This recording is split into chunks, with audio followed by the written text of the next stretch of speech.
Hello, y'all on YouTube. This is Rob with Rob's Nerdy Knives. Can you all hear me? This is a mic check. Test 1, 2, 3. Hello, hello. Peter Piper picked the peck of pickled peppers. Me, me, me, me, me. Let me check.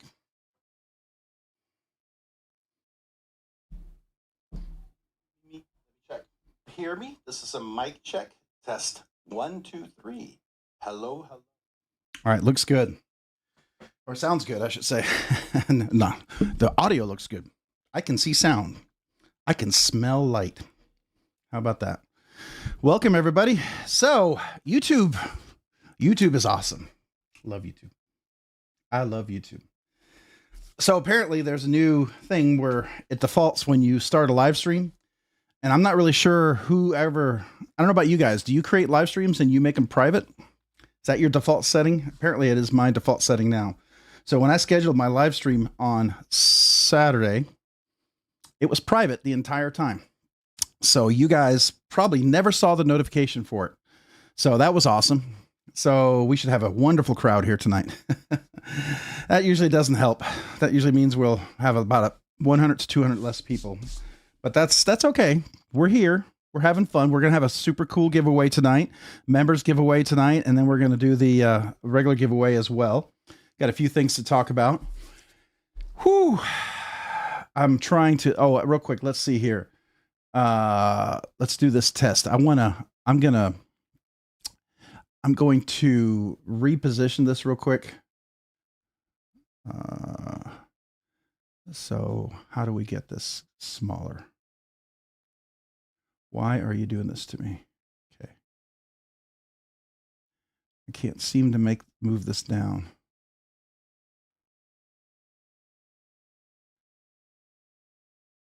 Oh, there we go. There we go. All right, so I'm moving this down so we can have the comments right there. All right, there we go. There we go. Now I can have comments on each screen. So there we go. All right, I see some special milestones. Let me get to that. It's one of those wonderful days. I wasn't feeling 100% today, so we are here still. So forgive me if I'm not as crisp and sharp as I normally am tonight. So, and that may all be under speculation if I was ever crisp or sharp. So evening all. Bradford Mitchell, let me do my quick hellos if I can. Marco Blind Roof Fury, Crazy Roach, Homer Feltus, Mo Patty EDC, The Pawns, Tyler Williams, Thomas Wheeler. Welcome to you guys. Appreciate you all being here tonight. Thank you for joining. Who else do we have that joined? Brian Dixon, welcome. All right, so now we got Josh Branson. Welcome to Rob's Nerdy Knives Enthusiast. So let me do a quick kazoo salute. Find where my kazoos are. Woo! We're here. We're here. That's the big thing. I made it. I don't know about you, but I made it. I'm happy about that. So Brian, welcome. Or Josh Branson. Sorry, Josh Branson. Welcome to Rob's Nerdy Knives Enthusiast. Appreciate you. Definitely want to get into the members giveaway tonight. I don't think I put the members giveaway into the link. I got to do that. Woo! All right. 30 more minutes. Y'all keep my seat warm until I close the shop. All right. No problem, Cicero. Appreciate you being here, though. If you're just listening, Blind Roof Fury saying hello to everyone else. So is Brian Dixon. All right. Josh Branson saying hello, Patty. Just going through here. Homer Feltus saying hello. And then we got Smock member for 7 months. Quick, before the kazoo. LOL. All right. Well, appreciate you, Brian, for being Ryan, for being a member for 7 months. This kazoo salute is for you. Appreciate you.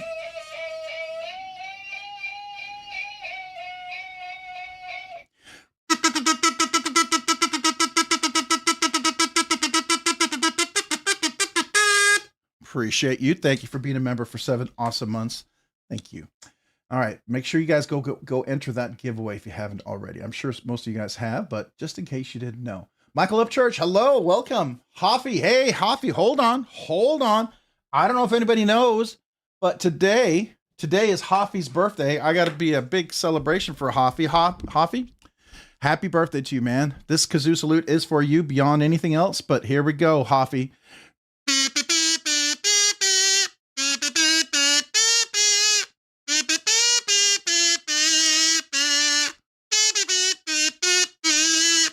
Happy birthday, Hoffy, man. Appreciate you. You are awesome, buddy. Appreciate you. All right, that's a happy birthday to Hoffy, so appreciate him. Welcome. We got KR Knives Review. Welcome. Appreciate you being here tonight. I know I said hello to you, Smock, right? I think I said hello. Did I? Aaron, I missed. D2. Aaron, D2, what's up? I didn't say hello to you. The Pawns I said hello to, I know. Who did I miss? I said hello to Michael Upchurch. I think I got that. Okay. Just want to make sure I didn't miss anybody. You know, I like to say hello to everyone. Bradford Mitchell, evening all. Welcome. Welcome, Bradford, man. Thanks for being here tonight. Roger Baker. Yep. All right. Everyone's saying hello, hello, hello. Brown Sugar 69. Hello, hello back at you, Brown Sugar 69. Welcome. Appreciate you being here tonight. How are you? Mick Ranger, what's up? All my knife nerds peeps. What's up with you, Mick? Appreciate you being here. Thanks for joining tonight. All right. On the edge, a little late again. No worries. I was too, because apparently if you do a live stream, for those of you guys who do your own lives, just keep in mind that if you have any default settings, apparently it applies to your live stream, which it had never done for the last 3 years for me, right? I've done a lot of lives. I've never had a default setting do this to it, where it hid my live stream. It made it unlisted, even though I schedule it to be live. So you guys probably didn't get notification of it. So that's kind of a bummer. All right. Who else do we have that I did not say hello to yet? If I miss your name, please tell me. I do like to say hello. Oh, did I miss one there? Josh Branson. Oh, you know what? I'm just going to go real quick here. Let me do this. Let me go to the, make sure I didn't miss anybody. So we got the Pawns, member. Oh, wait. Which way do I go? Wait a second. Josh Branson, Smock, 7 months. The Pawns. Okay, so let me do this. I got to catch up on these first of all. So first of all, 16 months. Appreciate you being a member of the Pawns for 14 months. I can't read. 14 months. 14 months. That's like almost a year. A little bit more. But appreciate you, man. Thank you for being a member for 14 months. Being a Nerdy Knives enthusiast.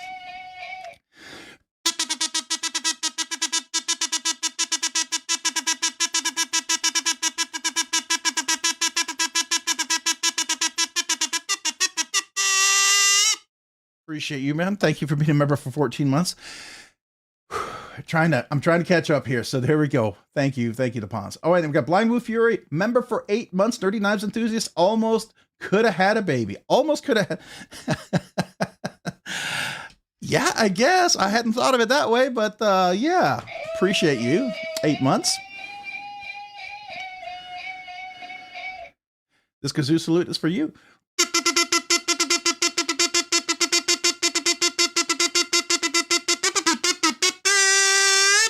Appreciate you for 8 months. Next month we'll celebrate the whole 9 months, the whole full 3 trimesters, I guess.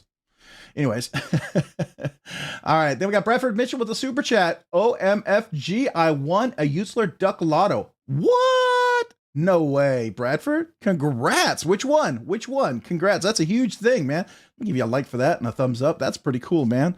Congrats on that. That's worth a kazoo, not only for the super chat but for winning the lotto. Man, congrats on that.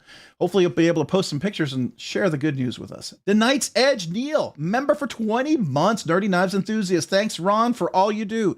You're welcome, Neil. Neil, he's a steal of a deal. You should go check out his channel. He does a lot of sharpening of knives edges and stuff like that, even though he's the Knight's Edge, which kind of throws everyone off when he calls it channel the Knight's Edge. Don't know why he does that, but he likes to have a weird name for the channel. But that's all right, Neil. We still love you, even though you're called the Knight's Edge, even though we all feel like you're the Knife's Edge. You know what I mean? Anyways, just giving you a hard time. Appreciate you. Thank you for 20 months. You're awesome, buddy. Here you go.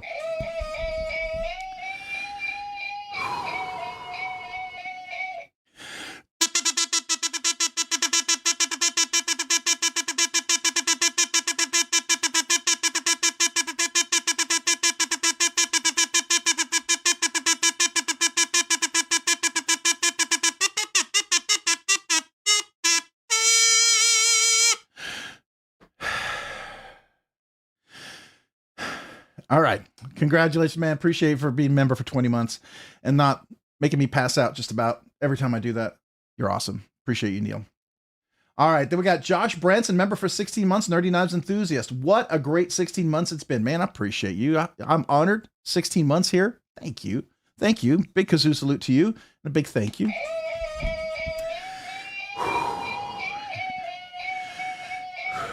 Here we go.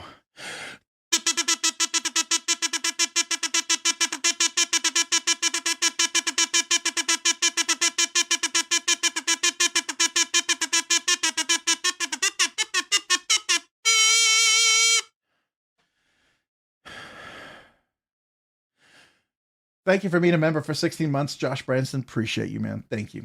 Then we got Chasing the Apex. Like the name. That's cool. Chasing the Apex. Welcome. Welcome to Rob's Nerdy Knives. Let me say that again. Welcome to Rob's Nerdy Knives Nut. Appreciate you, man. Thanks for joining. Make sure you, I see a white little emoji. So first time, make sure you email me with your name and address so I can mail you a channel sticker. And make sure you enter the members giveaway tonight because you are eligible now for that. This kazoo salute is for you. Thank you for joining. Appreciate you. Just so you know, if you just joined, some of you guys who may have just signed up, I'm not a musician, but I still play the kazoo because I have fun doing it. And I have fun celebrating you guys because I'm always grateful and appreciative to every one of you for being here tonight. So thank you. All right, we're going to get back to saying hello. Level on up, Ramsey Silent, Roger Baker. Let me give a few more names. Levi Weaver. I said hello to Chasing the Apex. Welcome to all you guys. Appreciate you being here. Thank you. Trying to see if I can go back just a little bit to catch a few more. I always appreciate a good kazoo. Oh, man, thank you. I appreciate you. Thank you. Even if it's not good, still appreciate it. Did I see someone say hello to Matisfaction? Level on up. Hey, Rob, everybody. Hope you're all doing all right. I am doing well. Matisfaction, knives are a lot. So Maddie is here. So welcome to Matisfaction as well. Blind Woo Fury, you a staple in this household. Man, well, I appreciate you, Blind Woo Fury. Appreciate you, man. Thank you. Knives Are Life. What's up? Knives Are Life. Welcome this evening. Appreciate you being here. On the edge. Sorry, mate. Where are you? Zipper got stuck. I don't even want to know. I don't even want to know. Don't laugh at me for what happened with the giveaway on MC's channel, but I could use some of that sweet kazoo love. Oh, on the edge, man. Did you email him? Make sure you email him. Sometimes you can say, yeah, I missed it. I fell asleep or whatever. Just email him. Let him know. You know, you never know. Sometimes he's cool. Sometimes, you know, it all depends, right? You reach out to him in a nice way and just say, hey, appreciate you've been a member or follow you for whatever. And I just want to let you know, I'm so sorry I missed it. Always want to let you know how much I appreciate the channel. You never know. Kill him with kindness because he's a good guy. Richard's a good guy.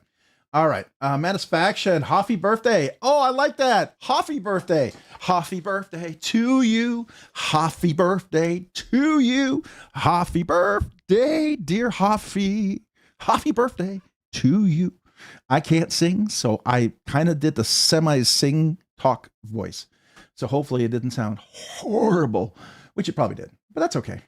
We're here to have fun. All right. Who else did I see here? Josh, I said hello to. All right. As far back as it's going to let me go. Rob's Nerdy Knives, you may not be a musician, but you are for sure a kazooian. I'll take that. I don't know what a kazooian is. But call that, I mean, I wouldn't take that as an insult. I'll take that as a compliment. Thank you. Thank you, man. Appreciate you, Mick. All right. How is everybody tonight? On the edge. Yeah, I tried. No worries. No worries. Just remember, he doesn't reply usually till Thursday or Fridays. So don't, you know, one email, just let it go and see what he says, right? He doesn't always reply until the end of the week. Just what he does. So there you go. Cat Scratch, what's up? Welcome this evening. Appreciate you being here tonight. How are you? Welcome. No, it sounded great. My ears are only bleeding a little. Thanks, Hoffy. I appreciate that. I think the truth hurts. I don't know. That was deep. How you, Rob? Cheers. How you? Back at you, Dog One. Welcome. Appreciate you being here. Thanks for joining. So if you guys noticed, you probably didn't get a notification for this live stream because I created the notification for it on Saturday. Apparently, there's a new YouTube setting where it defaults to unlisted. So I create a live stream that I'm scheduled ahead of time. And apparently people will schedule live streams ahead of time and make them unlisted as a default setting now. I didn't know you had to change that setting. So, you know, if you guys do live streams, just keep an eye out for that. Make sure it doesn't go to a default of unlisted. Just something to to think about. That's what happened tonight, because I was like, where's the live stream? How come there's no notification? No one was here. Normally I come in and there's people in the live stream chatting, and I'm like, I was here at 7 and I'm like, there's nobody here. Why is nobody here? And so I went in and I had to look around and figure out what was going on, and it turns out it was unlisted. I was like, are you kidding me? Are you really kidding? This is ridiculous. So anyways, that's what happened to me this week. That's why you probably didn't get a notification. That's why we only have 49 people here, but that's okay. 49 awesome people that I love. Appreciate you guys. And, you know, hopefully the rest will trail in here. Better chance for all you guys, because tonight we're going to be doing the regular giveaway and we're doing the members giveaway. Well, for the members, it's whether the members are here or not, right? Always love to see the member here, but if they're not, it doesn't matter. You just got to make sure you reply to me. All right. So how was everybody's week? Anything exciting going on this week for you guys? I did experience something pretty major, two or three things that was pretty cool. I got something that was pretty epic in. I also borrowed something that was pretty epic. And then I received a strop with my new diamond suspension compound or spray. And I've fully drank the Kool-Aid when it comes to leather stropping with a diamond emulsion. I see the light. I get it. I understand. So that was kind of the things that was going on for me. What about you guys? What were y'all carrying today? What was my carry today? Let me see. Oh, I carried earlier my Kaiser Aura. And then later this afternoon, I started carrying this guy right here, because I've been stropping every knife, getting them crazy, ridiculously sharp with the new leather strop. So that's been kind of the fun thing for me. Been enjoying that. Ordered a new concept, Chasing the Apex. What'd you get? Which concept? I'm curious. I didn't get a notification, but this did pop up on my main feed. Okay. I know it's crazy. Apparently there's a setting where you have to make it, now I have to choose not unlisted. I have to choose public. It always went public for, I mean, how many live streams have I done? Over 100, 150 maybe? I don't know. Close to 150. And I think this is the first time I've ever had to go in and change it from unlisted to public. That was just weird. With everything they're doing lately, I'm second guessing myself, and I feel like I got to check everything. So just another thing to keep an eye out for. Mark Parks, what's up, man? Did I see Mark Parks joining? Welcome, Mark. Hello, good sir. How are you tonight? Ground Fog, what's up? Hello, Ground Fog. Appreciate you being here this evening. Thanks for joining. Who else do we have that I missed? I'm sure I missed a few folks up here as well. Did I see Donald Malinkovich was here? I don't know if I said hello to Donald. Donald, if I didn't, hello if I did. So nice, I'll say it twice, right? So there you go. Raccoon Tactical, what's up? Carrying the Voss Steed, Psyop. Ah, nice. And the S2G Frankenrep. Interesting. Frankenrep. I'm not familiar with that one. Isocron. I got a cheap O knife U1 just to have something to use at work, and it's become my favorite fidget. Fair enough. Fair enough. You know what? A good tool is always nice to have, especially something you can work at and use and beat up, but it's always a bonus when you can really fidget with it. That's always nice. R&D2 Protect Cambia with the thumb stud mod. Oh, nice. Nice. Very, very nice. Very cool. Thomas Wheeler, I got a pair of 3 and a Demco 20.5 coming in this week, both from BladeBinge. Very cool. Nice. Daniel M with the Voss Steed Corsair. All right. Very cool. Did I see the new Kershaw Bel Air XL? I did. It's going to have to wait for a while because, yeah, it's going to have to wait for a while for me. I need to sell some knives pretty quick here. So, yeah. But yes, very, very cool. Chasing the Apex, bro, Kazoo is universally accepted as long as there is only one. Oh, that's cool. I appreciate that. So what you're telling me is I can't do double kazoo, right? That would be unacceptable. I got you. I hear you. Unless you play it perfectly, right? Let's see here. Who else? Cat Scratch. Hey, what's up, man? Hey, back at you. Appreciate you, man. Thanks.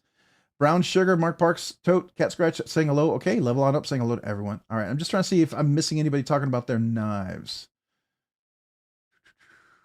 I carried an Urban XL this week. I didn't carry it, but I did get to handle the new Poi Kilo Analysis. Wow, this thing is pretty amazing. I really want to get one. That was a fun one to carry this week for sure. Yeah. Thank you, Hoffy, for allowing me to borrow it. I got to get that back to you. All right. Let's see here. Oh, I like that Corsair. Okay, okay. Whoa, I'm catching up.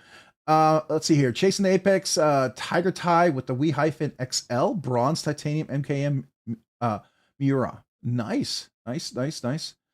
Bradford saying hello to everyone. Bradford, welcome. Appreciate you being here. Going through here.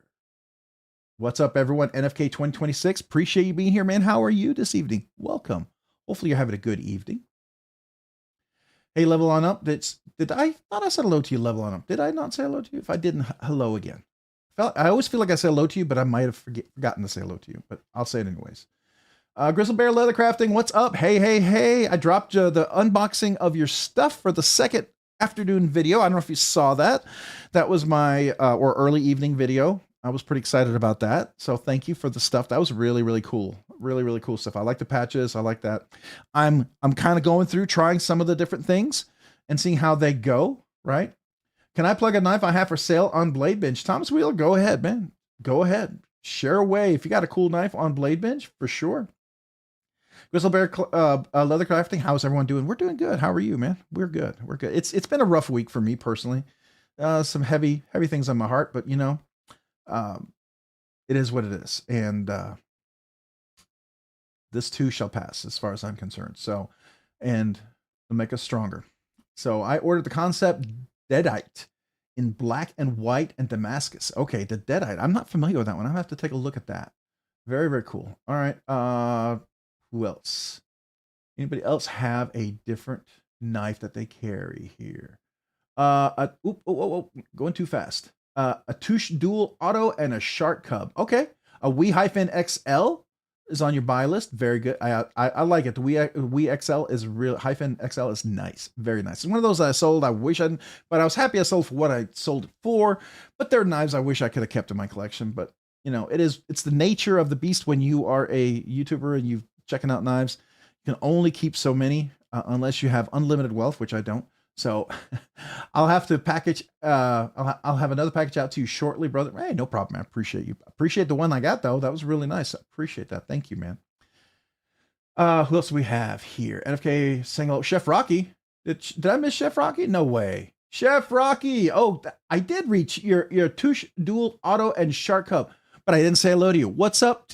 Love to you and yours, sup suckers, man. How you doing, Chef Rocky? Appreciate you, man. Thanks for being here tonight.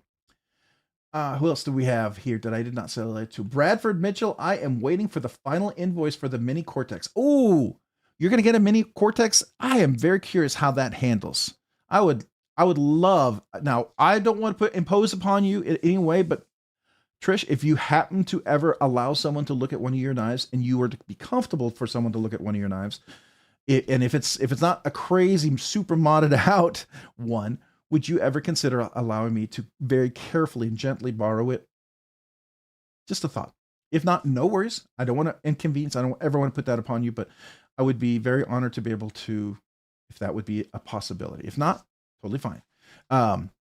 Hoffman, Scott Hoffman, member for 15 months, Nerdy Knives, Uber Nerd. I carried a box of 17 knives my mother gave me this afternoon to sharpen and return to the kitchen. Thanks, Mom. You know how I get that? It's usually I'll be out somewhere here and my wife will go, I can't cut the tomato.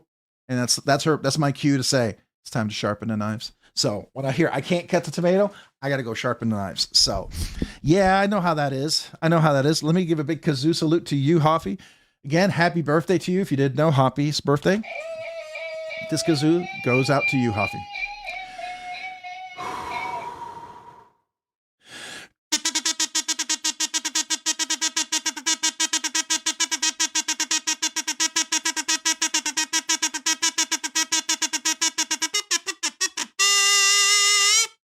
Appreciate you, Hoffy, for 15 months as a Nerdy Knives Uber Nerd. Thank you, man. Appreciate you. And I'm sure your mom appreciates you sharpening those knives, because it's always nice when you get back a knife sharpened by someone who knows how to sharpen a knife. It's a big difference. I will tell you that for sure.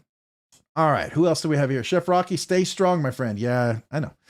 I am. All right, got an NFK20. Everyone else, see your Brotato chip. I like that. Brotato chip. I've seen that before. I like that when I hear that. Brotato chip. That's cool.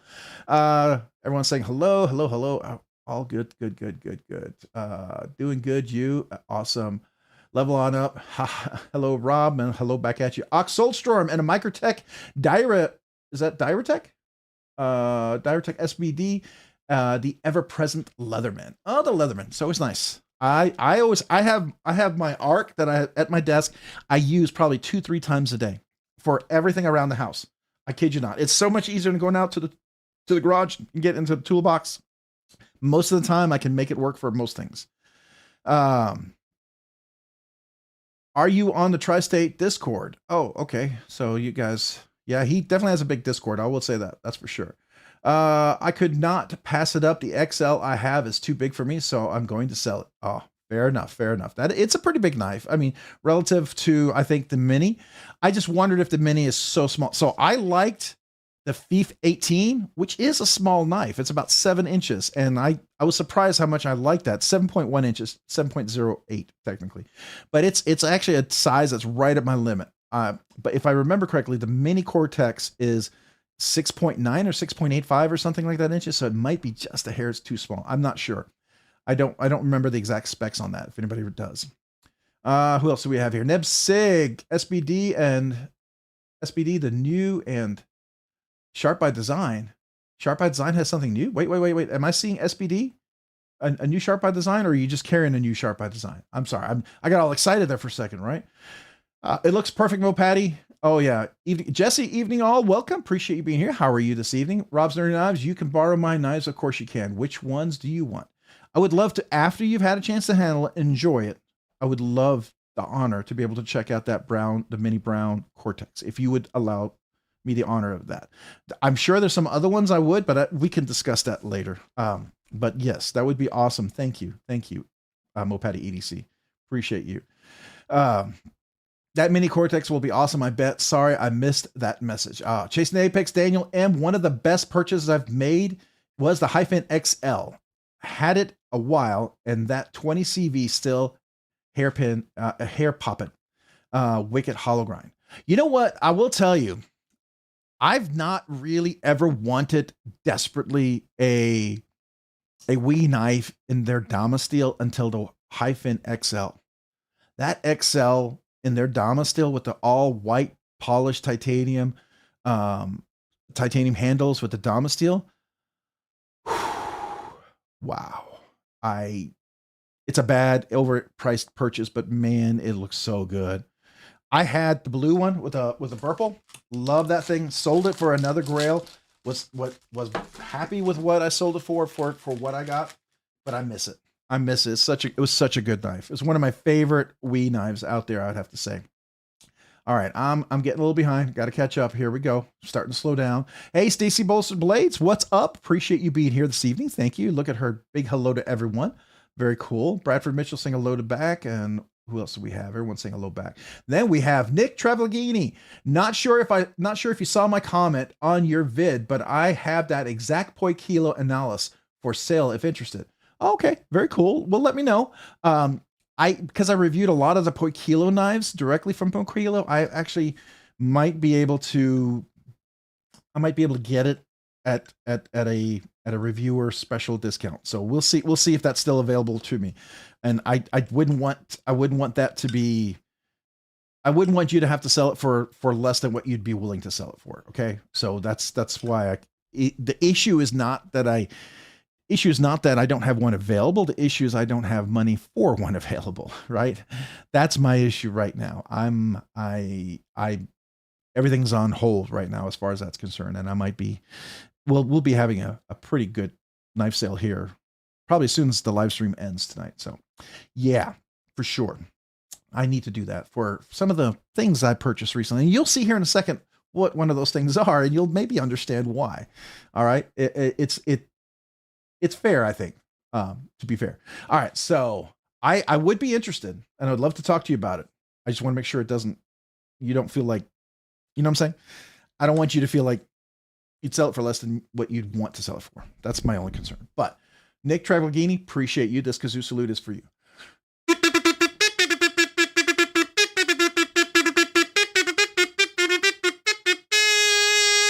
Appreciate you, Nick. Thank you so much for the $5 super chat, and appreciate you, man. Thank you. Definitely, let's maybe Instagram me or Discord me if you're in the Discord, but if not, Instagram me or email me, robsnerdyknives@gmail.com. I would love to talk to you about that. All right, Brad Yoko, what's up, man? Appreciate you being here this evening. Thanks for joining. How are you? All right. The Dixon is at the door screaming, dog, dog, dog, let me in. You need me, brother. That Dixon. Oh, you talking about the McNeese Dixon? I love my McNeese Dixon. It's a great knife. Matter of fact, the mod that, I did to it is really nice, but I can tell you some of those edges that I always had a hard time stropping to high tune the edge when I was using the compound. Now that you use the diamond emulsion, it's like night and day. It really is. We'll talk about that here in just a second as well. All right, who else do we have that I haven't said hello to yet? I'm just going down here saying hello, hello, hello.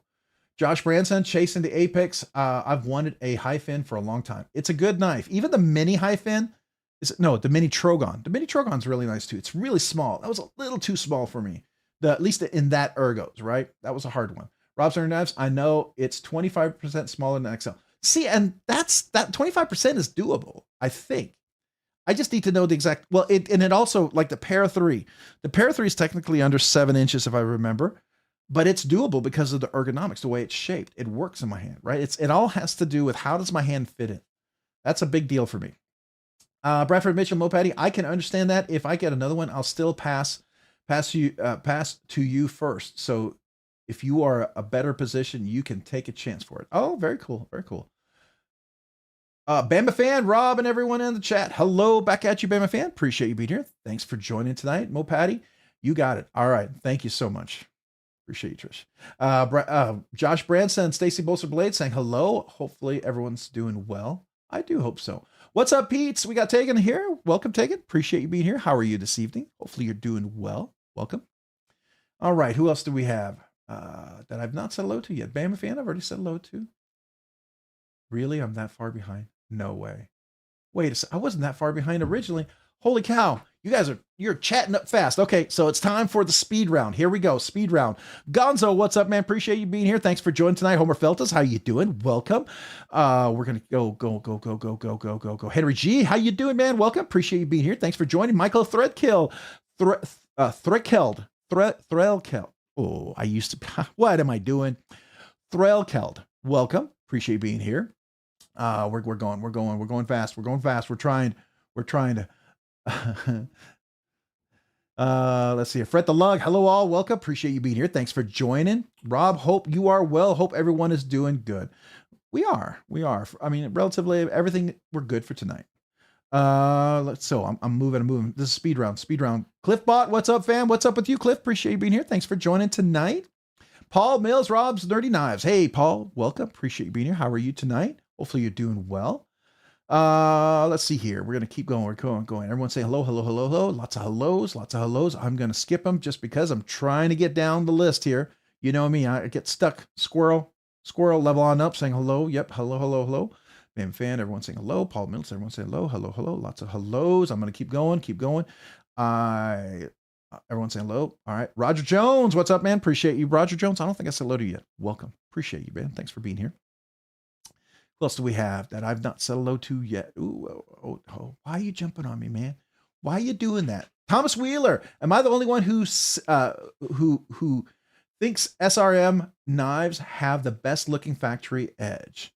Are we talking about TRM or SRM? I don't know SRM. What is SRM? If it's TRM, I do think they have a really nice edge. They really do. It's a thin blade already, and it's a long edge, which makes that thing a crazy, ridiculous slicer for sure. Absolutely a crazy, ridiculous slicer. And I'll tell you what makes it even more ridiculous slicer. My new strop. Yeah. So there you go. All right.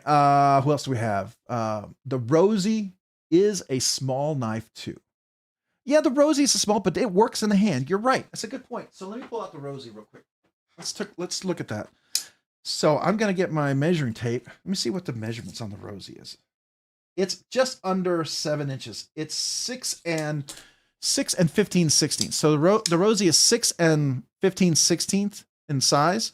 So yeah, ooh, look at that. You can see my eye. Look at that. You see that? I'm looking right at you, staring right at you there. Anyways, I don't know, that was weird, but yeah, you're right. So that works. I just don't know how small the mini Cortex is. That's a good point. It's a good point. We'll have to, I don't know. Christopher Hinckley got a Reich Shadow V2 DLC end of last week. Oh, nice. How do you like it? You enjoying it? Sounds really cool. All right. I saw somebody saying RJ. I don't know who RJ. Robert Jones. I got it now. I got it now. I'm on top of it. Maybe a day late and $1 short, but I'll get there. Biggie John's son. Hey, Biggie John's son. Welcome. And to emphasize that, period. We're there. There we are.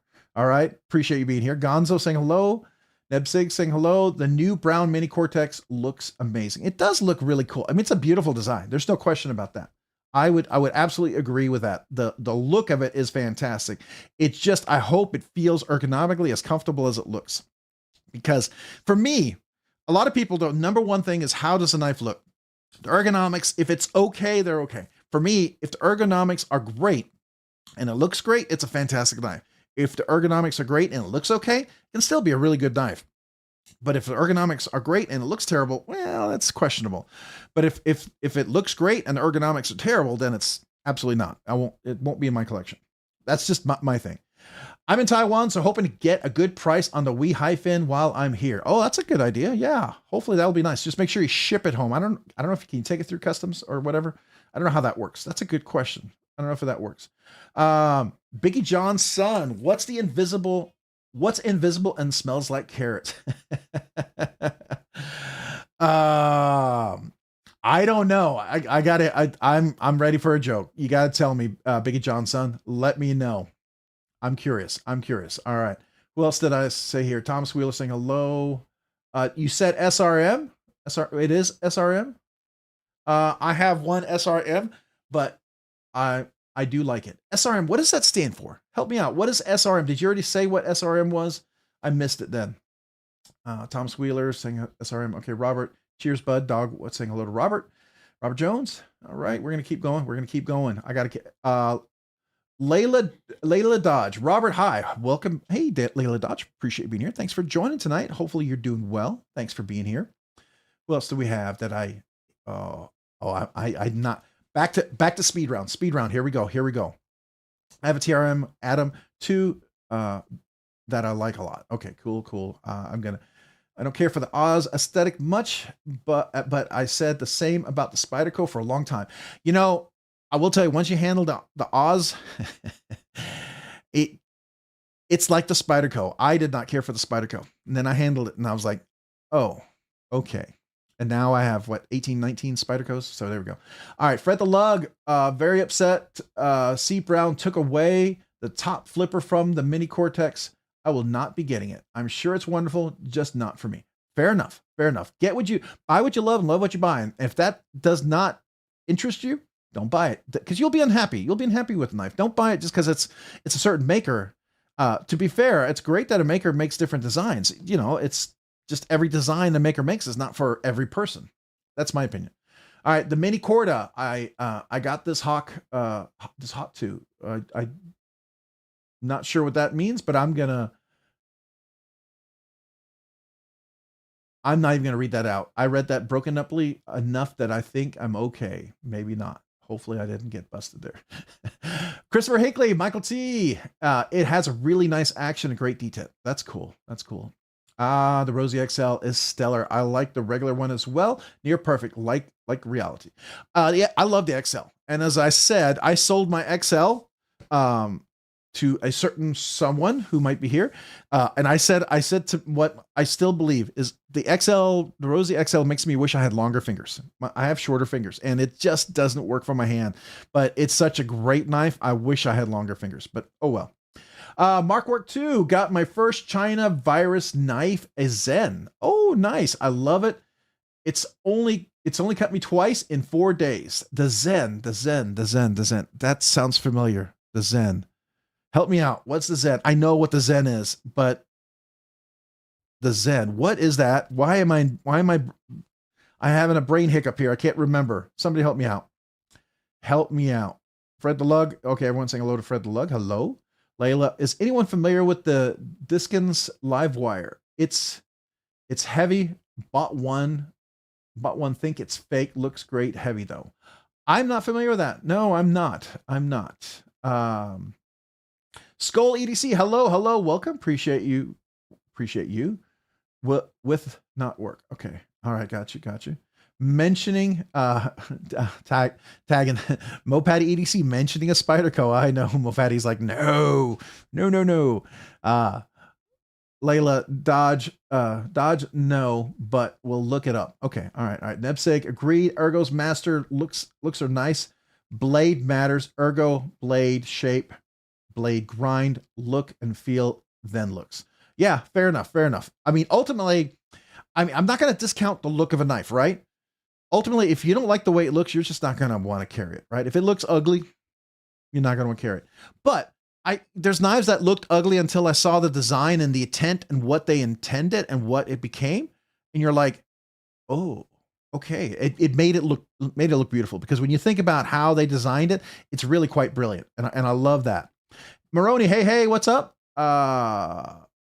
Man, I'm not making, we got to go back to the speed round. I'm going to miss a lot of comments, so forgive me here. All right. I'm going back to the speed round, trying to say hello to everyone. I'm not catching up here. I am not catching up. I'm going to go down. Indelible Ink. Hello, guys. Hello, gals. Welcome. Appreciate you being here. Kershaw Lunch 20 calls me. Their new launches are amazing. I agree. Especially the Bel Air. I want to try out that Bel Air XL so bad. I really do. I wish I was still on Kershaw's good list because of my Livewire reviews, that I would someday be eligible to get a Bel Air XL, because I would love to review that thing. I think I would love it. I think it would be perfect. Just my personal opinion. Maroney just picked up the Wee Knives Eidolon 20 CV for $80 on What's Not 230 knife suite. Oh, that's cool. That's nice. Kunwu Zen. The Kunwu Zen. Thank you. I knew it sounded familiar. Thank you, Christopher. All right. Yeah, that's a cool knife. Oz and Koenig are basically USA production knives, USA version of Riot, batches of knives. I'm not sure I would even call them mid-techs, my opinion. Still a good knife. Fred the Lug, I would say I would disagree. Personal opinion. Okay. I think it's definitely still mid-tech. There's still a lot of hands on them. There's still a lot of stuff that's done there. I would think very much Oz. Koenig, I don't know much about. And whereas it wouldn't be just Koenig, whoever the guy owns it, but I don't know. That one as well. I mean, because of it's a small batch production, maybe call it small batch, but I think there's definitely some mid-tech involved as far as what I would define as mid-tech. I'm not going to go with the Ken Onion definition of mid-tech, just like I won't do the Ken Onion definition of custom. I have a different definition, and it may irk some people, but that's okay. That's all right. I'm here ready to irk. How about that? Blade shape reminds me of a Migaron. Okay. Josh Branson, I would give vital organs for a brown knife like the Cortex or any version thereof. Yeah, well, you need those organs to be able to enjoy the knife probably later on. But I hear you. I know the desire for sure. All right, I got to keep going. I got to do this speed round. I got to get down here. I am not making up room here. It is amazing how far behind I keep falling. Wow. Okay, I'm jumping. I'm skipping. If I missed a comment, come back to me. There's Robert Willoughby. Hello, everyone. Hello, Robert. Man, appreciate you being here. Thanks for joining. I am looking for the hellos. How about that? Did I make it to the bottom of the list? I think I skipped a bunch of things, but yeah, I'm at the bottom of the list. That's good. He excuses early sometime to take meds. All right. Hey, Robert Jones. Everyone saying hello. Mo Patty saying, I thought Oz was just 3 pieces put together. The Arius has way more detail in them. And am I wrong on this? Yeah. So I will tell you, yes. And the reason why, let me just go into detail here. So not only is the precision on this thing. He literally, if it doesn't meet the perfect, absolute tight parameters of what's required, he DMs it. It's a double D10, has two D10 balls. The tuning and the action is absolutely perfect. There is a lot of precision milling in here. I would tell you that the alignment of all the different textures and what have you, and then you've got this beautiful milling, which is up there, I would think, with the brown, some of the designs that go up there. He has some very fancy versions of the Rosie as well. He's done some that are more contoured and stuff as well. Those are usually Blade Show specials. These are more just a basic production. It's kind of like getting a Protean.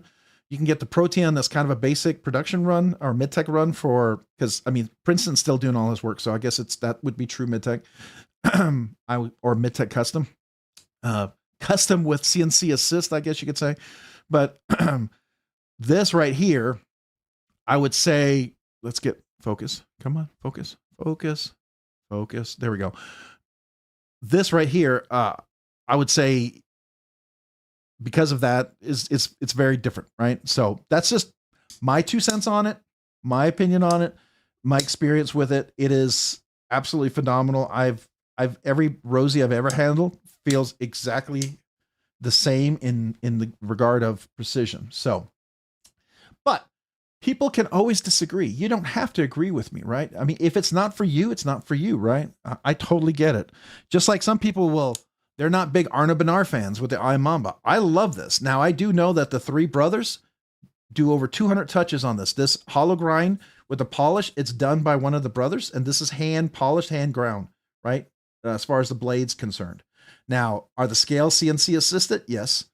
But everything else is very much their hand touch, that things they learned from their dad in part of the production, right?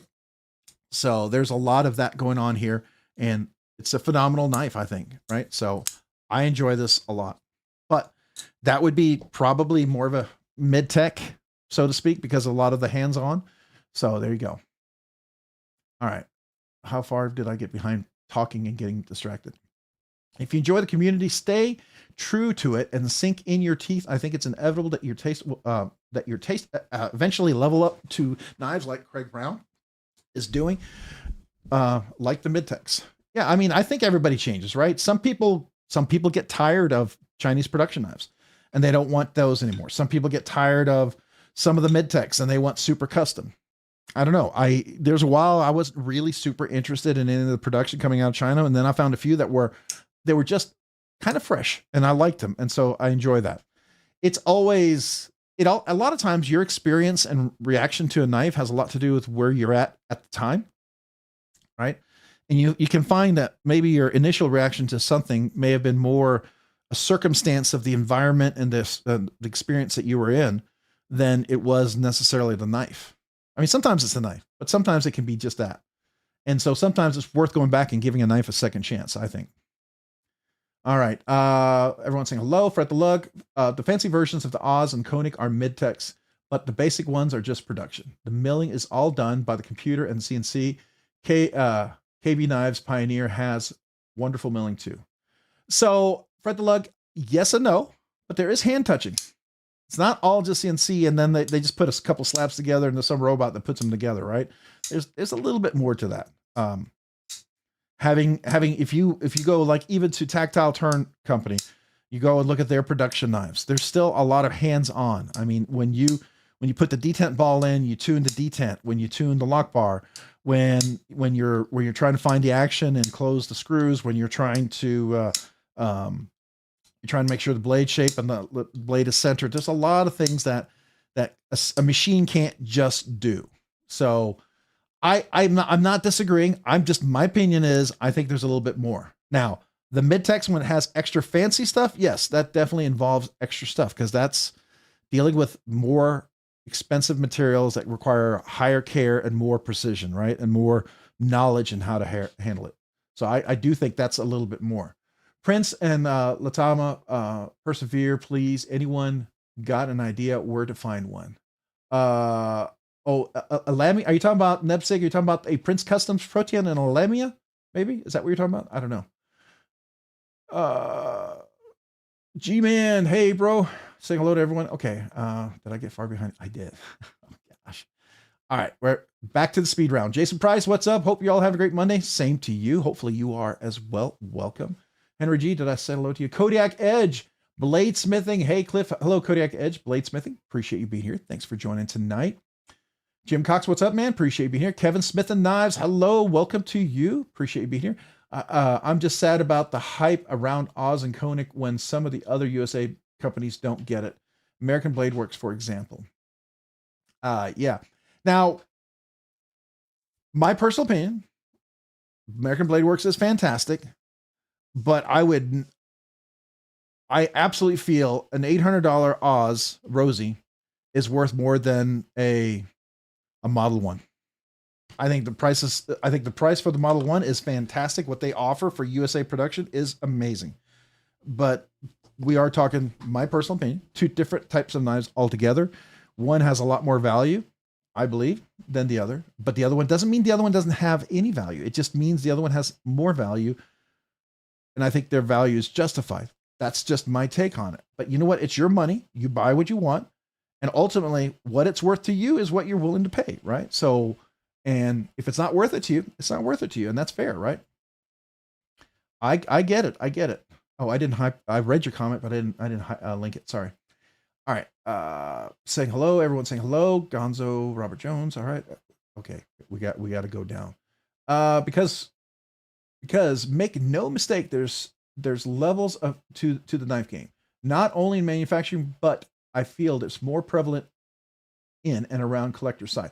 Yeah, that would be true. Because there's some things that people collect that I don't get. But it's what they collect. It's what they enjoy. And it's fair. If it's important to you, it's important, right? And if it's not, then it's not to someone else. And that sometimes people don't realize what they have that might be very valuable to someone else. So, I mean, that's just the whole nature of collecting in general. All right. Paul Bill saying hello. Gordon Kodiak Edge Bladesmithing. You going to honor your word and send Cliff his giveaway winnings? He's been waiting 3 months on some of the items on. All right. So someone's been waiting on a giveaway. I mean, that happens. Hey, to be fair, Cole didn't send me his River's Edge cutlery bottle I won for him for like 6 or 9 months. It was at least 6 months. It might've been 9 months. It took a long time for it to get to me. So it happens. I hear you. I'm late this week in getting my stuff out from last week. So I'm already behind, man. I'm already behind. Hemp blah. Hello, y'all. Welcome. Appreciate you being here. Thanks for joining. Stuart Papa Bear just joined the feed, and funny, you're all talking about Arnaud Bernard. I have quite a few of his fixed blades going back 10 to 12 years, quality through and through. Absolutely. And his dad just dropped the, what was it called? Some of you guys bought it. I would love to have gotten it. I ran out of funds for purchases. So there we go. It's another one I would like to get, but, what is it called? Gosh, my brain, I can't remember that one, but yeah, his Arnaud Bernard and then the brothers with that. I believe they're actually working on a new knife for next year. I don't know if it's going to be ready by Blade Show. I did see some hints about it. I'm kind of excited. And I thought I saw a Warncliffe. We'll see. That would be interesting.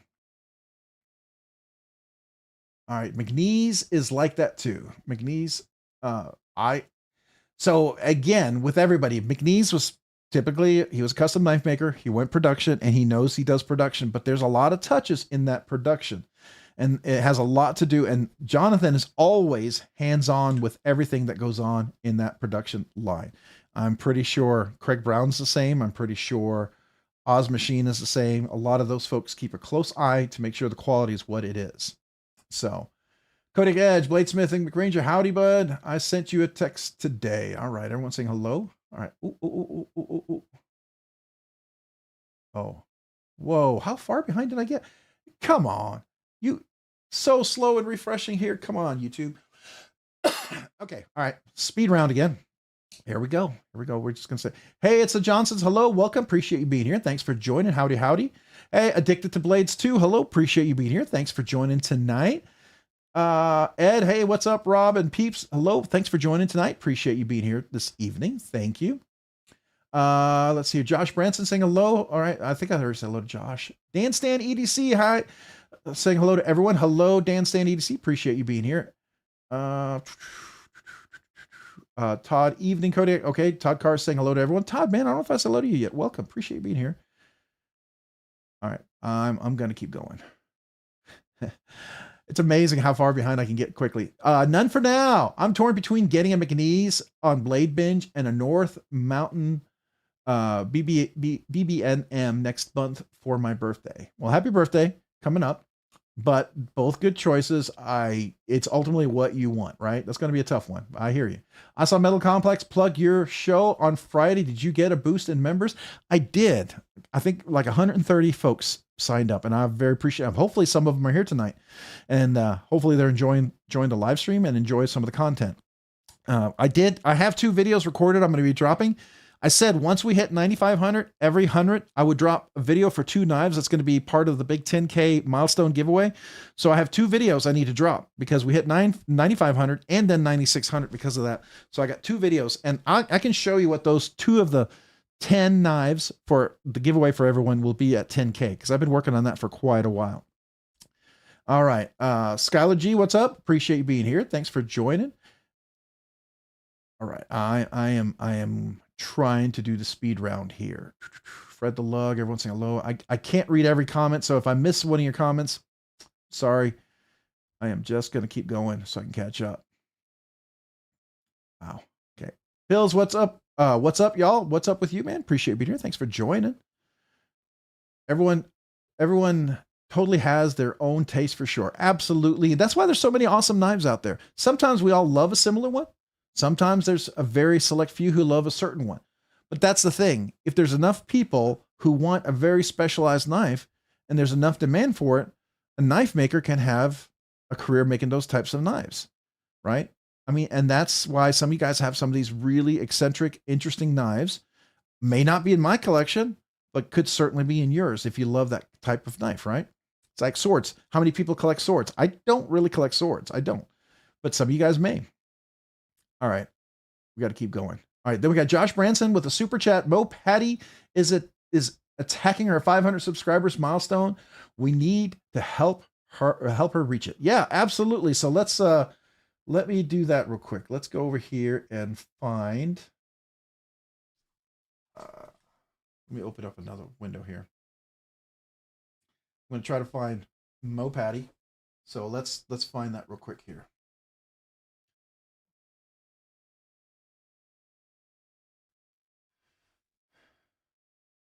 All right, so she's at 427. So I'm sure somebody's probably already beat me to sharing this, but I'm going to share this. So this is her link for her channel. So please go, if you haven't had a chance, go get a chance. Maybe go subscribe. Maybe go watch a short. She's got some cool knives in her shorts. Definitely worth checking out. If you like cool knives, I think you would enjoy that. Very, very much so. Where's my kazoo? Here we go. So looking for a kazoo to salute you for the super chat. So thank you, Josh Branson, for the super chat. This kazoo salute is for you.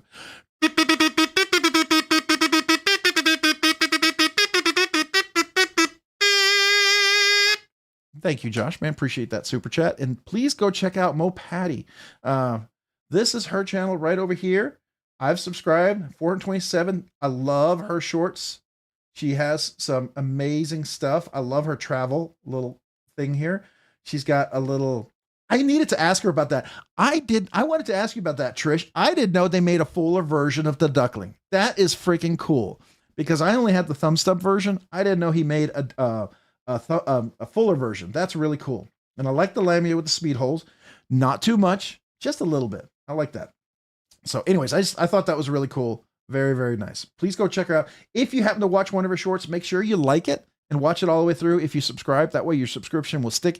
YouTube won't think you're a bot just accidentally brought over there and signed up and you didn't want to. Okay. So that's why I always recommend, make sure you watch a short. By the way, I liked your haptic there too. Nice haptic. I had one very similar to that, by the way. All right. Kodiak Edge Bladesmithing. Rob, you sent me one sticker for my 3K, 15K giveaway, 15 knife giveaway. I sent you one sticker? Kodiak, you know what that means? That means I sent someone like probably 15, 20 stickers that should have gotten them. Oh. Can you email me again? Because, yeah, Just make sure you say, hey, this is for this, and you were going to send me maybe a few stickers for the giveaways. Just make sure you note that in there, right? That's what it's for. It's really helpful because I get a lot of emails and I keep them track on stickers, loan knives, giveaway wins, maybe sales, and they are all different folders that I keep them in. But I think somebody probably got 15, 20 stickers, probably for their single sticker. And they're probably thinking, man, this is a lot of stickers for becoming a member. You probably shouldn't have gotten 15, 20 stickers. So that's for sure. Well, there you go, Kodiak. I've definitely sent it to somebody else, I'm pretty sure. So yeah, that's awesome. But hopefully they enjoyed them, right? All right. We're going to keep going. Someone saying hello to the Orca. Thank you, Fred the Lug. The Orca. Yes. Is it the Orca 2, right? I think it's the Orca 2, if I'm not mistaken. Jason Beecher, what's up, man? Appreciate you being here. Todd saying hello to Todd Carr. All right. Splitting Slices. Howdy, Rob's Nerdy Knives and all here tonight. Hello to you, Splitting Slices. Appreciate you being here. Thanks. Recommended some extremely sharp, good Tonto folder or drop point that is durable and affordable, and it doesn't cost $200. That won't go. That won't go full moment. That won't go full moment that I cut a box or a limb of a bush or something. Okay, so Layla, what I would say is, first of all, you probably need something like a MagnaCut or 3V or 4M. You need a heavier duty steel, right? So you want something that's tough. Now, if you're expecting it to be like long edge retention, like S110V or Maximate, that's going to be a little different type of knife, right? That means you're also cutting different things. But if you're wanting to cut branches and you're going to be hard to use it, I think 3V is one of my favorite ones. MagnaCut's a good one. It's a tough steel. Those both have good edge retention. 3V has better edge retention, but MagnaCut is almost there, but not as good, but it has amazing corrosion resistance. It's almost up there with Vanek Super Clean. So those would be, you can find some of those at a good price. Like the Bel Air, we were just talking about that, $140. There you go. That's MagnaCut. So a couple of thoughts there. Of course, everyone else will probably have some good recommendations here, I hope. If you don't, feel free to jump in. All right. Fred the Lug, the Arnold Bernard kids make the Mamba and the dad makes the Orca. Yep, 100%. Now, I will tell you that they kind of use some of the same shop, right? Because the kids took over for the dad, and the dad's semi-retired, but he still likes to make knives, as you can see with the Orca. So, I don't think any knife maker is ever fully retired. Even Bob Terrazzola, he still makes knives. I mean, the guy has all the right in the world to retire, and he still loves making knives. So does Ken Onion. Every one of those folks still like making. It's in their nature. It's in their blood, right? I think they would be bored out of the mind if they couldn't keep making knives. And I'm glad they do, because they come up with some crazy, awesome stuff. All right. Wow. Holy crap. How far behind am I? All right. Okay. Sorry. I am ridiculously behind. Steve L, what's up? Appreciate you being here. Thanks for joining EDC Cruise. Welcome. Appreciate you being here. Whoo. I gotta go. Rebel Rouser 777. What's up, man? Hello, Rob. Hello, back at you. Appreciate you being here. Thanks for joining. Jason Beecher, what's up? Then we got Albert Creed, member for 15 months. Wow, 15 months, man. Appreciate you being a member for 15 months. Thank you. This kazoo salute is for you.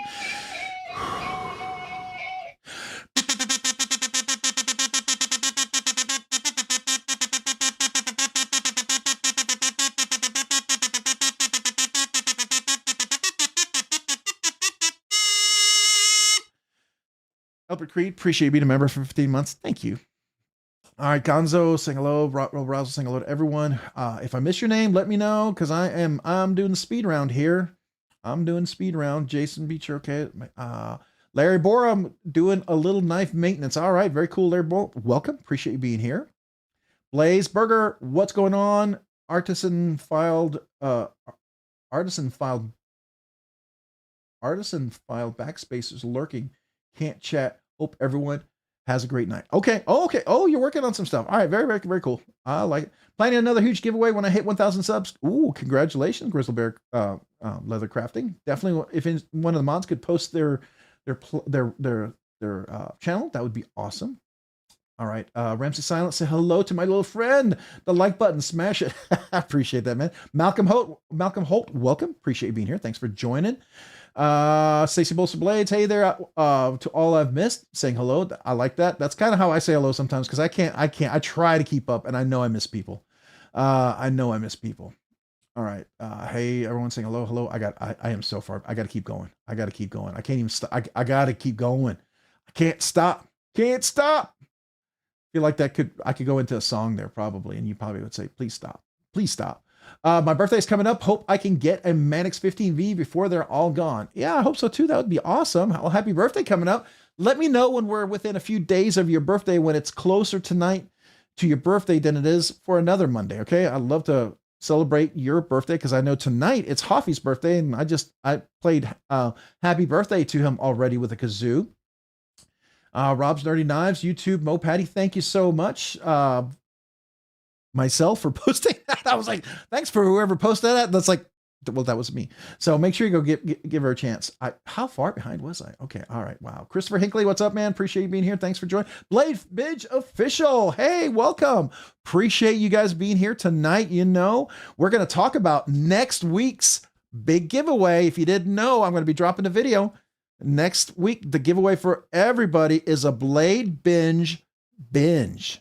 It's the BladeBinge and Divo Knives collab. It's the binge, their knife, and it's going to be their dark mode version. So that's going to be the giveaway for everybody next week. So just kind of throw a little plug for next week. I'll drop a video probably tonight or tomorrow on that knife that we're going to be doing a big giveaway for next week. And I want to thank BladeBinge for that. Thank you. Appreciate you guys being here this evening. All right, dog one. I'm really enjoying these giveaways as operating procedures for channels leading to growth. Big fun. Oh, well, I appreciate that, man. Thank you. All right. Keep going. Keep going. Wow. You guys are chatting a bit. I can't keep up with the chats. I may have to skip a bunch of chats. I hate doing that. I know it's going to come to, there's going to be a time when I have to do that. I'm really fighting it. Really, really fighting it. She's got cool knives in her shorts. Rob, please.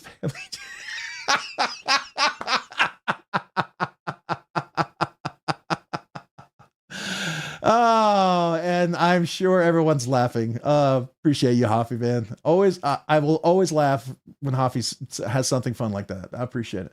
Bradford Mitchell, Rob's Word Enough. If you want to see a pic of the duck I won last night, I posted in Discord in the top grill. Oh, cool. I'll go take a look when I have a second. I got to catch up. Mopad EDC, he does not. Billy did it. Oh, Billy did it. Oh, that was nice. He did a great job. That was cool. Wow.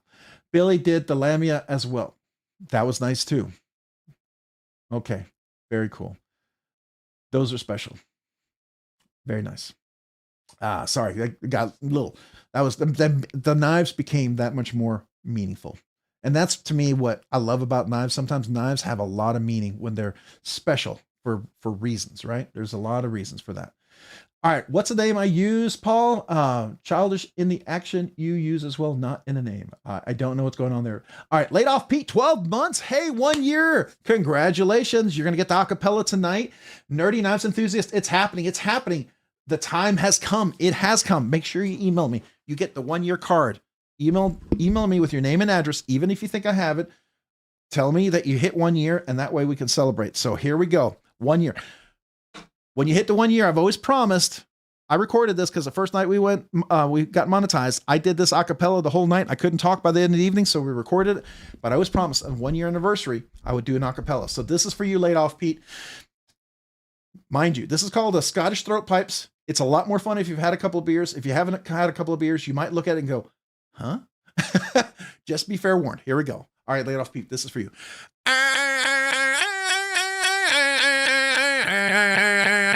So there you go. Scottish throat pipes for you, laid off Pete, man. Appreciate you being a member for 1 year. And the kazoo salute for you.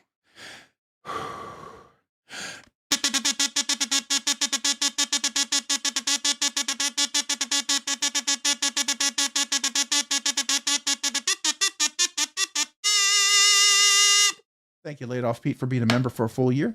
Appreciate you, man. Thank you. All right. Now we're going to go back to trying to catch up. Don't cut. What's up, man? Appreciate you being here. I don't think I saluted you yet. Appreciate it. Steve L. I think I said hello to you already, but I'm going to say it again just in case. We're gonna keep scrolling because we're gonna try to catch up. BladeBinge official Rob's Dirty Knife. Your Stash V2 is in the mail. Oh, I can't wait. I can't wait. So guys, I'm gonna get a chance to review the Stash V2. Super excited about that. I will give you my full insight on it.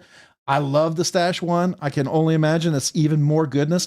And thanks to Hafia, I have my Stash tray. So real quick, let me show you something that BladeBinge, I have for it. Let me show you something.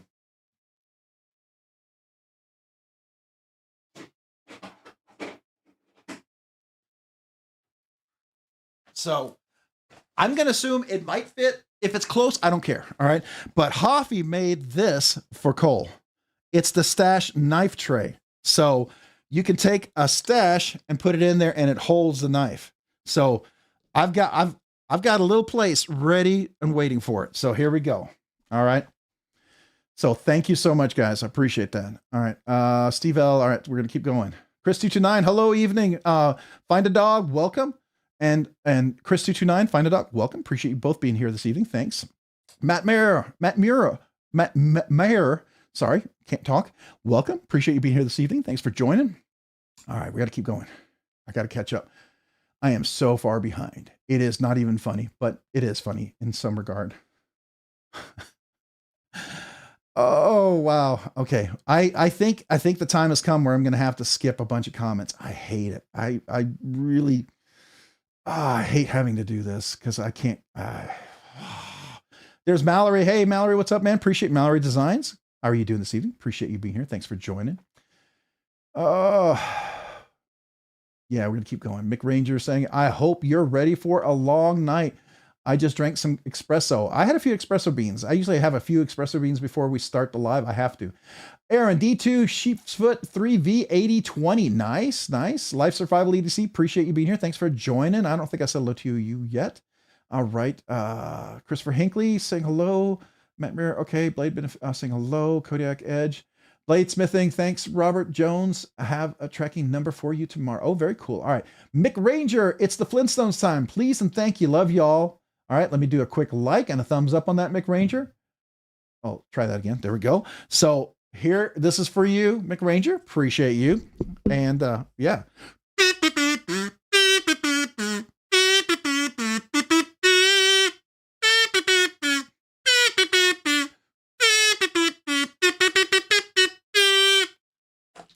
That's as close as I can get. So hopefully it works. Appreciate you, man. Thanks. Don't cut. What's up? I appreciate you being here. I'm going to keep going, keep going, keep going. Oh, wow. I'm missing comments. I know I hate it. I hate it. I hate it. I hate it. Stacy Bolsa Blades wishing Hafia a happy birthday. We sang him happy birthday earlier. We'll probably sing it again, I think. Alex Kerber, what's up, man? Appreciate you being here. Thanks for joining. Connor Johnson, cool. The dark modes are awesome. They are amazing. I love those. They are really cool. You know what? In the carbon fiber they use on there, I wasn't sure if I was a fan. When I got the first one ever of it, I was like, oh, I like that. And it looks really good in the sun, by the way. That carbon fiber has a nice glimmer. It's really nice. Tyler Williams saying hello. Dark mode rocks. Indeed. I agree 100%. All right. I got a fever and the only prescription is more kazoo. Well, I might be able to help you out with that tonight. BladeBinge tech support and customer service has always been awesome. I agree 100%. Dang, Ross, what's up, man? I can still taste Flintstone vitamins. I know, right? That aftertaste will last a lifetime, I think. It's almost like Tang. If any of you drank Tang when you were younger, it was amazing when you were a kid, but now you go back to it, you're like, oh, no, please no. Anyways, Connor Johnson, it's LOL, it's all right. You'd always have to read everything as noble as it. Yeah, I know it's hard. I can't even keep up with that. I'm trying to read that quickly. All right, we got to keep going. Keep going. Ooh. All right, I'm going. I'm missing comments. I know. What about 2 years, Rob? Oh, 2 years. You get an extra long kazoo acapella, and you go to the new kazoo, and you also get a holographic magnetic magnet from me. I created that for the 2-year anniversaries. I have that. So if anybody hit their 2-year anniversary, email me your name and address, tell me you hit 2 years, and you will get that. A couple of you folks at least have already gotten those. Burnt Relic, what's up, Rob? Was in that frat while Tri-State was rushing. Was rushing in sorority. Okay, all right. Well, I need to send an email. All right. Now it jumped me. Okay, all right. I thought I was catching up here. BladeBinge official Rob's Knives fully support the stash tray. Love it. Oh, that's cool. Yeah, it's ready and waiting. It's ready and waiting. It's probably going to be part of the unboxing. I have no doubt. That's what I'm waiting for. So, yeah. All right. Who else did I not say hello to yet? I'm trying to catch up here. Hoffy, what was the single pen soldering iron holder looking print? Oh, you guys talking 3D printing. All right. Everyone wishing happy birthday to Hoffy. We already sang him happy birthday. We'll probably do it again. Paul FTW, member for 12 months, Nerdy Knives enthusiast. Slap the chords for me. Absolutely. Happy 1 year anniversary. Appreciate you. You get the acapella. Here we go. This is for you, Paul. Thank you for being a member for a full year.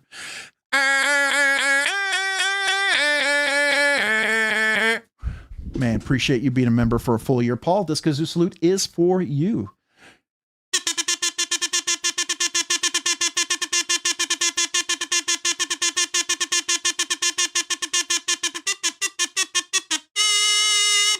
Appreciate you being a member for a full month, a Nerdy Knives enthusiast. Thank you, man. Make sure you email me, name and address, and tell me it's 1 year anniversary. That way I know to get you the little laser printed card, and I'll sign it and say thank you and send a little padded envelope. It'll come in a little padded kind of envelope. It'll be so protected. All right. Robert Gottfried, carving a walking stick, smoking a cigar. It's a great night. Oh, that's really cool, man. I always wanted a really nice walking stick when I go like climbing or camp or hiking. I feel like that's just something you should have, a good walking stick. And a good cigar, I have no problem with that once in a while, right? I don't smoke cigars often, but once in a while, but I don't inhale too. But I mean, I think anything in moderation is usually fine. But I got to make sure. I might have to cut that little part out later on in case I get demonetized because I said that, because YouTube's all weird about that. You can't talk about that, but you can talk about other things, but you can't talk about that. So if suddenly that little part of go back and look at the YouTube live and that part is gone, it's because I had to cut it out. Anyways, we'll see. All right. Who else do we have here? Did I not say? I got him. Larry Borum got the binge in purple. Durple would like it better if it were a little bigger. Well, you know, Larry Borum, BladeBinge here. You might say, hey, is there a chance for a Binge XL? I think that might be a good sell. A Binge XL might be very interesting. Maybe a variant of the Binge XL, you know, just a thought. Maybe it's something they might even be thinking of. I don't know. I'm not putting words in their mouth. I'm just saying, but definitely worth saying, hey, you know, there might be some people who might enjoy that. Just a thought. Kazoo causes tendinitis. Here's to you, Ron. Tendinitis. Well, I try not to play it right in the ear. So hopefully. All right. I got to keep going. There may or may not be prototype. Oh, I love that. I love that. That's cool. Are we looking at knives tonight or no? Well, we will. I just got to catch up. I need, let's see here. I got to keep going. Who have I not said hello? All right. Yeah. Okay. It's the time. I'm going to have to start skipping comments. I'm sorry. Nebsake with a $2 super chat. Fade to black, Rob. Fade to black. Let's hear it. I don't know Fade to Black. Oh, I think I know what you're talking about, but I don't think I could play it. But my kazoo salute to you. I don't know it. It's what I hear is not coming out. So Nebsig, this is my version of Fade to Black. That's not Fade to Black.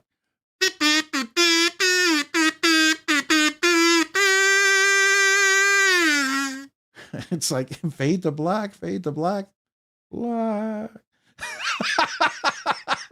Sorry, man. You know, the musician, I don't even have the tune in my head. I don't mind the Tang or the Sunny D actually, but Kool-Aid was too sweet now. Yeah, Kool-Aid can be pretty sweet for sure. All right, I got to keep going here. Jim Cox, I was trying to ask him about the things you unboxed, but couldn't identify. Oh yeah. Hoffy, so it turns out one is a screw measuring tool, right? And the other one was a pin holder. But you could probably put a soldering iron in there, but I wouldn't put a hot soldering iron in there. I wouldn't do well in that. It is 3D, resin. So, Adventure 59 months, Nerdy Knives enthusiast. I get an electric kazoo, effects pedals, and an amp. They actually sell an electric kazoo, and you could put it through an effects pedal, but yeah, no, I don't think that would work for me. There it is. I'm trying to find the right kazoo. This is for you, Adventure 50. Appreciate you 9 months, man. Thank you.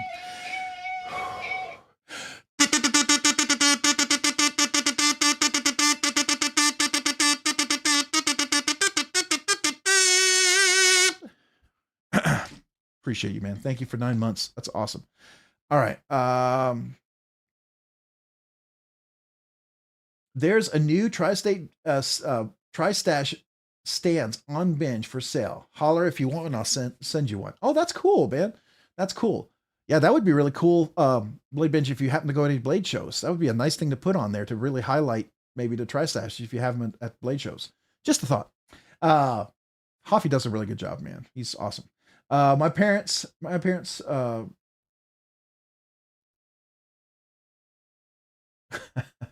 right. Rob saying, all right, Paul FTW, man, appreciate you. No problem, man.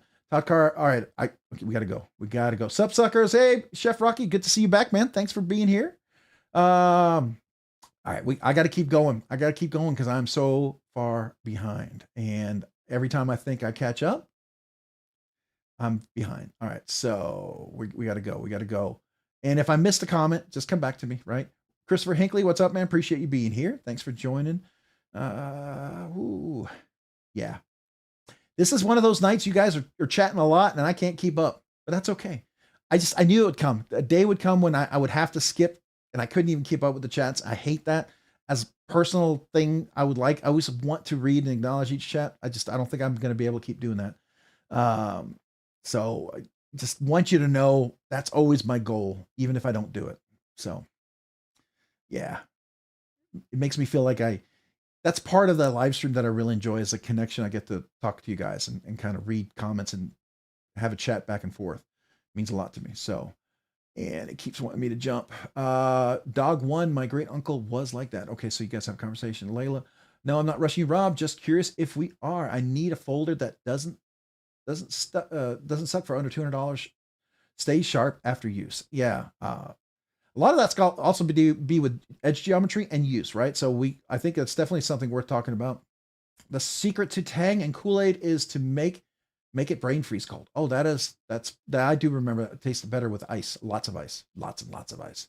Oh, there's somebody there I was about to say hello to, but it went right by. Brian White, what's up, man? Hola, welcome. Appreciate you being here. Rooster, what's up? You just got your Dixon. You love it.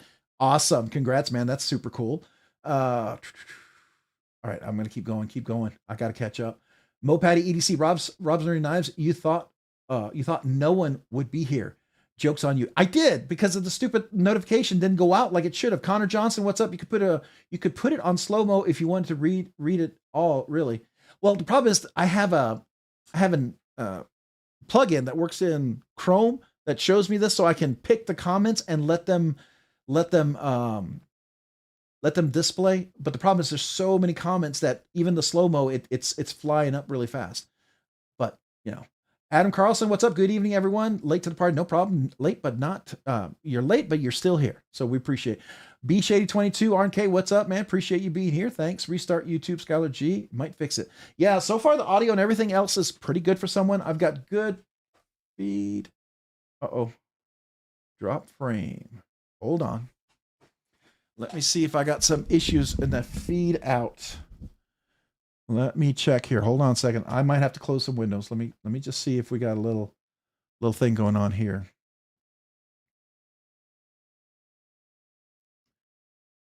Okay. What's going on? Hold on a second. My son is upstairs gaming hardcore. I want to make sure he's not taking up all the bandwidth. Let me just make sure he's not doing something crazy up there. Hey, are you like using all the bandwidth upstairs with your game? Question mark. All right. So I don't want to kick him off. He'll be all mad at me, but it is. Adam Carlson, what's up, man? Appreciate you being here. Thanks for joining. So my connection is kind of slow. That's the problem. Make sure it didn't pop me over on the short. See what Wi-Fi I'm on. 5.0. Okay. No, that's good.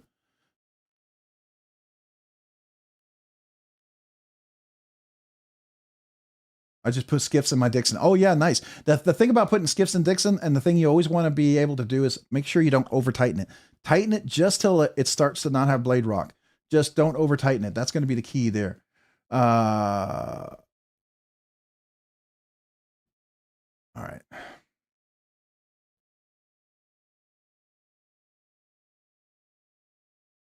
My kilobit connection is really slow right now.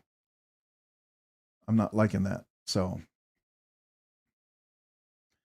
Adventure 50, then we got Adventure Man for 10 months. Hi, hey everyone. Let me make sure I celebrate that as well. Appreciate you. Hey Adventure Man, thank you for being a nerdy knives enthusiast for 10 months. It's kind of jittery. All right, I got to see. Let me log into my router real quick. I hate to do that right as we're in a live stream, but I think I'm gonna have to make my son really mad at me. Okay. Let me just make sure he's not downloading. Hey, if you're not here, are you downloading some massive game or something? All right, I'm gonna log into my router real quick.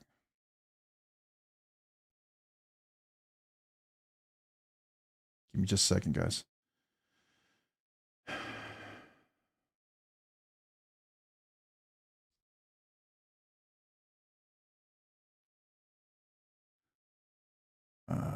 Let me go over here. Where's the quality of service?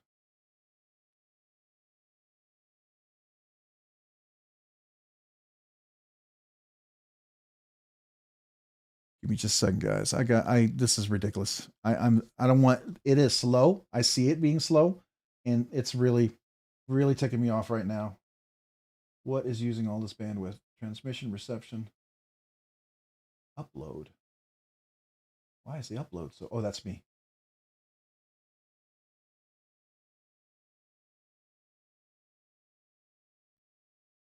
All right. Traffic analyzer. Let me do that real quick.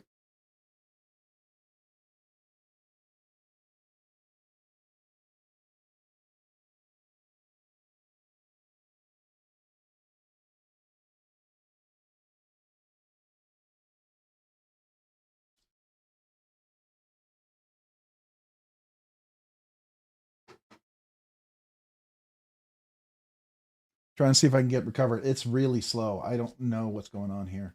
Okay, that's his Xbox. All right, so he's not taking up the bandwidth right now. Okay. Let me see. Oh. All right. What is this one over here? Port A80. That's my MAC address. Okay, so that's the live stream. It's taking up 3 gigabits trying to upload. All right, that would be me.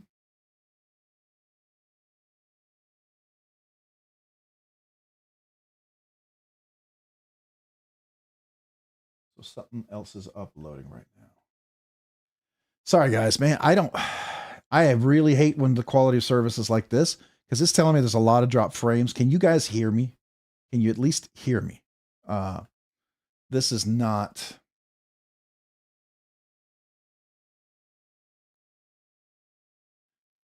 Use blocker so he can't access. you guys, Ribs like I asked for one. All right, so Johnson Creek Task Manager, maybe something's hogging the bandwidth. Yeah, I usually I can shut down certain thing. I looked at it locally. I don't think it's my local PC. I think it's something else within the network. I'm just looking at what's using a lot. Google, okay. OBS, which is typical. I'm fine with that. Yeah, so nothing is here. Anti-malware service. All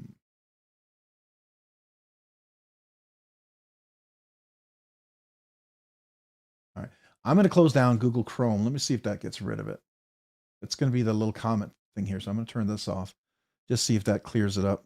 I don't know if that one little thing clears it up. Let's see. Oh, look at that. Went down to 3. This is crazy. Okay.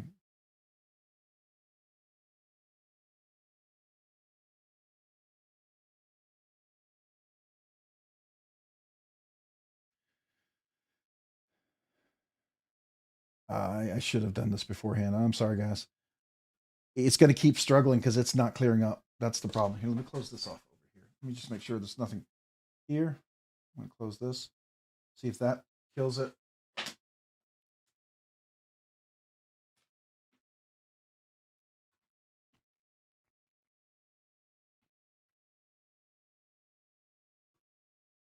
Didn't help.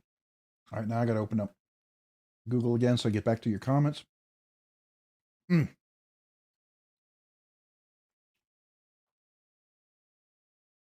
Let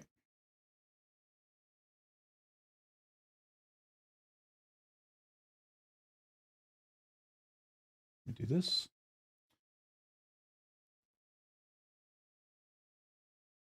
It's still jittery, right? It is. It seems jittery to me. Yeah, it does. It's really jittery. What is going on? I hate to have to, I don't want to restart my router.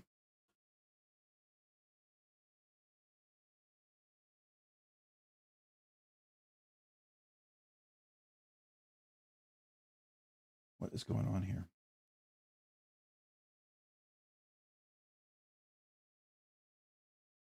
Boy, they changed how this works. Okay.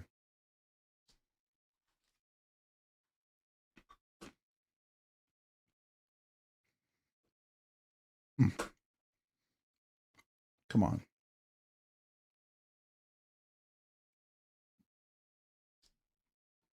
Wait. Let me use the tool that's on my phone. I'm going to restart the router upstairs.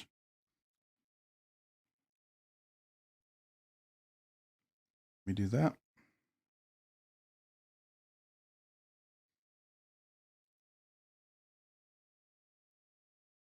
Can you hear me?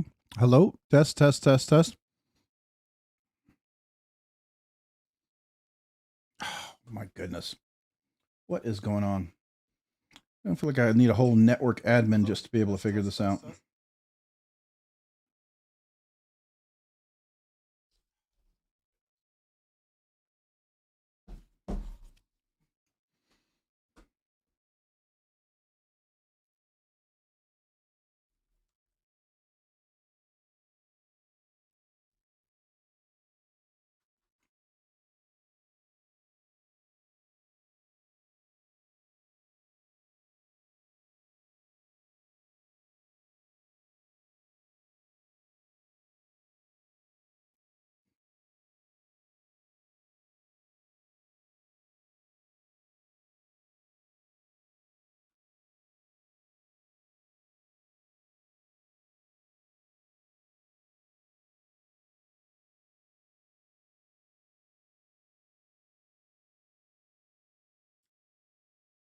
Can you all hear me? Can you hear me? Test 1, 2, 3.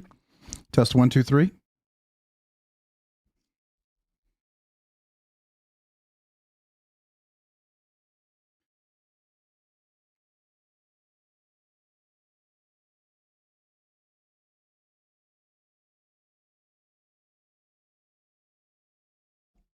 Yeah, but it's only 32 kilobits, and I'm dropping frames like crazy. So let me try one more other workaround. I'm sorry, guys.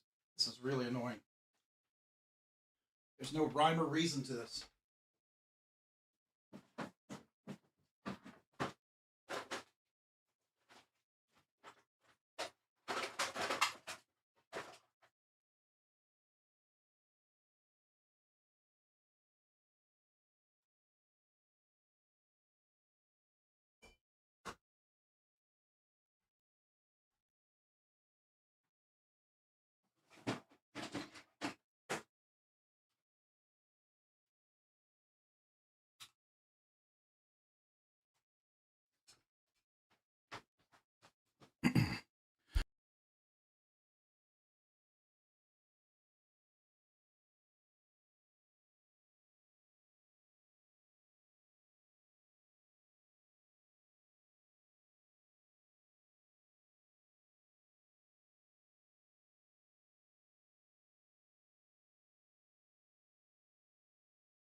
Test, test, test, test, test. Is this better? I think it just switched over. Hello, hello. Let me do a quick audio test. Test 1, 2, 3. Test 1, 2, 3. Hello, hello. Okay. All right. I'm back. There we go. Can you all hear me now? You should be able to hear me.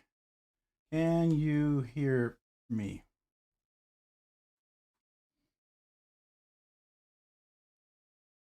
I'm going to have to restart my browser. Let me do that real quick. Okay. Just need to restart my browser here sometime today. There we go. All right. Go to YouTube. Sorry, I gotta start the plug back in, the plug-in. All right, so note to self, from now on, I'm gonna have to do this manual hard plug-in and force that. So the joy of networks. Brand new tab. There we go. Okay. Just want to test this real quick, make sure this shows over here. Okay, good. I can bring this over here. Let me pop this out.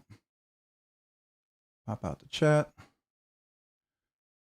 Let me get the link for the comments. It's the whole thing I got to do between every time I go live. I got to do this. So paste this in there.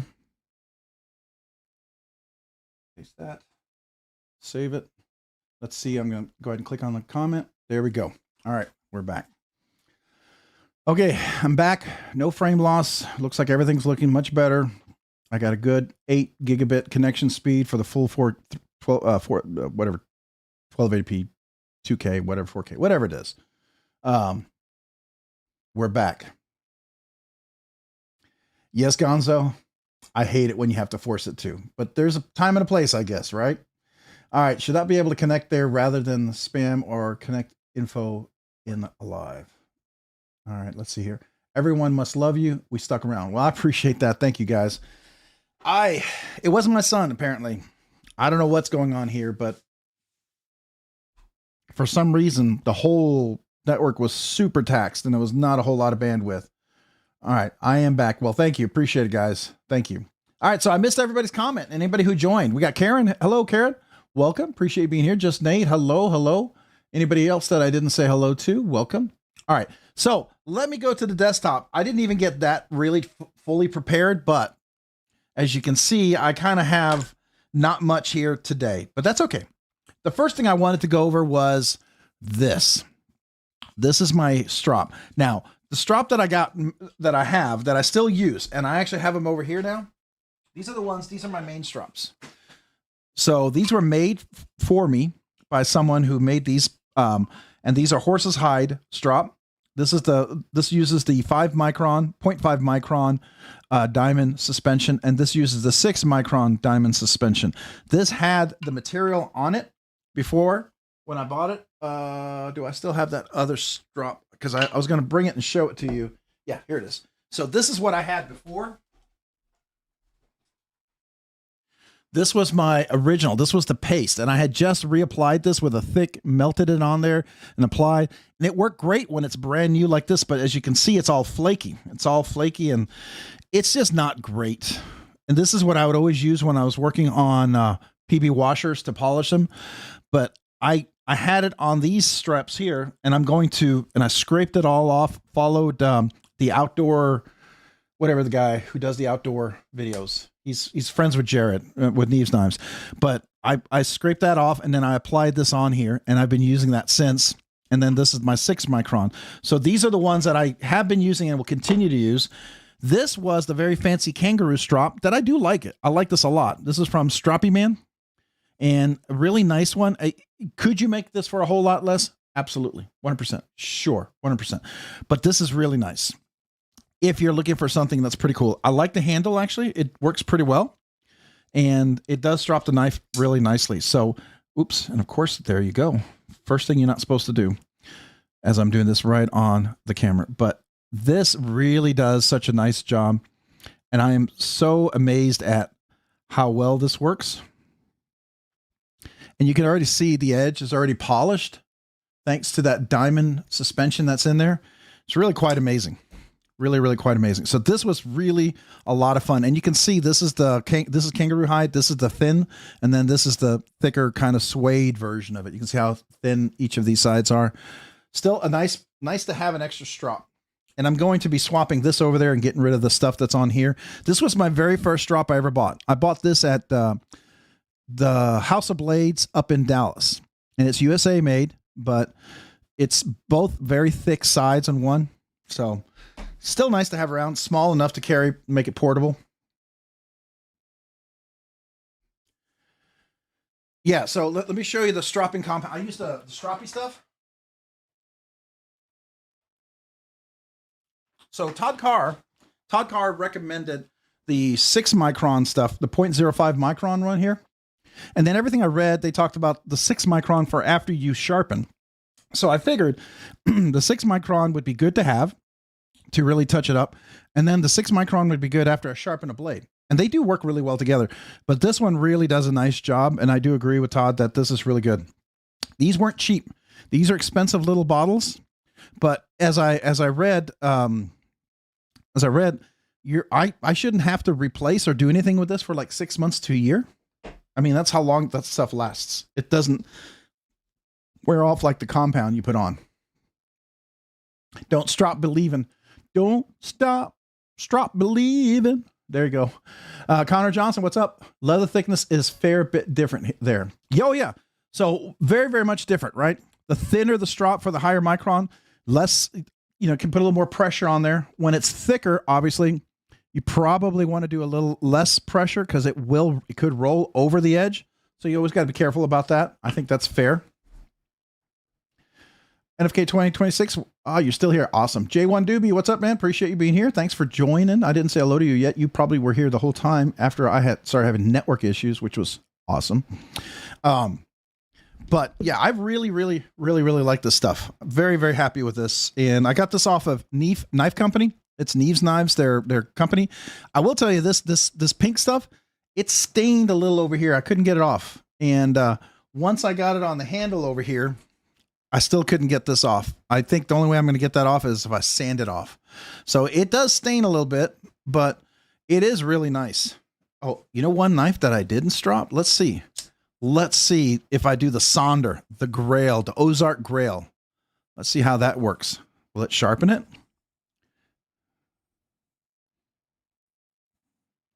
Just curious if this will give it a crazy edge, right? It is D2 steel, high quality, really great. I think it's CPM D2, right? It's a powdered metallurgy. It was made in a custom knife factory. I'm kidding. I'm being so sarcastic. All right, let's see. Let's do a little.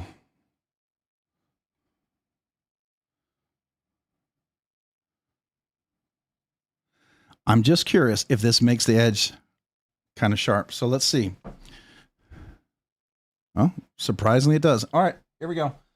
I'll do a little piece of paper test here. Let's see.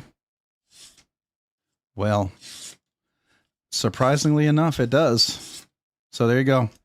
Now the Sonder it can be up to the Grail status that it had.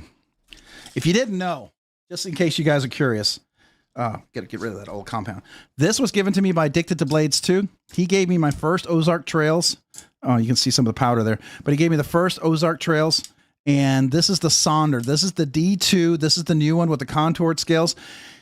If you only have $20 and you have nothing else, or $15, you have nothing else, it's not bad. If you have $30 or $40, I would recommend anything else. But for what it is, it's not bad.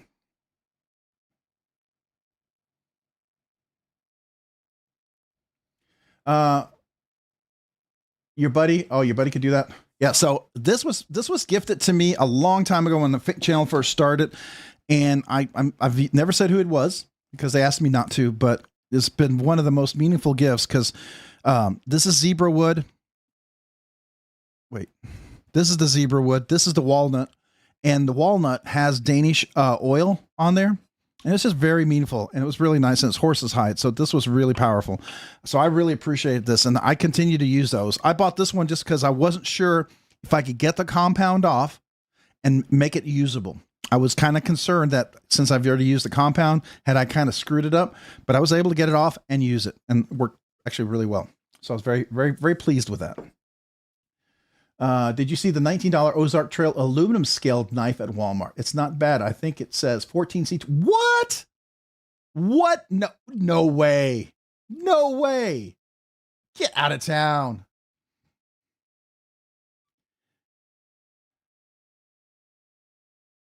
Oh yeah. So you have different grits. You know about what you're looking at. I like that, Todd. So Todd, thank you. Thank you. I finally got, you know, and that was what it was. Now I understand. Now I understand. And what's his name? Was it Outdoors? What is the guy's name? Outdoor 55. Outdoor 55. He's the one who kind of explained some of the different things with the strop and how to clean off the leather and stuff. And so now I feel like I'm all caught up. Oh, aluminum one, $19.99. That's crazy, isn't it?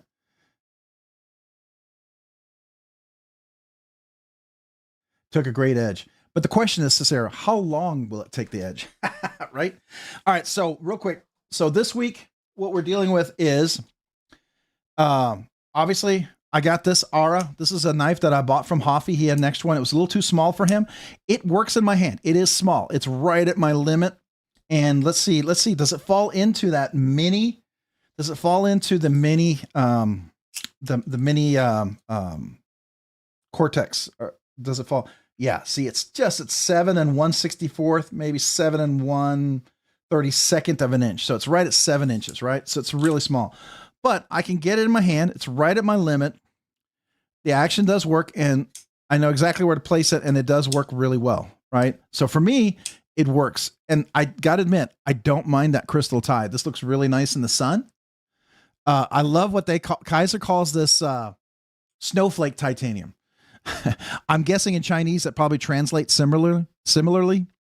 And it's probably a better description of it than crystal tie, because here's Poi Kilo. This is Hoffy's knife. This is next level. This is really gorgeous. This crystal tie. If you saw the short and the video on this, it is absolutely gorgeous. And the action on this knife is phenomenal. It's just great. And this is, by the way, DLC, full DLC on the blade. I did talk to Poi Kilo about the knife.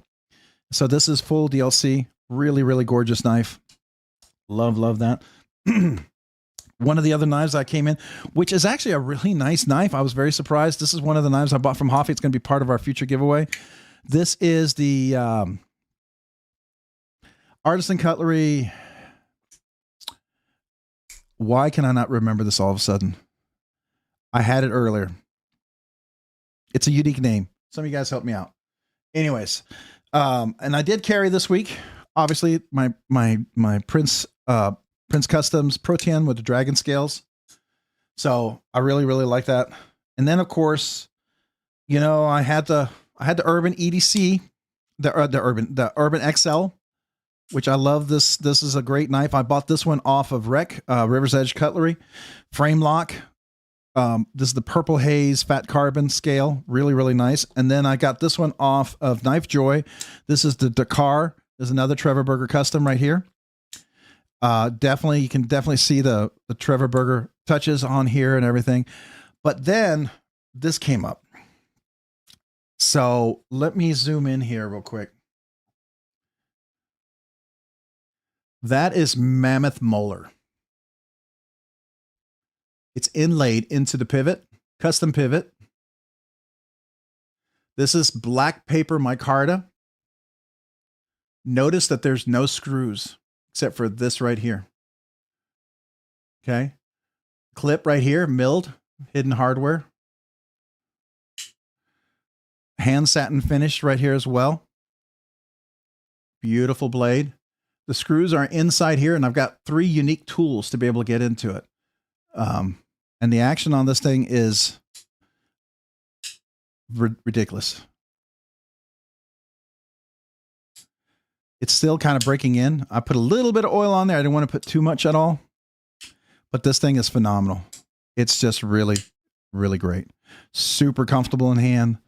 It's definitely, it doesn't have a steel bar insert. This is a titanium on steel, carbidized, perfect angle, really engages, no lock stick whatsoever. Just really phenomenal. This is next level. I handled a Hercules, and his custom stuff is phenomenal. And I always thought this was really good, but it seemed mid-tech, you know, mid-tech Trevor Berger. And you see all the milling. This is a full slab of titanium that's hand satin, hand finished. Everything here is done. When I talked to Trevor, this is a full custom. It's just a maker's choice full custom. And it would be very different than this. The quality and the level between these two, both fantastic knives. This is by far a far superior knife. If you like custom, some people may not. Yes, real mammoth ivory is very expensive. If you look at like the Arnaud Bernards, if you can get the mammoth molar inlays, usually jumps the price $200, $300 just for the inlays. And that's the big inlays. Even when you do this, I mean, this has to be perfect. And you have to get that inlay. I don't know if you can see the precision of that inlay. It almost looks like, come on. Focus. Focus. Focus. Got all the stuff in the background. Here we go. You see that? Just really stunning. It might be easier if I do this. Hold on. Let's do this.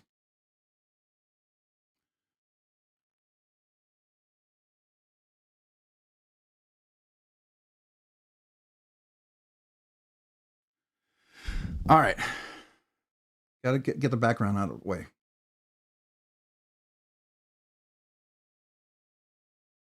There we go.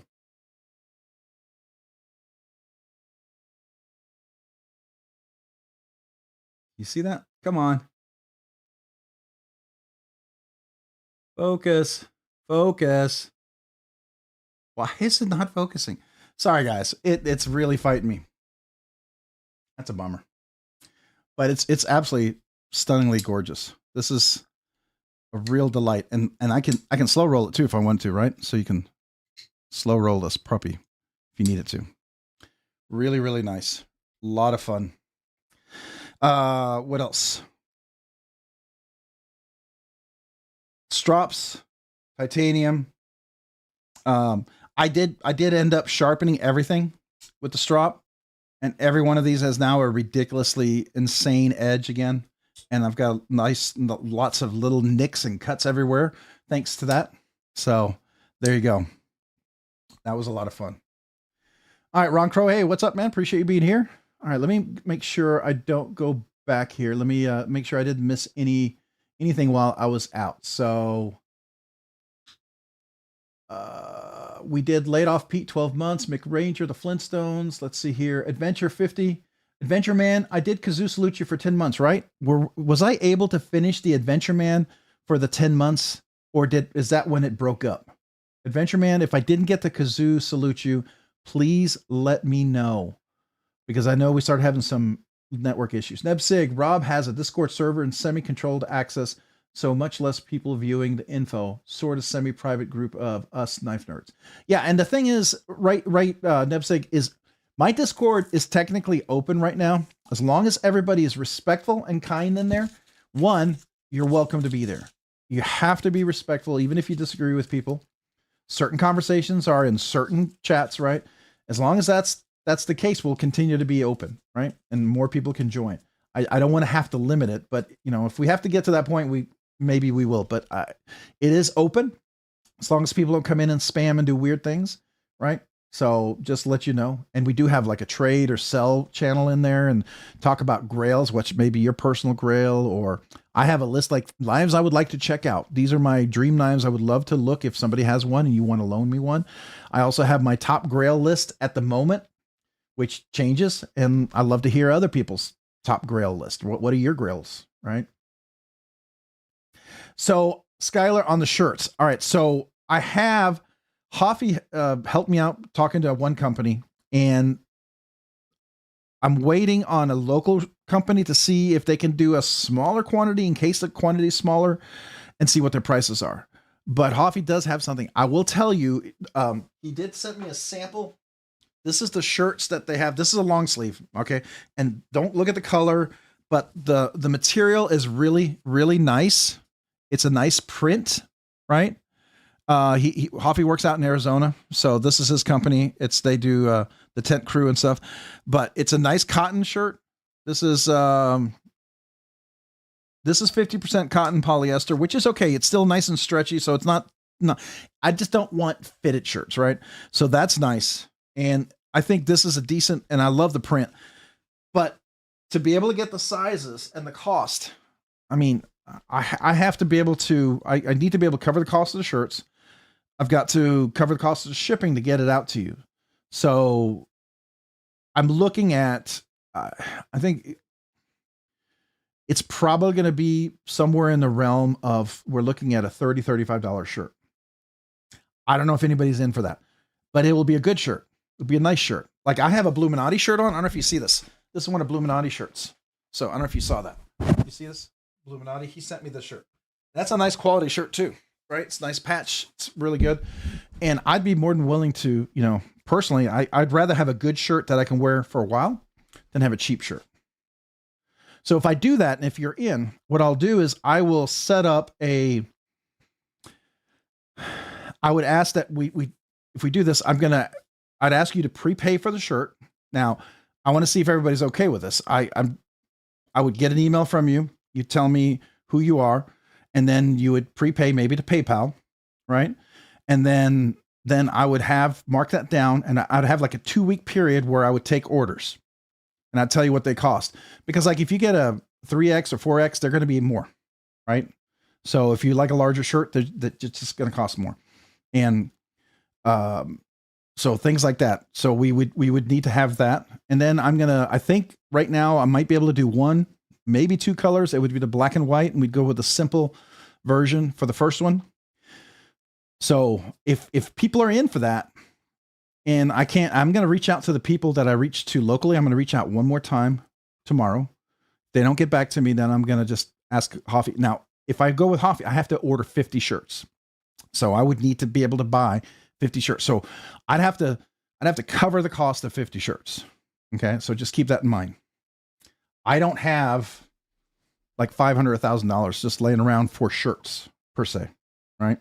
So just, if you all are good with that, if you don't mind that, I'm cool with it. But if we have enough for 50 shirts, cool. If we have enough where we could at least cover the cost of 50 shirts, and then I'd love to have some extra shirts for giveaways. I think it would be cool. I'd love to have some extra shirts, things like that. I think it would be fun as a possible giveaway or something. I mean, to me, but in order to do that, I need to cover the cost of those things, right? I need to cover, because I got to get made the shirts, got to ship to me, and then I got to ship to the people.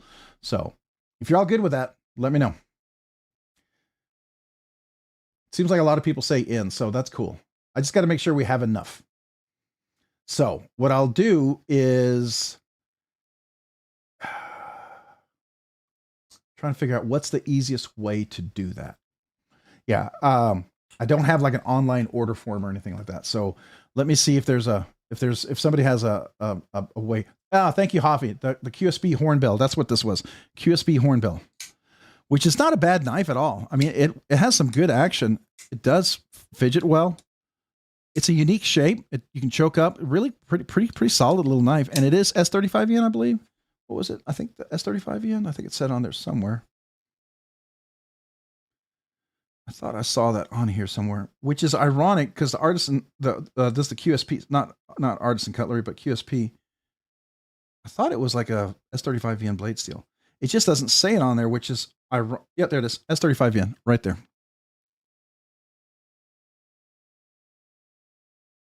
Come on.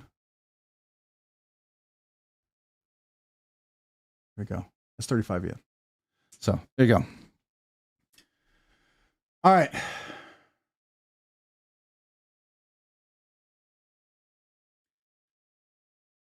Sell you that paper, my car to burger.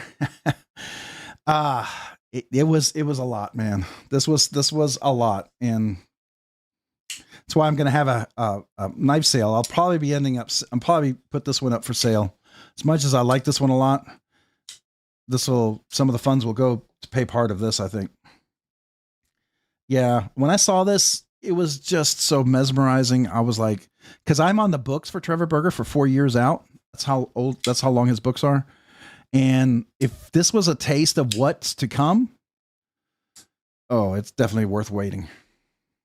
So, all right.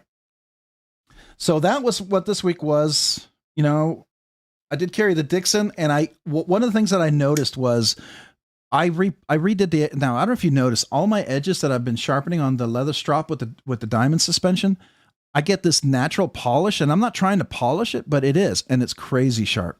Oh, it is just crazy, crazy sharp. I love it. I absolutely love it. I think even this, which wasn't really polished edge, you can still see it starts to polish it up pretty quickly. It's kind of crazy how that works. All right. So let's get to the giveaways, because we have 2 giveaways to do tonight. Let me put some of these away.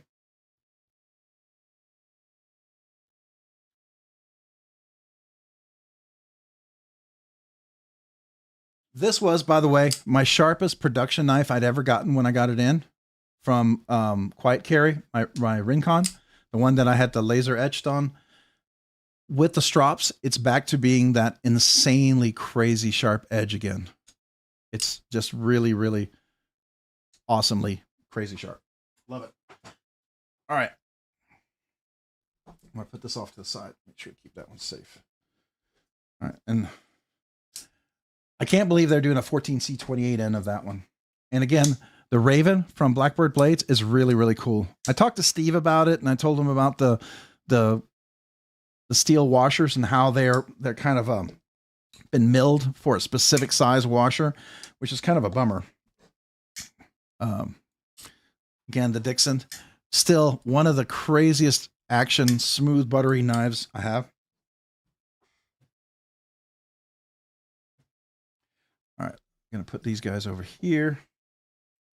I'm just putting these, I'm putting them in the case because I don't want to accidentally drop anything on these guys, because these are fancy. Okay, let's do the regular giveaway. So tonight's regular giveaway, I want to say a big thank you to Addicted to Blades 2, who again gave me the Sonder Ozark Trail. I think I need to do a kind of overview of this and compare it to the original one, the one that was the stainless steel. This actually does feel significantly better than the first one, and it still wasn't a bad deal, right? All right, so we're gonna just take the stickers out. Let's just pour everything out here. So tonight it's going to be a QSP giveaway pin. You're also going to get a little extra, some extra fun, ridiculous kind of goodies on the side, which I think is great. Of course, you're going to get a couple of the 9K poker chips. This is the giveaway for everybody, by the way. You do not have to be a member for this giveaway.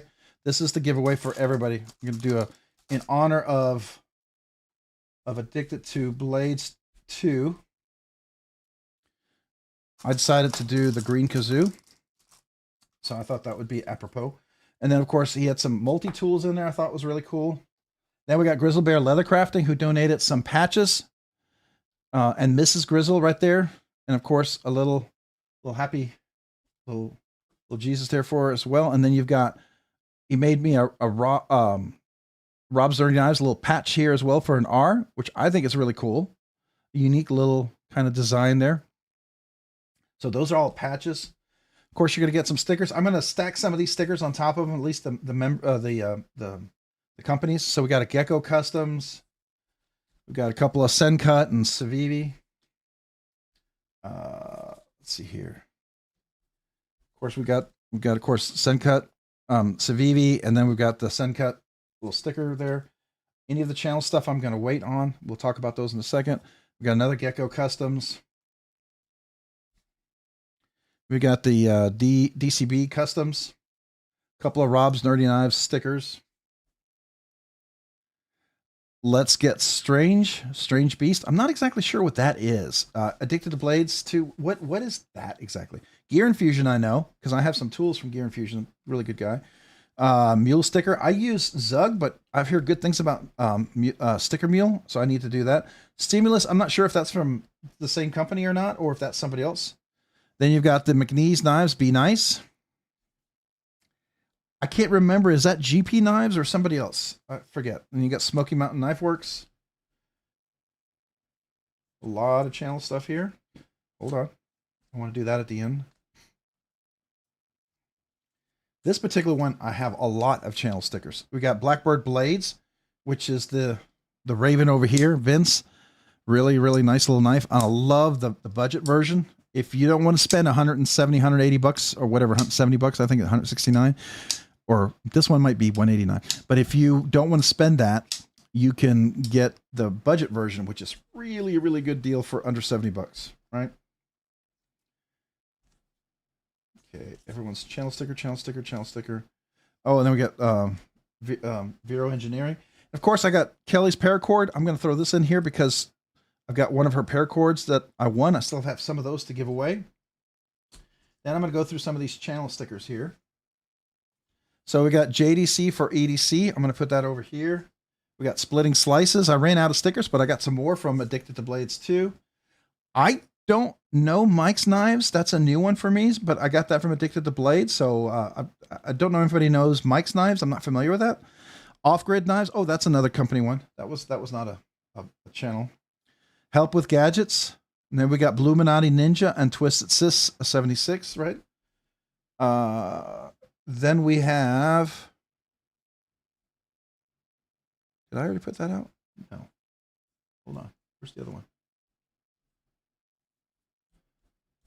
Uh-oh. Oh, and then we got BEDC, Blade Show, Texas. Brian. We got Weld and Carry. Making sure I've got enough room here. Then we've got Mopatty EDC. Rebel Rouser 777. OCD for EDC. I'm just going to throw him over here. And I think, yeah. And of course, we got Crow's Blade and Woodworks. Got a little room up here. And I got some Zach stickers, Zach stuff. I don't have a lot of Zach stickers, so that was fun to be able to give that away. Thank you, Addicted to Blades. EDC for the ADHD. We've got some Stacy Bolstered Blades over here. Another one of our big patches. The Knight's Edge. Got Chef Rocky, Love to You and Yours. Sup, suckers? Then we got the Kevin Smith and Knives. And let me make sure, where can I put that? Where it's going to be a nice central. I will put it, nope. I will put it, let me move this over. I'll put it right here. There we go. Then I got a couple of new stickers that I laughed so hard. Hoff, well, I didn't laugh at this one. Hoff Hoffworks Labs. I love the fact that Hoffy, who's done these poker chips and some of this, he did this, the Tri-Stash, my skull for the QSP Hedgehog, and then for the Excalibur. So he has a Hoff Labworks right here that I got dirty. I need to clean off. These are his stickers. So I'm looking forward to Hoff, once he has more links and more information, but that's the name of what he's doing. So that's the Hoff. And by the way, it's his birthday. And then he made this one sticker. They're small, but oh my gosh, I couldn't stop laughing. Are you ready? But wait, with a guy in a skull in front of a keyboard. So if you know, you know. So there you go. So tonight's giveaway, it's going to include like this. This is a multi-tool. It's a screwdriver. It's a bottle opener, Phillips head screwdriver, and a small blade. So a nice little maybe tool to have with you. This is just ridiculous. It's a pew-pew kind of a little knife. Doesn't work great, but it's just kind of goofy looking. And it's fun, right? It's just something different and fun to throw in there for fun. Then you got a nice little slip joint here where you could have God, family, and country, which would be nice for the car or something like that. Maybe just nice to have a little slip joint somewhere, a nice little extra knife. Got a keychain here with a little, looks like a gnome, a bee gnome. So if you're into gnomes, which my wife is, she's hugely into gnomes. Of course, a couple of stickers here. I'll move those off over here. And then I'll move these guys down here. All right, so tonight's giveaway is going to be this right here. You're going to get, obviously, the card, another QSP sticker, and it is a penguin in JG10. And I thought of the green because it sort of would match that. I know it's not exact match, but you could put it on there. This is with the phosphor bronze washers, but it's got actually pretty good action. This is D2, done really well. You can do middle finger reverse flick. It does work really well, both left and right hand with the liner lock. So I can easily work it both left and right hand. I think it's really, really nice. Reversible clip. It does go on the inside there. You can see that, right? So great little knife, I think, to win tonight. This is, again, a great knife to give to someone first time ever getting a knife, or if you want a knife that's a beater knife for your car, your garage, or something like that, or you just want a knife to carry around you don't have to worry about, or maybe it's a second knife in case you got a fancy knife, right? But it's a knife you can use and not worry about. So tonight, that's tonight's, remember, now, I know this is not as exciting as some of the other nights, but you know, it is the Budget Banger giveaway, and I'm not a gigantic channel where I can give away massive things all the time. Though next week we're going to have an awesome giveaway, the binge from BladeBinge. So be ready for that next week. But this is still a pretty fun giveaway. I think it's a nice little way to something you could give as a gift or something like that. All right, any questions about that? Discord category for the t-shirt sign up. We could do that. Yeah. So what I'll do is I will maintain a spreadsheet of people who sign up and then if you paid. And so with at the end of the 2 weeks, I would need to know, I would be able to order based, I would need to know if I've reached to be able to cover the minimum of the order. I'm trying to make it reasonable. I'm not trying to make, like, I'm not looking at the t-shirts for money making for myself, but I am looking at it as I need to cover the cost, and I would like for it to be able to provide a few extra shirts for future giveaways. So I think that's fair. If the price works out and people are willing to do it, awesome, we'll do it. But if it feels like it's just not going to work and people aren't, feel like it's too much, I get it. I totally get it. But I'd love to do them. I'm more than happy to do them. I think it'd be fun. So, all right. Any questions? All right. So remember, we're going to do the members giveaway after this. This is just a regular giveaway. So, all right, let's make sure I'm going over to the right. Okay, good. All right. So what are the rules? All right. If you here's the live stream for everybody who's just joined, we've got actually a pretty good crowd considering that my notification didn't go out. It was sent as unlisted, which I didn't know. So the way you enter, there's a link right up here in the chat. You click on this, there's a link right here. Also, that same link is going to be in here in the description. And I don't have the members link in here. I need to put that in there, but that's for the second giveaway. If you click on either of those, it's going to take you to the giveaway video. That's where you want to leave your comment. I'll go over what that is in a second. But before you go, just for a thought, if you wanted to be a member, this is where you become a member. If you wanted to join for tonight's giveaway, I'm okay if you just want to be a member for 1 month. I'm honored if you wanted to be a member for 1 month. I'm honored. Please, I never look at that as anything less than being honored and appreciative. All right, and then here's some links that might be worth your time. These are giveaway links: Original Goat, Skiff Caged Bearings, Rockscale Design, BladeBinge, Farrah Monster, Divo, White Mountain Knives. There's 2 other that should be in here, and I said I was going to fix it last week, and I was going to do it before we went live tonight until I found out everything was all messed up. So there should be another one here for 50 Ways. Hank, a guy who makes Hanks that you saw a couple of weeks ago. There is a discount code in there for that as well. That needs to be in there. I need to put that up there. And it's Rob's Nerdy Knives, I think it is. I think that's the full name is the link. I'm going to have to go look it up. But that is the link, Rebel Rouser 777. Let me know about that. But I need to put that up there. So this saves you money. Like if you wanted to get original goat scale, saves you 15%. Skiff Caged Bearings, a thick washer, saves you 10%. Go save some money. My affiliate links, I'm starting to update these. Not here. Dang it, I didn't bring them over. I have new links in the videos. These are some of the older videos. They're about to expire. I need to put the new ones in here. But Freedom Knife Shop, DLT Trading, those will remain. You use any of those, you can save some money. Go to the Freedom Knife Shop. Some things are on sale, not all. Sometimes some of the sales are still going on. Some are, but not all. Just keep in mind, still got some great prices out there.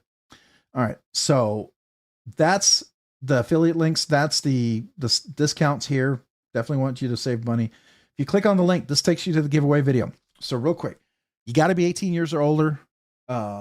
yeah, you have to. I would avoid duplicate entries. Leave a comment that's PG. If your comment's not PG and YouTube filters you out, I won't see it. The comment picker won't see it. Okay, so make your comment PG. Give you best chance to win. I'd avoid a bunch of emojis. If you want to do emojis, go ahead. But I've yet to see someone with a bunch of different emojis win. We did see one person get picked with a basic emoji. Do whatever you want, but I just want you to have best chance to win. Some of the other things you'll see here, duplicate entries will be filtered. Oops, what is it saying here? Let me zoom in here. Yeah, duplicate PG comments. Then the other thing about here is if multiple accounts, this is because we've had this in the past. If you have multiple accounts, if you got like 20, 30, 40, 50 different accounts, the point of the giveaway is not for this to be a personal inventory, personal collection growth thing, right? It's supposed to be fun. Celebrate knives. There was somebody in the past who had 50, 60 accounts, was winning a disproportionate amount of the giveaways overseas, and he was using a forwarder literally to ship lots of knives at a time. That was identified. They were immediately disqualified, and then all their accounts were banned. If you got people in the house, spouse, wife, kids, aunts, parents, whatever, it's fine, right? If they all have a different account, that's not a big deal. It's the whole idea is just, you're supposed to be able to support the knife community, encourage love for knives, and make this provide a fair opportunity for everybody. That's the whole goal of this thing, right? So that's the other thing. If you win and within 60 seconds, you acknowledge it, you must email me, right? With your YouTube name and handle, the ship to name, the address. I only ship to the USA. I don't care where you live, but I only ship to the USA. So if you have a proxy, someone, that's fine. And what you want. And then you must contact me via email only. Like I said, because I'm going to reply to you and ask you to verify.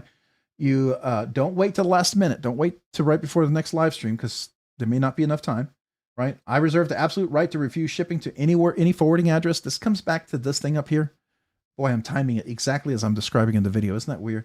Anyways, the whole point of that is just if you're one of those, that's not cool, right? I don't care if you have other accounts. I really don't care. Just here, please, for this giveaway, one entry, right? And there are algorithms that people can run to see if you potentially are multiple accounts. There's lots of little things that are identifiers.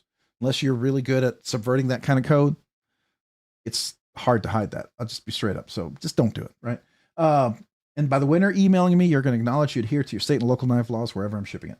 The winner must contact me and follow the email steps. So you contact me, I reply to you, I said, do this, cut and paste. Don't type it, cut and paste. And just follow screenshots. Once you do that, you're done. Let me know you're done, and that's it. So what is the giveaway tonight? We already saw it. There it is. I'm going to go over it here. But those are the rules. And then we'll go down here. We have 148 views. If you get a chance, by the way, if you would mind hitting that like button, both in let's go back to the live stream real quick. If you haven't hit the like button over here, it does help get the channel closer to that magical 10K that we're trying to get to with a big, huge milestone giveaway. So if you would mind considering that. And I see Stacy Bolster Blades. Before we continue, we've got to go over here and do a quick celebration. We have Twisted. Oh, wait, hold on a second. So real quick, did anybody tell me if Adventure Man did I finish celebrating Adventure Man? Did I get a chance to celebrate Adventure Man? I didn't see if he replied. I'm going to come back to it. But first, Tyler Williams, 27 months. Let's do a quick kazoo salute for that because that's huge. Where's my special kazoo? Here we are. 27 months. Thank you, Tyler, for being a Nerdy Knives Uber nerd for 27 months. Appreciate you.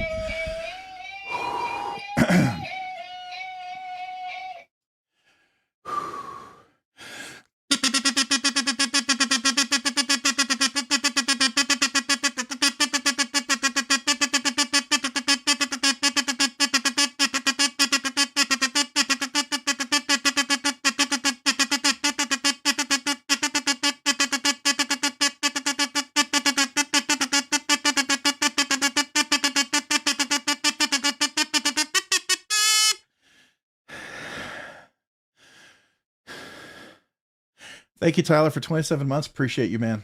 As I catch my breath. All right. Twisted Sis 76. Welcome to Rob's Nerdy Knives Enthusiast. Welcome back, Twisted Sis 76. Appreciate you. A big kazoo salute to you. And thank you for coming back.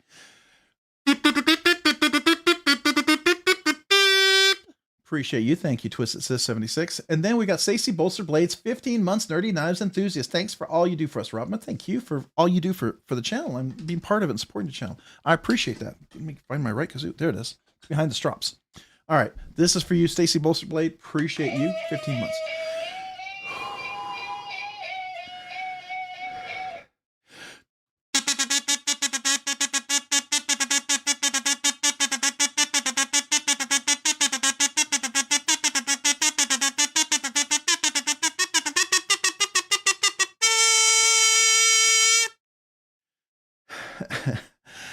Thank you, Stacey Bolster Blade, for 15 months. Appreciate you. Thank you.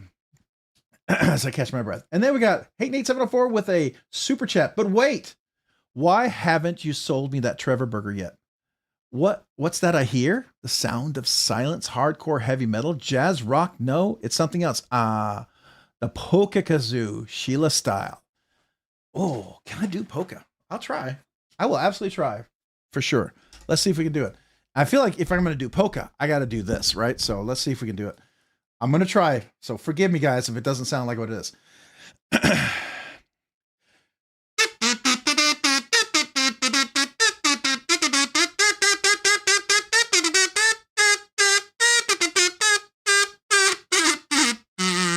Okay.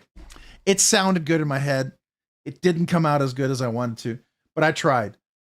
Hate Nate 7 for you. Let me like that and thumbs it up. I will give it a try every time. Even if it's a miserable failure, I am more than happy to make a fool of myself. Try. Because you guys are worth it. So I appreciate you. Was it close? Was it close? Were you guys okay with that one? And real quick, I had to ask, did I get the one other super chat? Was that correct? I wasn't sure if I got that one. Okay, all right. So we got Cliff Bot, member for 1 month. Wow, 1 month. What a flex. Hey, 1 month. I appreciate it, man. That's a huge flex. I appreciate the fact that you decided to continue for a second month. So thank you, man. My kazoo salute to you and appreciate you. Appreciate that, Cliff Brought. Thank you so much, man. Right, so then we got Paul Mills with a super chat. How about a little kazoo, Robert? Rob, sorry. Sorry, I was reading another one there. I'm trying to reread a couple of them at the same time. All right, how about another kazoo, Rob? Absolutely for you, Paul Mills. 100%. You got it, man. So how about a little kazoo just for you?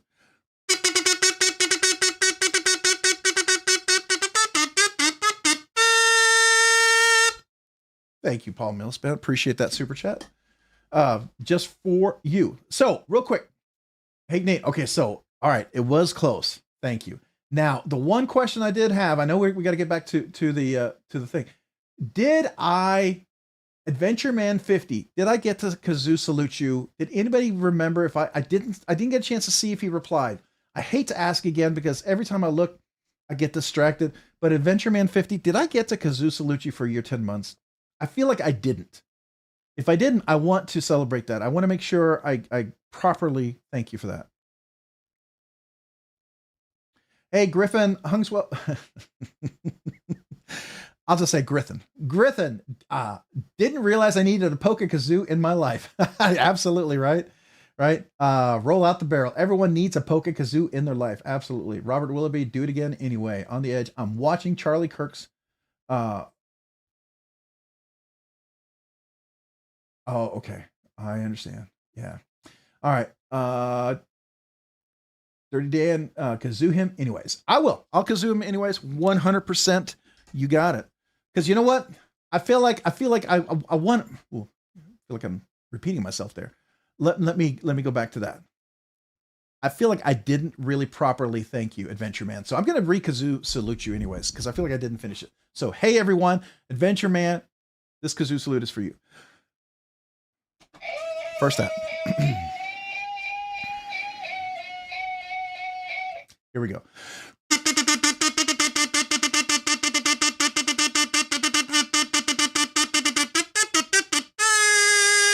Thank you, Adventure Man, for being a member for 10 months. Appreciate you. Nerdy Knives Enthusiast, thank you. All right, so I feel like now I properly recognized you. All right, so now we got Renee Ramon, member for 11 months, Nerdy Knives, Nut, give me some Imperial March from Star Wars. I think I can do that.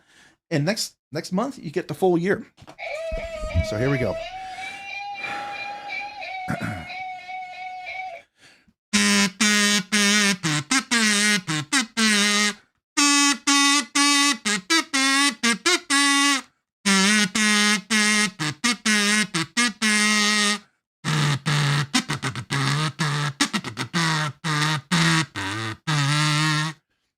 That's closer. I couldn't quite finish the end part there. But anyways, got a little Imperial March out of me that time. Last week, I couldn't quite remember how it went, but there you go, man. Appreciate you. Thank you, Renee Ramon. Thank you for 11 months.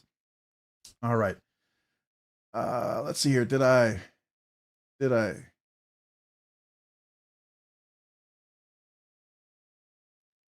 All right. So here we are, everyone. Appreciate you guys. Rob, gone to the dark side. You know it. I have. Totally went to the dark side. All good. You and yourself, Renee Ramon. All right. So Rob's gone to the dark side. There we go. Did it meet your approval, Renee? Did at least get close enough?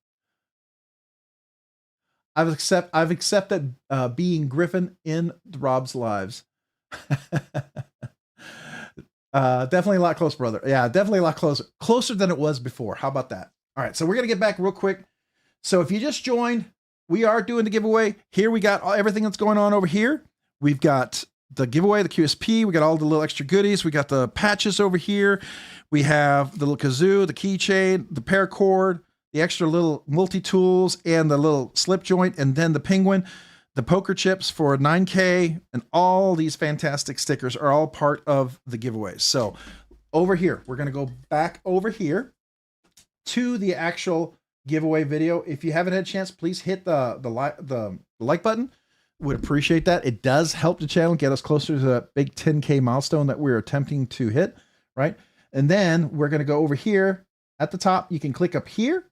There's a link here, or you can go into the description. There's a link here. Either one of those will take you to the giveaway video. Oops. What just happened? Oh, what just happened? What did I click? I'm clicking crazy stuff here. Sorry, guys. All right, so I'm going to click this link right here. Takes me to the giveaway video. Here's the giveaway video. Please leave a comment. Make sure it's PG. 1 entry per person. Don't let the YouTube comment filter you out if you have multiple comments. What I have is 108 likes. Thank you guys for hitting the like button. It does help the channel, and it'll get us closer to that magical 10K that I can't wait to celebrate with you guys. All right, so we got KVV, VB. So it's uppercase, lowercase v. So now I'm going to go ahead and open up the comment picker. And hopefully I'm still logged in. Of course I'm not logged in. So give me just 1 second. Let me log back in, because it doesn't see that it's me. So let me just make sure I log back in. Log in. 1 second. Let me log in, please. There you go. Go back to the tool. That was crazy. All right. So you got to love advertisement. So I go to log in, which means I'm a paid Patreon person. I'm paying to log in. In order for me to click to log in, it showed me an ad. Man, talk about stretching your ad revenues, right? If you already paid, you shouldn't have to see that ad. Just my 2 cents on that. But anyways, I'm going to go here. I'm going to paste this in. Going to come back to Skull EDC because he does have a super chat. And just for giggles, I'm going to see how many comments we have, even though we're going to go back over there. We have 165 unique comments right now. It says 165, so that's cool. All right, so let's go back real quick. Since we do have a super chat from Skull EDC, I think Ave Maria would be delightful. Let me like that and thumbs that up. Don't know if I can do it, but here we go.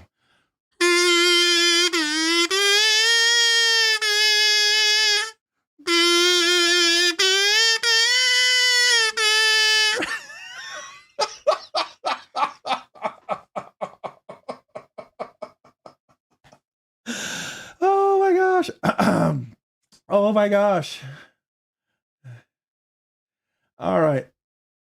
All right, guys. I hope you like that. I hope that was okay with you guys. All right. So here we go. What do y'all think? What do y'all think? Did that get close? Somewhat close. Hopefully you like that. I don't know. There we go. All right. Well, I appreciate the super chat. Appreciate you, man. Thank you. All right. So we're going to go back to the giveaway. Here we go. I'm going to refresh this right here. We have 165 comments. If you haven't had a chance to enter yet, please type in the number 96. If you need more time to enter, type in the number 96. I'll wait 30 seconds. And of course, anybody who types the number 42 knows what that means.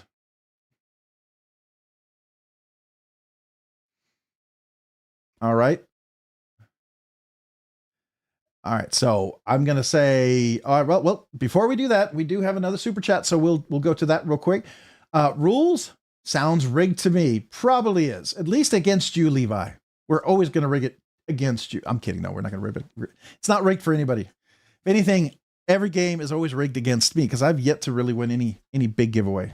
But I feel like I'm saving them up. I'm saving them all up for someday for the big one. But this kazoo salute is for you, Levi. Appreciate the super chat.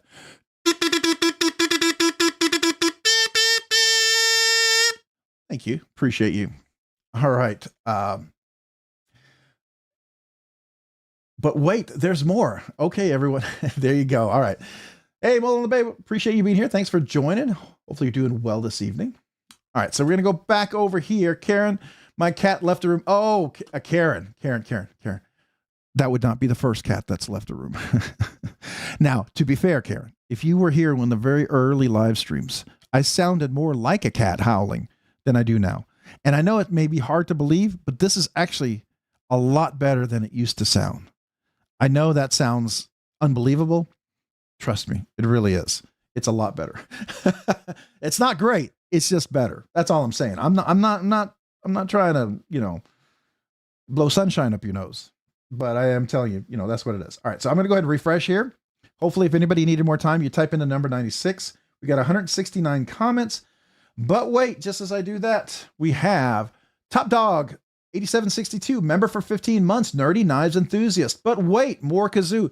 Top Dog 8769. Thank you for being a member for 15 months. 15 months. There we go. Right, kazoo.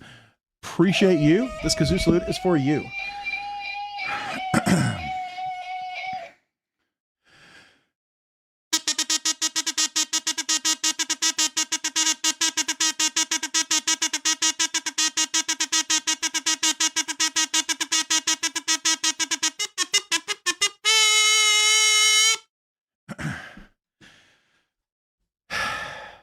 Thank you for being a member for 15 months, Top Dog 8762. I appreciate you. Thank you.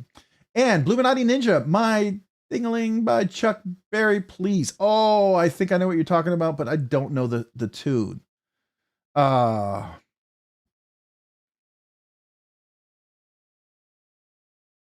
Chuck Berry. Do I know anything by Chuck Berry though? That's the question. I do, but I don't know if I know how it goes. But I don't know My Ding-a-ling. I know what you're talking about. I've heard the song, but I don't remember the tune whatsoever to save my life.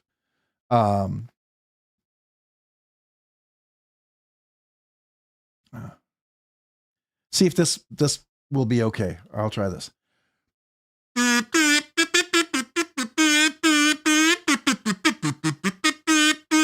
Okay, it didn't come out like I wanted.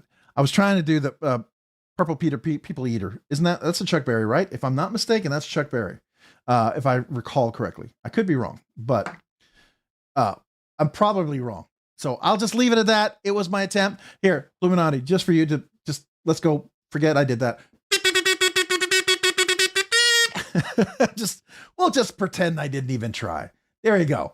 All right, Nebsig 96. Nebsig 96. You need 30 seconds. You got 30 seconds. So go for it. Go enter.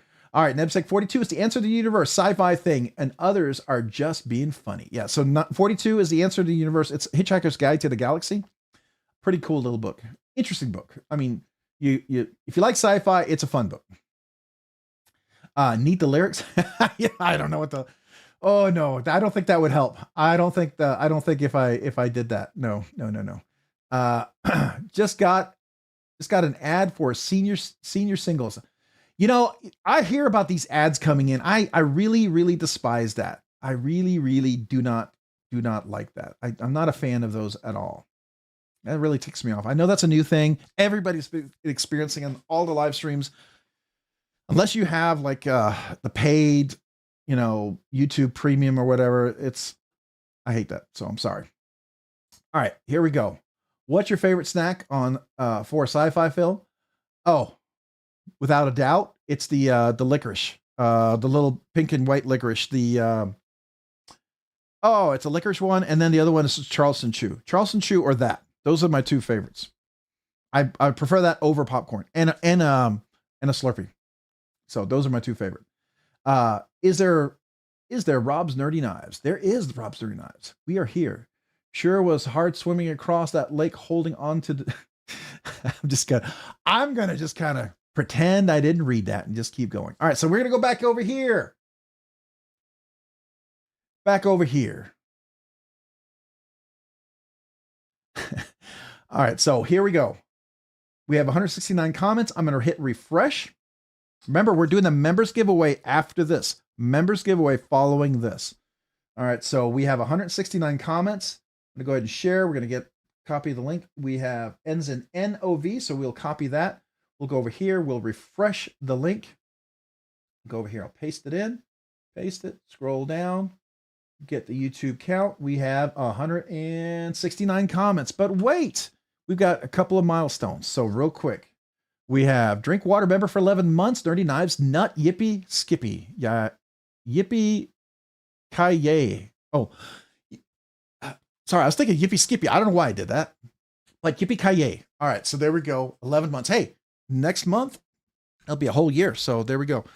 All right, this kazoo salute is for you, Drink Water. Thank you for being a member for 11 months. Appreciate you, man. All right, Nerdy Knives, Nut. This is for you.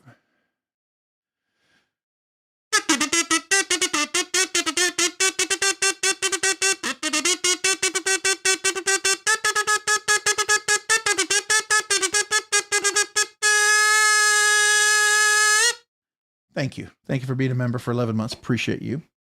And then we got tagging with a $2 super chat. I want to be a part of the problem. You can absolutely be part of the problem, and I appreciate that. I don't see it as a problem. I see it as thank you. So I appreciate you. This is Kazoo Salute is for you.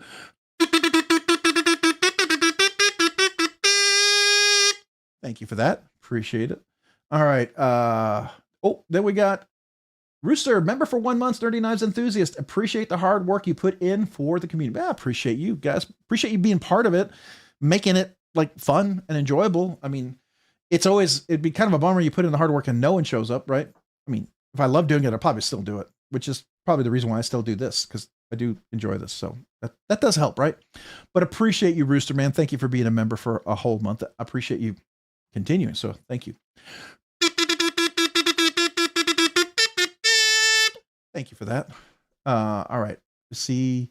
All right. We got Ramsey Silent. The ding, whatever, is a rope with bells on it. Okay. Oh, the dingling. It's a rope with bells. All right. There we go. I figured that's what it was. I remember it was some song. I don't remember the details of it. He read ding dong like he can't remember eating them in the 90s. Oh, I love ding dongs. Ding dongs are great. But the ding dongs that were the best were the ones in the aluminum foil. Once they started putting on plastic, just not the same, in my opinion. Got to have the ding dongs in aluminum foil. That was always the best. My personal opinion. May not agree, but that's okay. All right, so we're going to go ahead and clear this. Let's go ahead and go back to here. We're going to hit refresh. If you just joined, you need more time. Type in the number 96. Otherwise, we're going to get the link. We're going to go ahead and do the giveaway. Then we're going to go to the members giveaway following this. This is the giveaway for everyone right now. I'm going to get the link here. It ends in PS for... Wait, there's more, right? PS, I guess, right? So we'll go up here. We'll refresh the link. Let's go up here, paste it in. We'll paste that in, go down to the bottom here. Let's get our count. See if we have 170 comments. We have 169 comments. Might have been one duplicate in there just in case. If you have a duplicate, make sure you go remove it. I don't want you to miss out on it, but it looks like one of the comments wasn't seen by the comment picker, or at least it was filtered out. So we have 169 comments right now. I'm going to go ahead and count to 10. If anybody needs more time, type in a number 96. But after this, we'll follow by the members giveaway. This is for everyone. Appreciate you guys. Thank you. Thank you. So thank you guys, everyone. Appreciate it. Number 69. All right, here we go. I'm going to go ahead and count to 10. Thank you guys. Hang around if you want to see what the members give away. You can join if you want to just join for a month, or if you just want to see what it is and want to find out about next week's giveaway. I'll talk about that following this as well. There'll be a video for it. It's going to be the big BladeBinge exclusive giveaway next week. It's an S90V fat carbon or camel carbon scaled knife, a nice premium little knife. It's a collab with Divo and BladeBinge. That's going to be next week's giveaway for everyone. But today we'll have the members. All right. Paul Mills, you need a few more seconds. I'll wait a few seconds for you. All right. So here we go. I'm going to go ahead and count to 10 unless somebody needs more time. So we're good. Paul, I have a feeling you already signed up. So I'm going to go ahead and count to 10. 420 cons. All right. So here we go. 10, 9, 8, 7, 6, 5, 4, 3, 2, 1. Good luck, everyone. And the winner is, here we go. Wait.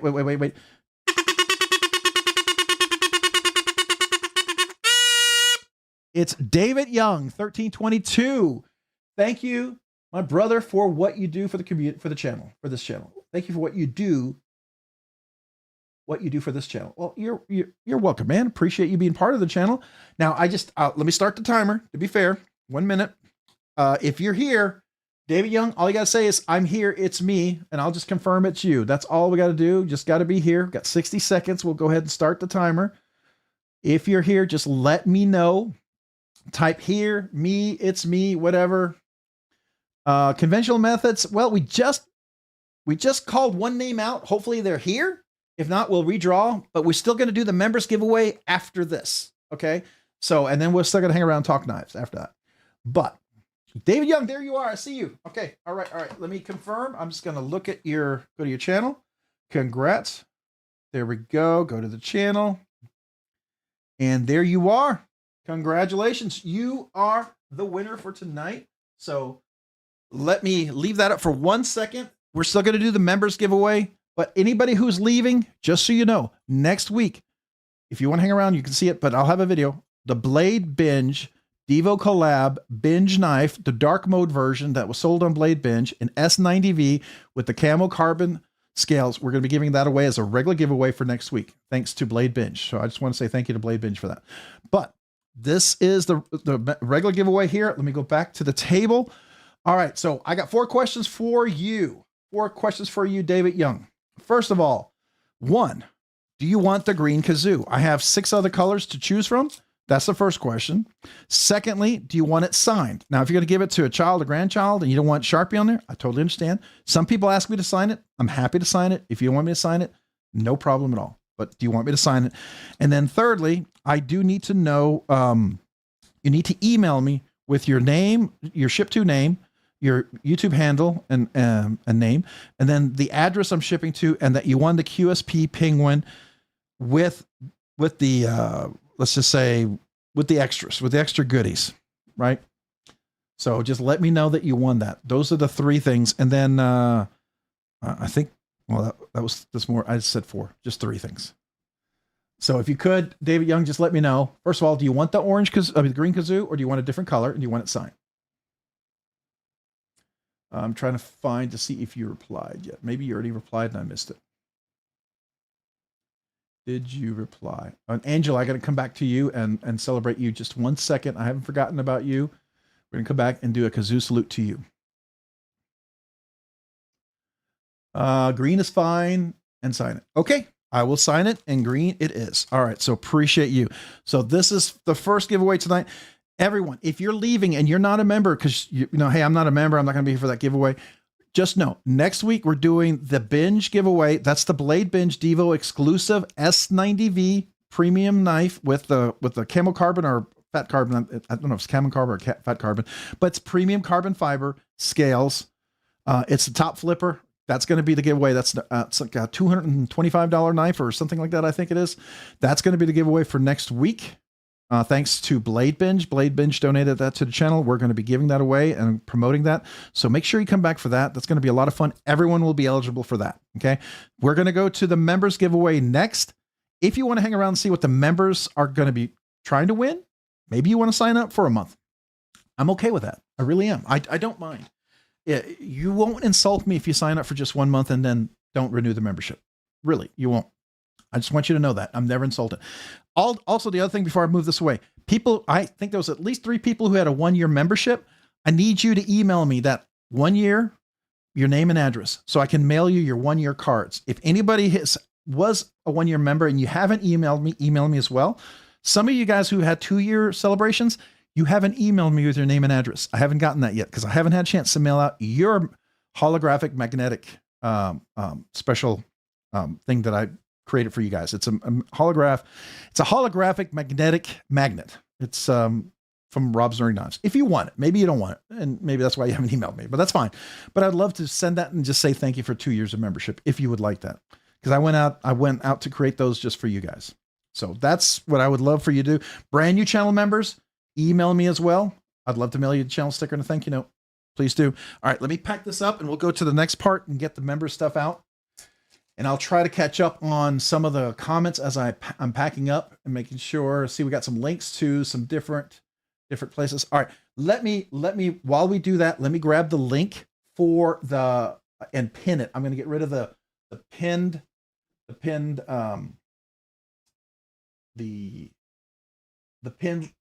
link that's in there. Let me remove that.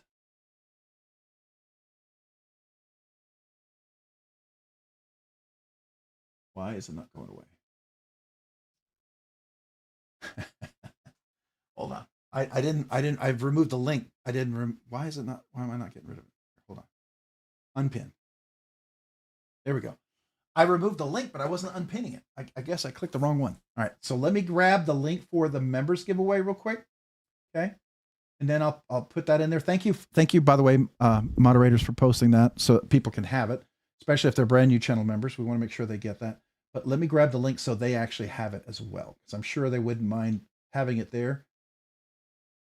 Now, just so you know, if you're not a member, you cannot enter. You can't look at the video either. It's going to be for members only, just so you know. Okay. Now, the only thing I ask for members is you got to be a member at the time you enter, at the time you win, and you have to be a member when you verify. So if your membership ends like you signed up on, let's say, Wednesday, and your membership ended on Wednesday, you still got to be a member today. Just kind of the rule, right? So I'm not trying to be a pain. Really, I'm not. But I just want you to know that's kind of the expectation here. So let me just find that video. Members exclusive giveaway. There you are. Let me copy that. Copy the link. I'm only posting the link in myself so I can pin it. All right, guys. I don't know. There's a couple of moderators I need to talk to you about maybe elevating your privilege if you guys are up for that. So this is the members. Oh, no, don't do that.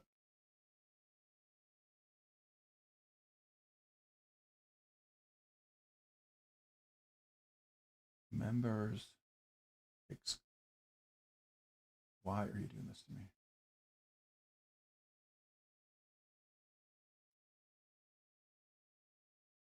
Okay.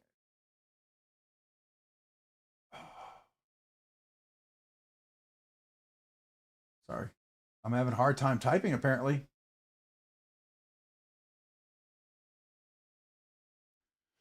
All right, see if that works for you members. Let me know. Hopefully I didn't mess up when I posted it. Let's see. Oh, we got some super. Okay, hold on. I gotta come back. All right, wait a second. Let me do this real quick. First off, I got to come back to Angelo. Angelo, welcome to Rob's Nerdy Knives. First of all, let me do that. Welcome to Rob's Nerdy Knives. I meant to do that earlier. This kazoo salute is for you. Appreciate you becoming a member. And looks like you came back as a member, so appreciate you coming back. Make sure you sign up for the giveaway. Then we got Paul Millicent to Rob's Nerdy Knives membership. Appreciate the gifted membership. Let me go back to that and see if I can find who was gifted the membership. Okay, I got it. So Paul Mills, thanks you for the gifted membership. This kazoo salute is for you. Thank you, Paul Mills, for the gifted membership. It looks like bshady_22 was gifted a membership from Paul Mills. bshady_22. Make sure you thank Paul Mills for the gifted membership. And bshady_22, welcome to Rob's Nerdy Knives. This kazoo salute is for you. Appreciate that. All right, then we have Jim Cox sent 5 Rob's Nerdy Knives gifted memberships. So Jim Cox, thank you for the 5 gifted memberships. I appreciate that. This kazoo salute is for you, and man, thank you for that.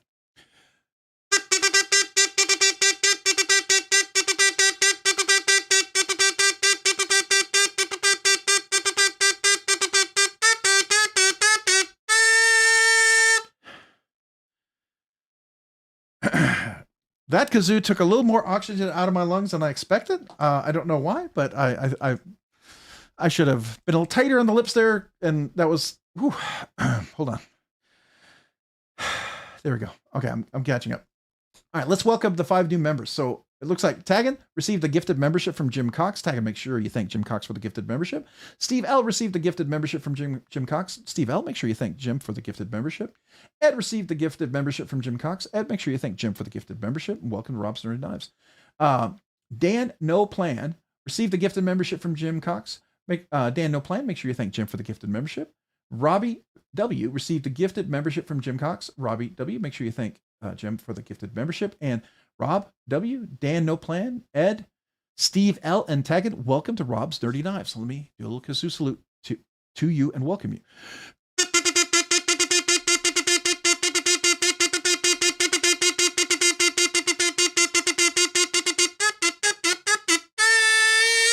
Thank you guys for becoming members. Appreciate you. Make sure you go enter the giveaway. Some of you guys, welcome back. Some of you guys might be brand new members, so I appreciate you. Oh, I meant to pin that. Let me pin that. I got to come back to one more super chat, but let me pin that giveaway. I need to pin that. Okay, so this is the members giveaway. Hopefully the members giveaway works. Oh, you had a, Master Sergeant. Hopefully you got the tree out of the way. Hopefully it didn't damage anything in your house or anything. Hey, MPG EDC, welcome. Appreciate you joining us tonight. Conventional Methods, welcome. Welcome, Alex Boggle, welcome. Appreciate you guys being here. All right, so Hate Nate 704. Oh boy, here we go. I'm gonna read this. Polka, polka, polka. Home Alone reference. How about some polka metal? We could try. This just in. Sheila is on her way. Her subtle and sweet hedge will save us all. Is that a Prater? No. All right, so here we go. I'll try to do some polka, polka, polka metal, but can't say that it's going to sound great, but I will give it a try. But real quick before I do that, let me make sure I put a little heart and a little thumbs up on that. Appreciate you, man. Thank you for that. This kazoo salute is for you.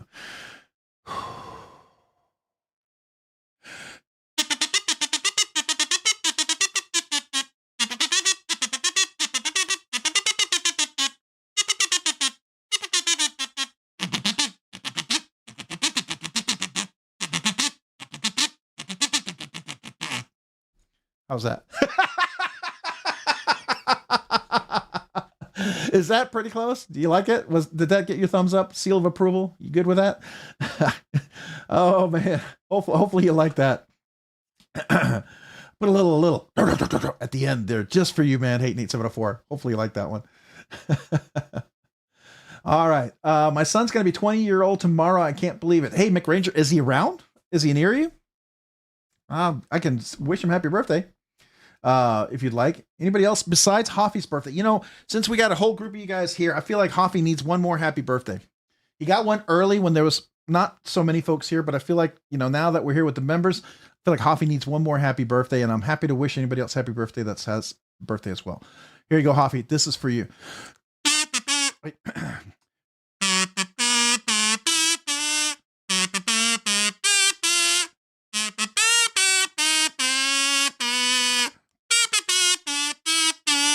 Happy birthday, Hoffy. Appreciate you. All right. So,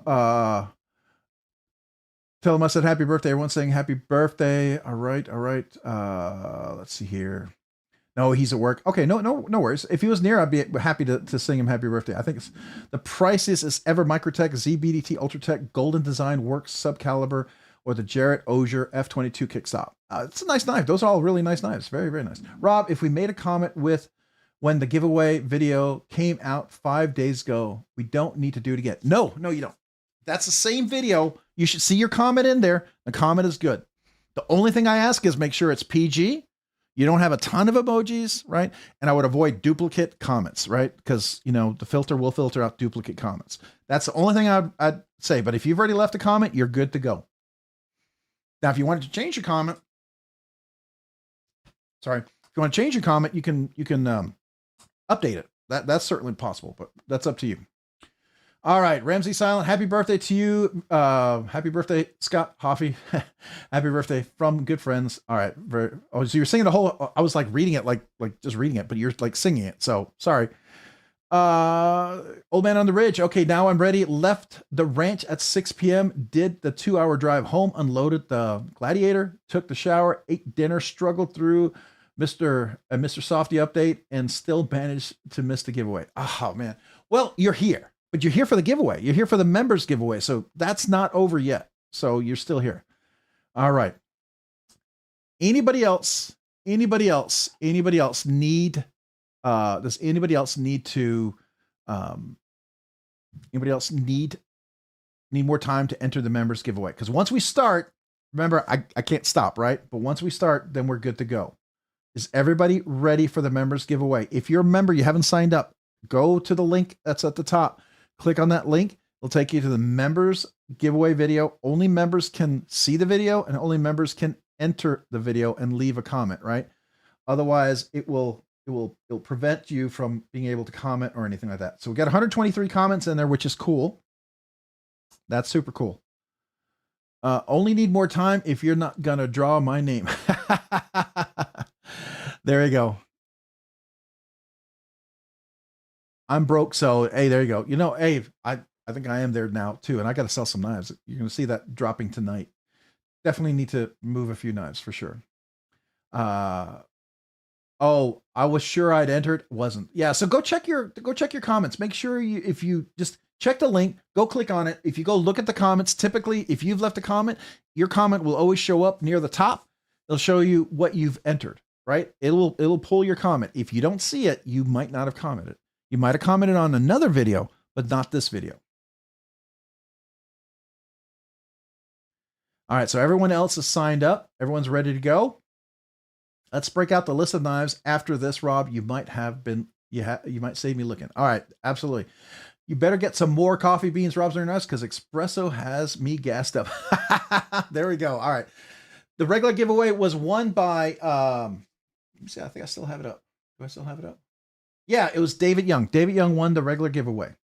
So David Young was our giveaway winner. I'm trying to put winner and giveaway together as one word. That doesn't work. All right. So is everybody good to go? So one more time, well, before I do that, I did say I need to bring out what the giveaway is, because some of you guys might have been hanging around going, well, what are they even giving away? Because you might actually want to see what it is. So let me just pack this up super quick so you guys can see it. Where's my box? There we are. So I'm going to just pack this in here for now.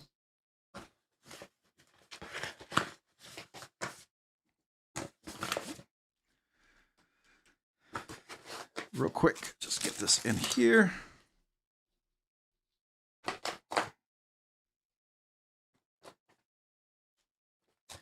All right, I'm just going to get all the stickers together, wrap them all up. Well, not wrap them up, but bring them together and get that into the box. If you win one of these things and you needed stickers for like your toolbox or your case for your knives or something like that, I think you'd be able to cover your entire case winning one of these giveaways. I love that. I think that's kind of cool, personally. All right. So here's a members giveaway tonight.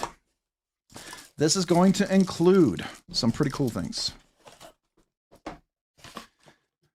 Let me put all the stuff out. And I'm going to put all the stickers over here. All right, so I'm going to get a sharp. Now, what this is from Riot. you button this together and this becomes a tray. It's like a little portable tray for your stuff. So it's an EDC tray, and that's from Riot. You're going to get a Kelly's paracord, one of the big ball busters. And I figure that's kind of cool, right? You're going to get a red kazoo. Obviously, you can choose a different color. You're going to get a couple of the 9K coins.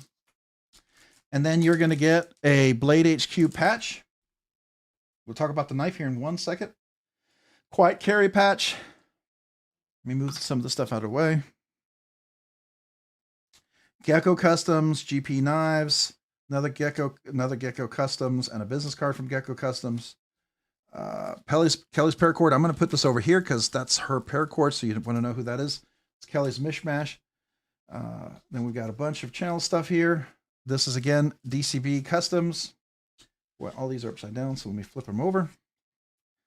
Robsner Knives. We got Big Dixon Energy, Holt Blade Works. More channel stuff. I want to first finish up here. Civivi. And OCD for EDC. We've got a big old Addicted to Blades. Addicted to Blades, I think he needs bigger stickers. I don't think they're big enough. I'm just kidding, man. I love it. You absolutely know who that is, right? Then you got Twisted Sis. And where is, it should be, there it is. And a Bluminati Ninja. Awesome folks there. Got Crow's Blade and Woodworks. I always have to say it slowly because I always mess it up if I say it too fast. Kevin Smith and Knives, ADHD for the EDC for the ADHD. We've got BEDC. That's Brian right there with his Blade Show Atlanta, Blade Show Texas stickers right there. I'm going to move this off of the way. We got Help with Gadgets. I'll put him over here. Rebel Rouser 777 right here. We got OCD for EDC. You'll actually get one of his patches, one of his legacy old patches, by the way. We got Stacy Bolstered Blades. I'll put her over here.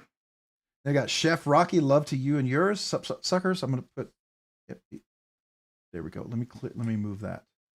And then we've got the Knight's Edge, Neil. Go check him out. Can you see that? Nope, it's getting cut off. Let's put that up here. The Knight's Edge, right? So that is tonight's giveaway. There's 2 stickers there, by the way, in case you're curious. All right, so let's look at the knife. Now, this knife is configured in the manual mode. There is something you can do if you wanted to change it. I did not do it because I cannot give away something like that. And I don't want to risk the channel getting shut down because I did. So I don't want to break any laws. This is the manual mode right now, right? So this is the manual mode. There is this mechanism and there's some instructions on how to do it. It's very simple. This could become, one of those that does it by itself, right? So you can convert that. This is the Warncliffe. This is the CPM 3V version. And this is the RMX Worksharp knife. So made in USA. I mean, it's a $140 knife. I think it's a pretty cool little knife with all the other stuff. This all works out as a nice little members giveaway for this week, I think. Hopefully you guys enjoy that, see something interesting. Even if nothing else, if you have somebody in your family who wants it is a super thin, super slicey blade. If you didn't know that, it is super thin and it is incredible. And let me tell you, if I do this, oh man, I actually haven't stropped it a whole lot. So I bet I can get this edge ridiculously. Like we could split a hair with this edge if I do this just a few more times.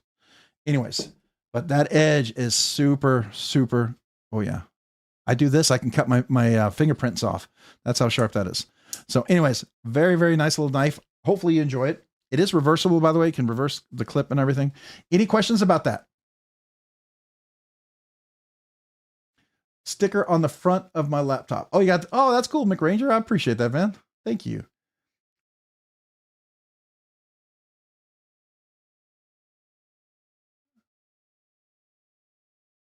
Is there any way to get a Kaiser Drop Bear vinyl patch aside with a knife? Usually you have to ask somebody if they have it. Ooh, we've got a net in here. It's that time of the season where it's starting to, summer's hot and we're running out of water and these bugs start to come in. I got to get the exterminator in here again. Or it's one of my plants has bugs and I got to treat it again. I hate that. Anyways, I would talk to, whoever sells it, they might have extra patches, but Yeah, I don't know about that. All right. I had to become a member with my landlord again this month, and he doesn't even do cool giveaways. What an a-hole RNK member would be so much cooler. I like that. That's funny. All right. Let's see here. Yeah. All right. I'm catching up here. Hey, did I miss a few hellos there? Dirty Dan, what's up? I need to see the workshop do more with that design. It's cool, but needs more thought. I think so. I mean, I think there's different colors that could do. I think the handle could be a different color. I think they could try different geometry on the handle. Do I like the sheep's foot. It's not bad. I think it would be cool to, and the drop point's not bad, but I mean, there is a new little small version that they have. So there's a third version of this now. I don't know if you know that. There's something they did there. So they're definitely doing it. I don't think they're moving at the pace that we would like them to move, but they're definitely doing it. Angry Tom's hat next door. Welcome. Appreciate you being here. Thanks for joining tonight. How are you? Lee Ward. Did I say hello to you yet? I don't remember if I said hello. Yeah, you can absolutely. And by the way, if you switch it to that, where it does it itself, I'm not going to say what it is. There's two settings, by the way. There is two settings. You can make it kind of open or really open. Okay. So, let's see, where is that? Yeah. So if you see here, position 1, position 2, faster blade deployment. Do you see that? And then a little slower blade deployment. I think I did the slower blade deployment for the one I had it set up, but you can definitely have it faster. So just keep that in mind. Fred the Lug, the handle is magnesium. Can they color magnesium? Don't know. Well, I think this is Cerakoted. So you can Cerakote it. So I don't know if they can anodize it. I don't know if it anodizes, but it could certainly be Cerakoted, right? For sure. Kelly sticker. Oh yeah, I like her sticker too. I like the monkey. There's some happy stickers here, right? I appreciate that. The creativity here for sure. The gold part got old. Change that workshop, trying to match their color scheme. I hear you. I hear you. But there's room for changes in the future, for sure. If they want this knife to have longevity and be an evergreen product, they got to think that way. I wouldn't disagree. Yeah, and some of you guys, you have the choice whether you want to run it in that thing that does it by itself or just run it manually. That's the nice thing, right? If you're in a state where you can't have it do the thing, you're good. But if you're in a state where it's okay, you're good too. All right. Better get going on this giveaway. My birthday is coming up soon. All right. Did you hear your second happy birthday? Hopefully you heard that one, right? Did you hear it? I think that second happy birthday I sang was a little bit better than the first one. So hopefully you like that. All right. All right. Everyone ready? Anybody else need to enter for the members giveaway? If you're a member and you haven't signed up, go check it now. Okay. Once I start, I'll come back and then we'll just draw. Okay. Everybody ready? All right. I'm going to go back and just see how many do we have? How many comments do we have on the members giveaway? Let me just refresh it. So we started off, we got 127 comments. So it looks like 127 people got a chance to enter. Oh, Dirty Dan, just joking. Okay. But if you wanted to, I put this out here. If somebody wants to enter just for the one giveaway, I'm totally cool with that, right? If you don't, I'm totally cool with that too. But I just throw it out there. Sometimes it might be worth it. Sometimes it might not. Supposedly you can anodize it, Fred. Oh, that's interesting. I've never anodized that. Anything 3.5 down is legal. And I think this would definitely meet your requirement. So the tip, yeah. Going from the tip to the back, you're at 3 and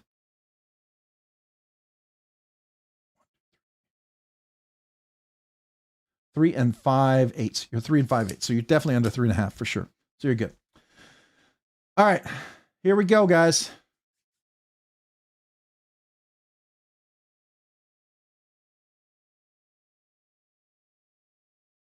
You can have your sword in your pocket out in Texas. You can have anything as well. Now, if you're under 18, your knife has to be under 5.5 inches. Under 18, you can only have a knife that's under 5.5 inches. It doesn't matter if it's automatic, balisong, or anything. We don't care. but it has to be under 5.5 inches. Now you can't sell or buy a knife under 18. You have to have your parents' permission or guardian, right? If it's over 5.5 inches, you can carry it as long as you're with an adult or you're going to and from a hunting or recreational sport activity that requires a knife, like fishing, hunting, whatever. And then it's okay. So that's the Texas law. All right, here we go, guys.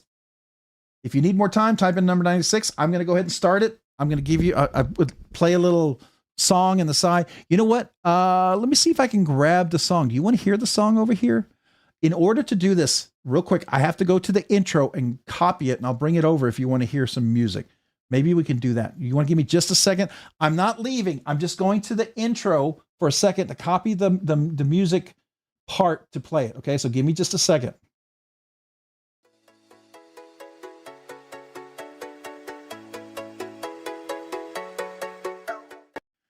Okay, I'm back. Let me see if I can paste it in. There we go.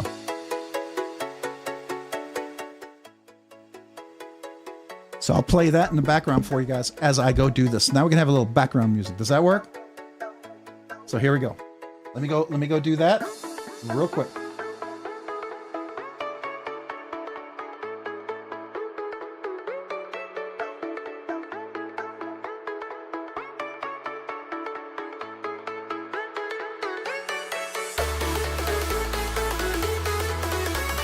Is that music too loud for you guys?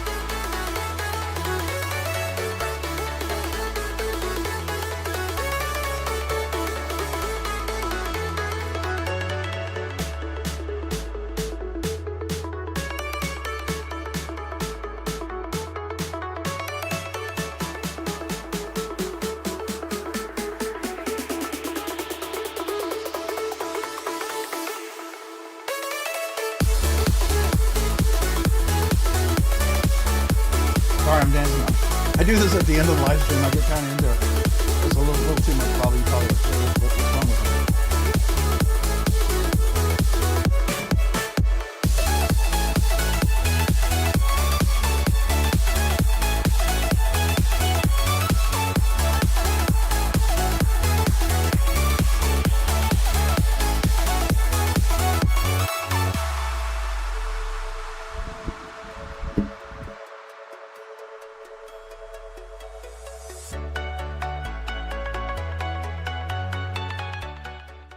All right, here we go, guys.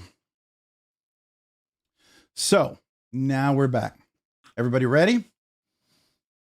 Almost dance time. All right, I'm going to bring it over here. Good luck to everybody. And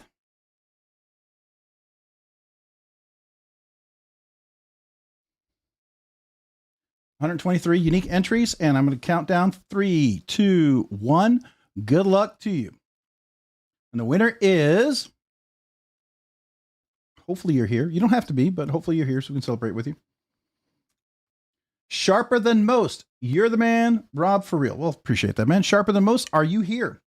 If you happen to be here, cool. If not, you still have 7 days.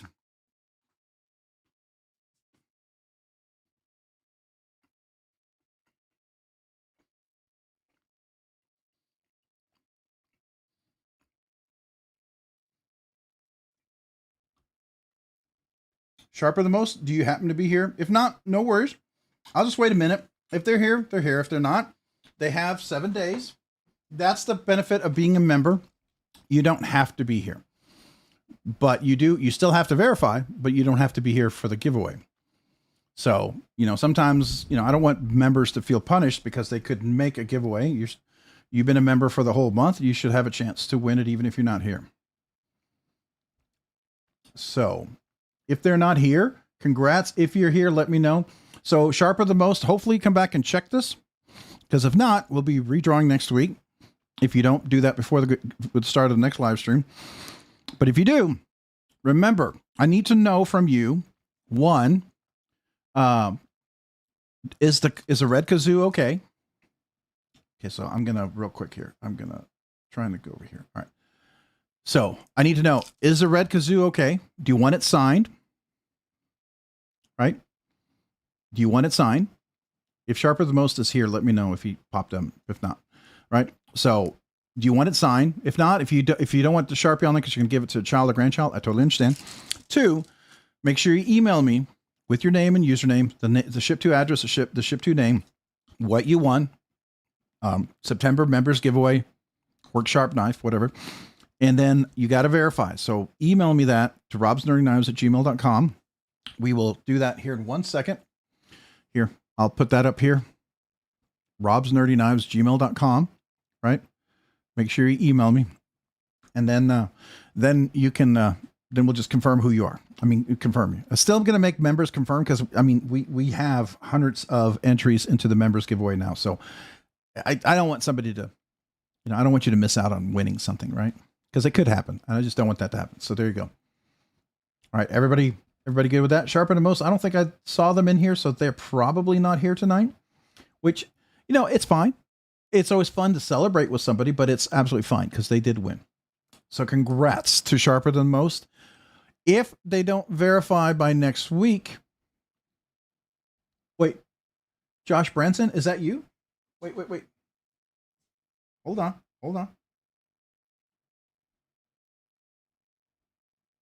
Yes, Josh Branson. All right, you're here. Woo. All right. The name is completely different than the username there. So that threw me, than your handle. So Sharper Than Most. The question I have for you, here, let's go over here since you're here. Is a red kazoo okay? Would you like it signed? If you're going to give it to somebody else, you don't want any Sharpie on there, I'm totally fine with that. Would you like it signed? And is a red kazoo okay? I just need to know that. You may have answered it and I just didn't see.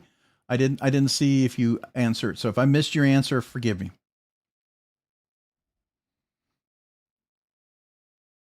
Yes, sir, it is, and sign away. Okay. And then don't forget, email me with your name that I'm shipping to, the address that you won the Member September giveaway, work sharp knife, whatever. And then, that you're Sharper Than Most. And then I'm going to reply to you in that email, ask you to verify. All right. I may try to reply tonight. It may happen tomorrow, depending on how crazy busy I am. I'm in the middle of a big project at work. It's kind of crazy, but I just need you to verify who you are, that you are the winner. Okay. So that's it. You're the winner. Congrats. Now, this is a cool giveaway. I love this, but I would like to share with you before everybody leaves what we're doing for next week's giveaway. I think it's worth looking. There will be a video talking about it, but I'd love to share this with you guys as well. I think this is kind of cool if you guys want to hang around for that. Okay. So let me just pack this all up, get this all in here. I'm just going to get all this stuff in here real quick. All right. If you guys want to hang around, we're going to talk knives after this, after I talk about the next giveaway. I got to bend this in. There we go. So I'm going to put that in over here. I'll repack that because I got to sign the kazoo first. I got to repack that because I got to sign the kazoo first. So this is the next week's giveaway. I want to thank, there's going to be a video I'm dropping on this for everybody. This is the Binge Dark Mode. Remember I did the review on this. This is a premium knife. Does it not say on here? Well, it's Brittany carbon fiber, black PVD S90V, Kubi knives. It is S90V. You're going to get the patches. You're going to get the paracord. You're going to get a ton of stickers. I don't want to go through each one of these because the video will talk about this, but you're going to get a bunch of different stickers here as well. But let's talk about the knife just real quick. This is a premium knife. It comes with a wire clip. Comes with the BladeBinge stickers. Notice you're going to get all three. You're going to get the BladeBinge Dark Mode sticker and the big Deca Energy, which is a cool sticker they had when they did the Deca Dark Mode. This is a cool little carbon fiber scale, captive pivot, liner lock titanium clip. It is reversible for left and right hand carry. It's a top flipper. This is like a almost idiot proof top flipper. So if you struggle with top flipper, just put your thumb there, move it across. I mean, and it's almost idiot proof to even over the top flick. It really is super, super friendly. And you can slow roll this open if you wanted to. So like if I wanted to slow roll this open, I could. right? But it's S90V blade steel. And I did do a little stropping on there. So this should be crazy sharp, just so you know. I did a little stropping on the diamond suspension leather strop. It does make these knives crazy sharp. I really dig how this works. But anyways, this will be a nice little giveaway. Oh yeah. So you'll be able to enjoy that. This is, if I remember, this was like a $225, I think it was $225, $215 knife. Right. So that's what's going to be in the giveaway so far. Maybe there might be more. I don't know. But these sold out so fast. These went sold out so fast. And I figured this would be a really cool. Now, why am I dropping this at this time? Well, I'm doing it also on purpose because we're going to be getting a tri-stash from BladeBinge. So I don't know if you know, Cole does his collab. BladeBinge works with him to release his new tri-stash knife. And I'm going to be getting one this week from BladeBinge to review. And lo and behold, that might be a future giveaway. But for sure, there will be a future drop of Cole's knife that I have bought before and highly recommend. If, so this is going to be the new version, the Cole, the Tri-Stash 2 coming out. But I wanted to point this out because not only did they do this, but then kind of let you know about the Tri-Stash. So there you go. All right. Any questions about that? I just want to tell you, this is next week's everybody. You don't have to be a member giveaway. Everybody's eligible for this. So I'm going to be dropping and promoting this big time. And thank you to BladeBinge for this. If you all know, I binge many times on BladeBinge, more than I should. Get myself in trouble by too much. BladeBinge is kind of like crack for knives. Shouldn't call it that. That sounds bad. I don't want to call. Oh, there's also, I got a couple more stickers in there, but it's how about we call it like delicious warm bread, like in a good way, like delicious warm bread for knives. I don't know. Call it whatever you want. But it's a fun place to go to. But I wanted to share that's going to be next week's giveaway. I'm super excited about that. I'm really appreciative to BladeBinge for it. I wanted you all to know about it. Hopefully you'll get a chance to come back. You might be interested in a knife. So very, very cool. All right, I'm going to put that to the side. Any questions about that? Thanks. Let's see here. Mick Ranger, thanks for all you do, Rob's Nerd Knives. We love you, bro. Well, I appreciate you guys, man. Thank you. The Tri-Stash. Yeah, I like it. I mean, the Tri-Stash it's cool. And speaking of that, thanks to Hoffy, I have the Tri-Stash stash ready for the new knife. I can't wait. I'm going to be using this when that comes in to talk about it. All right, so I put a lot of the knives away, but I'm going to put some of these back out and love to talk to you more about these guys. This is really cool. Might have a chance to get one of these, but oh yeah, if you haven't seen those, you haven't seen that video yet? Hold on. I'll be dropping 2 videos on, you know what, since we're here, you know what, hold on. Do you want to see what's coming up? My goal is at 9,500, I was going to drop a video for the first 2, the 10th and 9th giveaway items. And then when we hit 9,600, I was going to do the 8th and the 7th giveaway items. Since we already are at 9,600, do you want to see those 4 knives? Since those videos are going to drop after this as well. Would you like to see what they are? Because you get a little exclusive before the video drops. So let me just bring that out. I think that'd be fun. The only one I have a first place item that will be given away. It may be replaced by something if someone still does what they said they were going to do. But we'll have to see.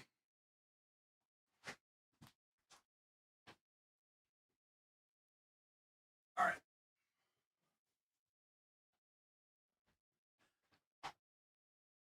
So if you didn't know, getting this type of giveaway stuff took a long time. There's no way I could have done this I did it for 7K. There's no way I could have done it for 8 or 9K. It was just, this took months to get together. And like I said, there's one still waiting on. We'll see if it comes in. But so the 10th item is going to be a Wii Equivoc. This will have the 10K special merit badge. It's a patch and Velcro patch too. So you can see that Velcro's in there, right? You get the aluminum kazoo.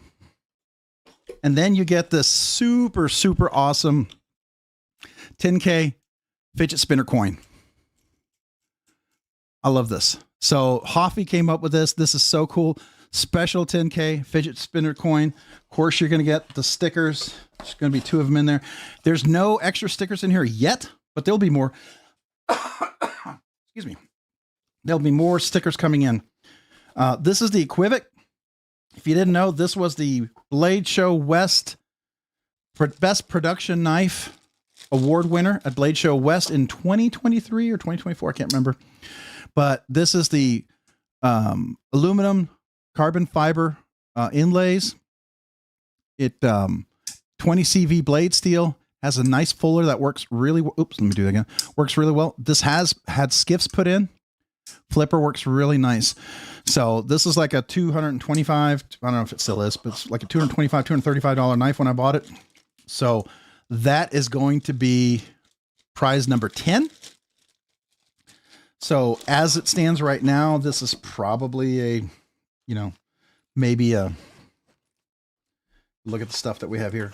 At this point, we're probably looking at about $250 giveaway for prize number 10. So, and they kind of, idea is they kind of go up a little bit, each one. But thank you to Hoffy for these awesome, awesome patches. I love these. And I love these fidget coins. So that's prize number 10. Let me move that. Prize number 9, if you're curious, is a ZT 460 Sinkovich. This is thanks to, was it? Hold on. I got to look this up real quick. Give me a second. I want to make sure I've referenced this correctly. I think Addicted to, no, I can't remember who, somebody donated this knife, and I feel really bad because I can't remember off the top of my head right now. Give me a second. Let me look it up. Oh, I got to look up over here. I meant to look it up before because I when I was in the video. Hold on one second. If somebody remembers. Was it you, Nebsig? I know, I'm sorry if it was you. I couldn't, you gotta. So, was it Nebsig? Oh, okay. All right. Let me see. It'll say here, Nebsig. Because I know I tagged you. Did I not tag you? What? This is the ZT, what, 410? Was it 460? 460. What? Did I do that wrong? Did I do it as 2 words, maybe? What? I thought I did this. Okay. Nebsig, it was you, right? I owe you fade to black. All right. So what I did though, Nebsig, if you didn't know, I put skiffs in it. So it came in really, it was nice, right? But it was a little, for me, for fidgety goodness, it was a little tricky. Now, he already put a titanium clip on there, the MXG gear clip, which I like. This is really nice. The flipper was a little challenging and it was a little stiff, right? So I put skiffs in there and I tuned it. So now that you have a really nice close, you see, now you can get a really nice kind of close. Almost has the control drop shut. I think it's going to get there with the skiffs, but I also did, it was like these jimping, but it was way inside. There was nothing on the edge. And every time it slip off, and I put just that ever small line of jimping here. And I've done this to quite a few. I did it to my Lamia. So if you didn't know, the Lamia, I felt like this is a great knife that could be a front flipper. Now I actually shared this with Alex, and Alex actually liked this. He thought that was kind of cool. Now, if he ever does anything, his will probably be way more awesome, but he didn't hate this. He thought that was kind of cool. And I thought this is makes this knife. Oh, let me do it again. Get a finger on there. Makes it a nice front flipper, right? You put your finger on there, you can do a nice front flip. Well, the same thing, I put a little line of jimping to make this just a really nice flipper. So again, this is this beautiful carbon fiber with this kind of carbon fiber, S35VN blade steel with skiffs on there. And this makes it just a really nice little knife. These are kind of hard collection pieces. It's also going to include a green kazoo. you're going to get, of course, the patch again. You can get another 10K poker chip that you can fidget spin, right? A couple of Rob's Dirty Knife stickers, but you're also, in this one now, you're going to get the Machine Wise brass die. So this is from Machine Wise. Thank you to Machine Wise. So that also includes that. So that's prize number 9 for this giveaway. And thank you to Nebsig for this one. This is a really cool little giveaway. Oh, and you also get this TS Prof stickers I got from Blade Show. I saved a few of these for a few of the giveaways. So there you go. You're going to get that. There will be more stickers, more things. This was just initial stuff that we got in there. Prize number 8 is going to be a Mr. Eddie custom fix. So this was supposed to go to somebody as a gift. It didn't work out that I was able to give it to him, and I was really disappointed because this was really something special. I picked out a few things from my personal collection that were meaningful things that I felt would represent the community. It would represent things that were meaningful to me, meaningful to, I think, to others. And some of them are knives that were given to me from wonderful people. Others are things that were in my collection that I really loved, like that Wii knife. I really like that knife. I think it's it's one of my favorite Wii knives. It's just so fidgety. I enjoy carrying it a lot, but I made it specially exclusive for the giveaway. This is a Mr. Eddie custom fixie, but it's going to include, you're going to get the yellow patch on this one. You're going to get a golden kazoo. You're going to get the stickers. Of course, you're going to get the fidgety sticker. This one's going to include a giant shirt, because this is what they gave me. Wii Knives gave me a 4X. So this might be a good night pajama, night shirt for somebody. But if you're a big person, then it'll be a great shirt, right? But you're going to get this Wii Knife shirt as well. But then this is the creamy, dreamy butterscotch scaled with the blade right here with this beautiful texture, the Kydex holster. And I put a ulti clip on there. So this ulti clip works like that and clip in your pants. You can do a vertical carry like this. You can do a straight up carry like that if you want to turn it, right? But this is a Mr. Eddie custom fixed blade. I believe I paid $200, I thought, for this. I can't remember. Mr. Eddie's on here. Maybe he can tell me. I think it was $200. I can't remember. But this was one of those really nice little fixed blades. And this was something very meaningful. I think really, you know, Mr. Eddie's a really cool guy. And he let me check out a lot of his knives. And I felt like, you know, this is something that really represents a good person in the community and something that I was going to give away to somebody as a really meaningful gift. It just didn't work out. I was able to do it. Story I can't go into, but I felt like I wanted this to be a good memory. So that's why I wanted to give it to somebody in the community, right? So that's number 8. To me, I felt like that's a good one, right? Oh, Cat Scratch, you like the patches, huh? Yeah. Thank Hoffy for that. Hoffy came up with some of that incredible design. I really appreciate him for that. All right. Prize number 7 is a Wii Banter with unlocked composite scales that are the carbon fiber. So this is prize number 7. This also has a Civivi shirt. This is an XL. So you get a Civivi shirt, get a blue kazoo with this one. This one gets a blue 10K merit badge. It's a Velcro again. And again, you're going to get the 10K fidgety coins, right? I like these. Of course, a couple of stickers. There'll be more stickers in this. I haven't put all the stickers in here yet, right? I haven't even done that yet. But to me, I want to make sure I can fit it in the box and mail it to you. I actually went out and bought these boxes just for this giveaway, so I would have something that would work. Now, this is not just any Wii Banter. This is a Wii Knives Banter. It has the unlocked composite scales. And if you're familiar with the unlocked composite scales, I think in original scales that came with it, of course, you're going to get stickers. This is the original clip that came with it. I put a titanium mill clip. It put skiffs in there. And so here's the knife. These are carbon fiber scales on the Wii Banter with a milled clip. See that? Milled clip goes in and out of the pocket really nice. You can flip that. Now notice the cutaway action. This is what I really like about these unlocked composite scales. Really great action. Makes this such a fidgety knife. And with the Wii scales in there, this is such a beautiful fidgety knife. Let me do that again. Really, really nice. And it just fits my hand just right at the limit, but it's really, really nice little. It could be a great 5th pocket knife for someone with really big hands. This could be your little baby banter version that most of all of us would have a baby banter for, but just a really great liner lock, S35VN blade steel. And if you know the scales and that, this makes this like total price here. We're looking at almost 300, right? So we're now getting up in price range, but that's just the first 4 giveaways. There's still 6 to go. And then there's a members exclusive giveaway that will be revealed in the last video. So that's part 1, part 2. There'll be a part 3, part 4, and part 5. Part 5 will have the last 2 knife giveaways and the members giveaway. So I plan to do that each time we hit a milestone. But you got to see this early before I even dropped the videos. But that's the first 4 knives of the giveaway so far. Again, this is a very meaningful knife to me that I would have kept in my collection, but I felt it would be really good for you guys and something that I think people would enjoy. I modded it. You have a little extra love in there. It's been tuned perfectly. It's a beautiful action, and it's just a great little knife. I don't know. I really like it. So I hope you like it as much. I hope it's something that you can dig a little bit and enjoy.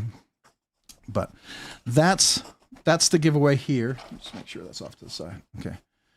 And yeah, this fits in better. I know I have this fitted a little bit better.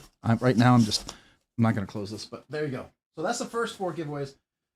We will look at the next ones once we get to the next level. Once we hit 9,700, which we are, how close are we to 9,700? I don't know. Are we even close? Maybe not. Maybe we are. I was going to look real quick. What's the last number? All right, so we're like 43 away from the next one. So if once we hit 43 more subscribers, we'll do the next one. So there you go. All right, any questions about that? Any thoughts on that? What do you think about that? I mean, just kind of give you a little insight. I mean, yeah, am I hyping it up for 10K? Of course I am. I used a lot of money for this giveaway, and so sure, I'm going to hype it up. And if people be like, "Oh, you're just hyping up," yeah. Of course I am. I know 100% I'm doing it. No doubt. Because half of those giveaways I paid for. So yeah, I want to hype it up because I spent a lot of money on that. And I want you guys to see what it is and hopefully like it. So I have no shame in telling you I'm hyping it up because I spent a lot of money. Now, the other ones that were given to me, I want to hype that up too because people were generous. And I want people to know how generous they were. And I want to give credit and thanks to people who were generous. I'm not going to apologize for that. I know some people are very much into these secret giveaways, and that's fair. I'm totally okay with that. I have no issues with that whatsoever. And I can appreciate it. I really can. This is what I choose to do. And I want it to be something that's, people can get to see and like. So hopefully you like that. You don't have to agree with me necessarily how I do it. It's okay. I'm okay with you not agreeing with me, but I'm still going to do it. Still the way I'm going to do it because I feel like this is the way I get to thank people and get people excited about some of the things, and especially if anybody donated something. So, all right, Michael Threadkilled, everyone give away. See, the awesome knife community is so great, full of great men and women. Yeah, absolutely. So there's going to be some really cool stuff. I will tell you, it's going to be a couple that are going to be a little emotional for me because Mo Patty donated a couple of them. It's going to be a couple others that are going to be a little, they're really nice, generous giveaways, and I'm going to be very grateful for them as well. So just want you to know, I mean, just, I'm not trying to, I just want you to be ready for that because I don't know, man. I believe in the old custom of giving a knife is one of the greatest honors that you can give to someone. It's a great sign of respect. I'm of that school. I don't feel like you have to give a knife and then give you a penny for it. I know that's another luck thing that some people are into, and that's fair if that's you're into. I think it's just, if you give someone a knife, that's a huge like sign of respect and honor, in my opinion. It's 10K. Get excited. Promote it. Why not? Not everyone makes 10K. I feel like that too. And here's the reality. Maybe I don't make 10K. Maybe I tick somebody off at some point and say something that just gets me canceled, right? Maybe I say something about a knife or a knife maker and everyone hates me for it. And, in my honesty, sometimes I say and I don't ever want to go say anything disrespectful about anybody, but I will be honest, right? I will review things honestly. It's always at risk to the channel and to the future of the channel, but you know, I do this because I like knives, and I'm not going to stop liking knives. And the things I like about knives, I'm going to be honest about. You may not agree. It's okay. I don't always agree with you. That's okay. It doesn't affect me if I don't agree with you. It shouldn't affect you if you don't agree with me, right? We can still love the knives we love. It's okay. So there we go. Skiff the Ozark. Can it take skiffs? I was curious. Did you skiff it? You know what? What the heck? I want to skiff it. Now I want to see what's in it. I didn't take it apart, but let's go ahead and do that. Here's my little, by the way, thank you, Hoffy. Hoffy got this toolkit for me. This is how I'm set up with all my screwdrivers, my oils and stuff like that. This is all a little setup here that I use. This is my alcohol, my Loctite. This is my little scope if I need to look at something really close. I have all the different screwdrivers. I have my Vero Engineering Vortex. This is the titanium one that goes on forever. This is my brass. I forget the one. They're the same ones that Griffin Knives. I think it's Griffin Knives that does this. I forget what the name of the company is, but they're brass something, right? And then these are all my Skiff Caged bearings that I've used a lot of already, which is crazy. And then my tools that I use in here, which are helpful. And then this is my handle. In case you're ever curious, this is the stuff. If you ever want stuff like that, you should reach out to Hoffy. His company he makes stuff like this. All right. So let's figure out what is this. I'm actually going to get my mat just in case, because I don't want, if there's oil, I don't want to ruin my desktop. So let's just do that real quick. We'll just do this really fast here. All right. So let's do that. If you're curious. T8. Oh, is it locked? Okay. Well, it feels like a lot of Loctite in there. Yep. So we got some Loctite. T6 is over here.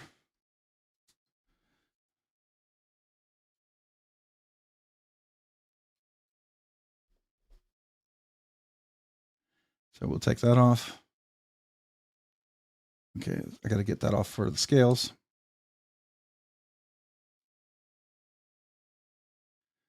Okay, so hold on. Do that, and that. Now I do need to take the clip off because the clip is into the scale. And in order for me to get this scale off, I have to get the clip off. But you can also reverse the clip if I wanted to, right? So there we are. You can see the Omega spring in there.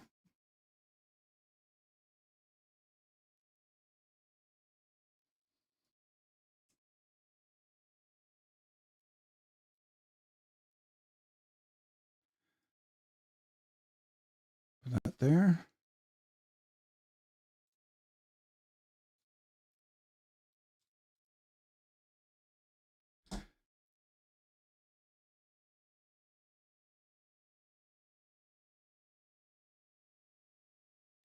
All right, so I need to push this out. So hold 1 second. Where do we want that? Oh, dropping the standoffs.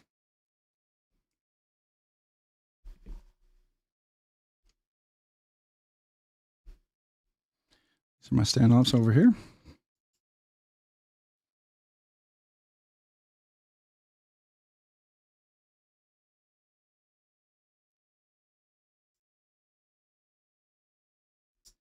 So, all right, Vortex. Yeah, so this is called a Vortex.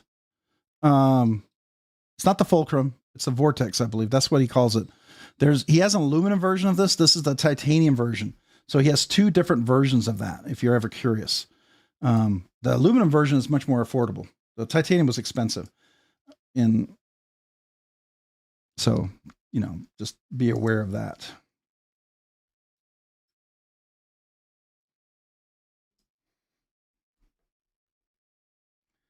Okay. Now I just got to get that.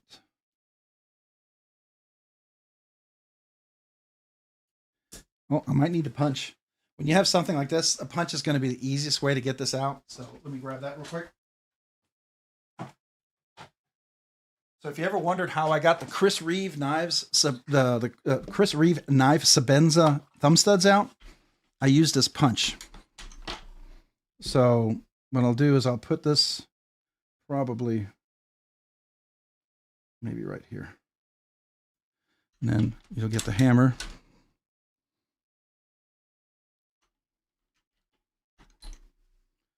So then I'll just get this right here.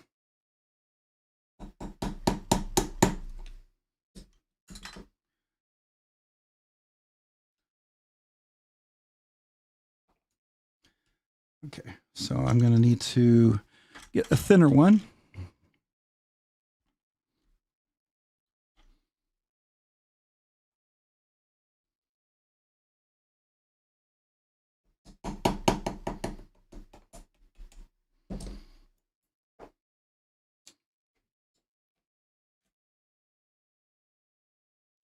All right, so there it is. Here we are in all its glory. And these are the washers. So let's see what the pivot size is, if you're curious. It is 4 millimeter. How thick are these? 4 millimeter. Are they the 1 millimeter? Ooh, they're smaller than 1 millimeter. I don't know if I have that small. Yikes. We can see. 4 millimeter, 1 millimeter. I think these might be too thick, honestly. We can try. I can try. These might be too thick, though. Yeah, these feel like about the same size of the, I'm going to say something. I'm not saying this is true. These feel almost like the Narrows washers. This is about the size and the look of the Narrows washers, in case you're curious. Whether that's true or not, I don't know. And I'm not making any speculation. I'm just telling you that's what they feel like. So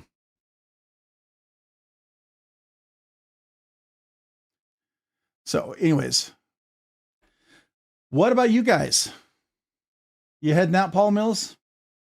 Or Roger's heading out? So I thought this would be pretty quick, but it's taking a little bit longer. So this is kind of, you see why I edit the videos, because it can be a little tedious. And I tend to go a little slow because I always want to make sure I am reassembling in the correct order that I feel like it should be. It is a captive pivot, by the way. Is it? Yeah, it's a captive pivot right there. So, okay. So I guess we could start over on this side.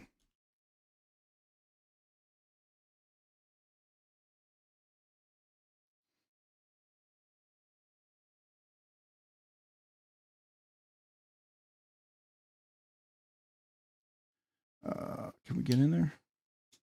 There we go.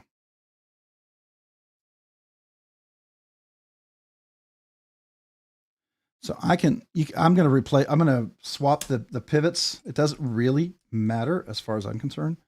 Now, some of you guys may not like that I'm doing this, but I'm going to do this anyway. So let's see. This is going to be on this side. So we pop this in. And then this is going to go on here.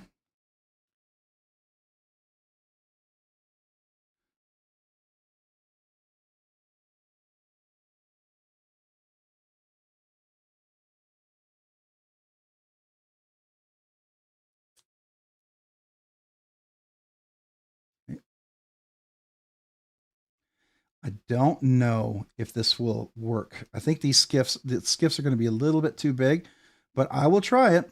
I will give it a shot, right? We'll give it a shot. We'll put a little bit of oil on here. Any questions?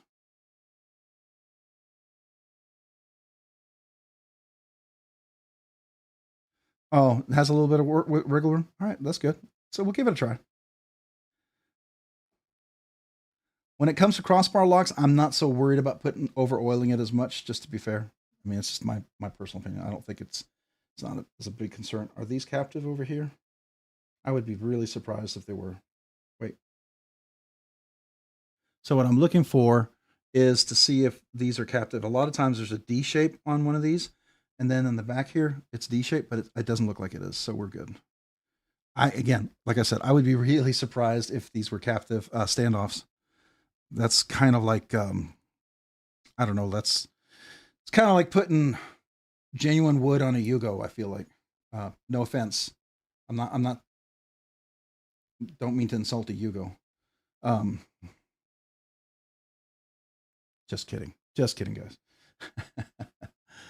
All right, so we're going to clean this off. It's a pretty thin blade when you think about it. It's not too thick. What's the measurement on that blade? I'm kind of curious. How wide is that? So it's 90 thousandths or 91 thousandths of an inch. It's not that big of a blade. It's a pretty thin blade. So it's definitely a super slicer, so to speak. So I'm going to put a little bit of oil over here. I like to put a little bit on the outside of the pivot. I don't want to get it inside.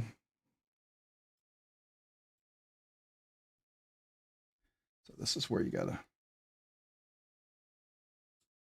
Okay, there we go. Try to keep everything lined up so it can get together.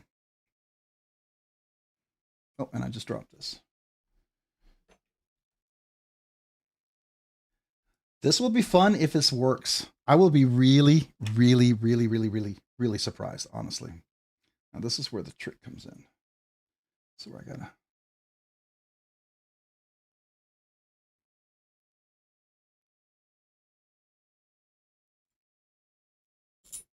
It's always a little trick. Yeah, I'll put the standoffs at the end. I'm gonna lose them. I don't want them to fall on the floor.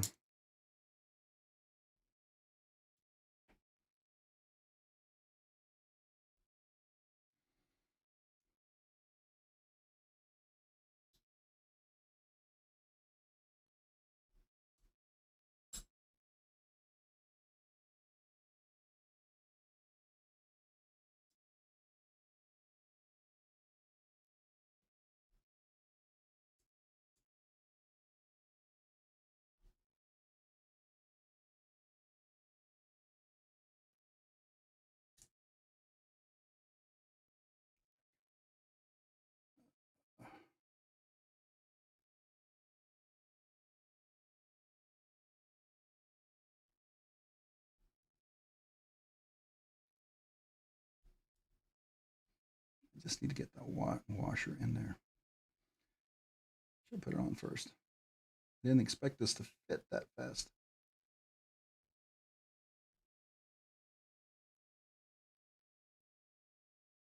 There we go.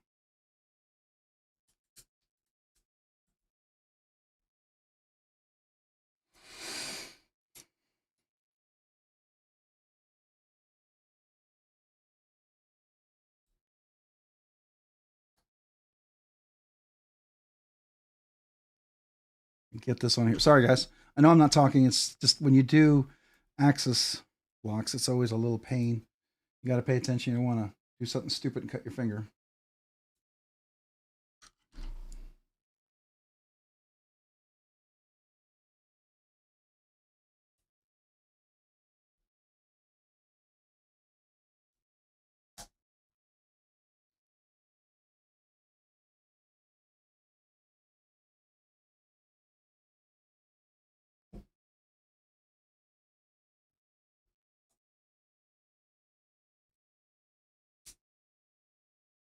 I just shoot it. I did. Come on. Come on. Sorry, guys. Give me just a second here. Give me just enough room.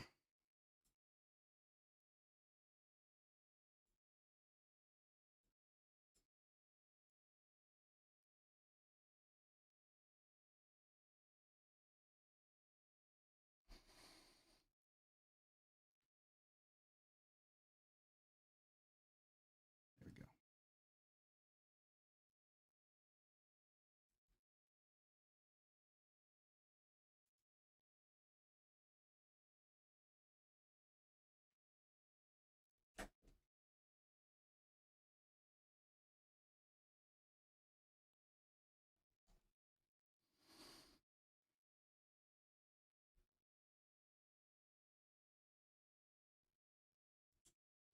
All right, just 1 second. I just got to make sure I get this in here. Paying attention, trying to keep you guys doing this. This may have been a bit off more than I chewed. I'm sorry.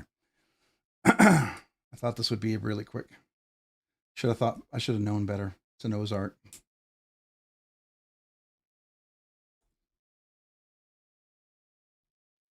I might need another pair of pliers. These aren't working as well as I want. Yeah, let me grab another set of pliers. This is not being as friendly as I want it to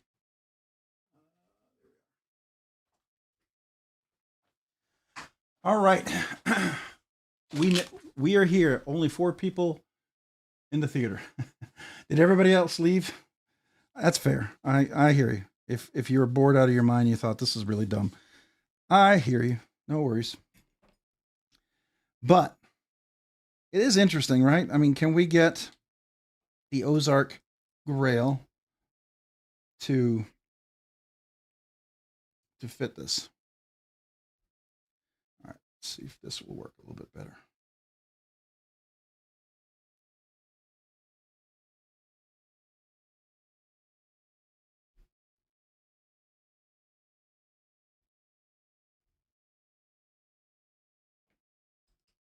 There we go. That was better. Need something that can hold it a little bit better.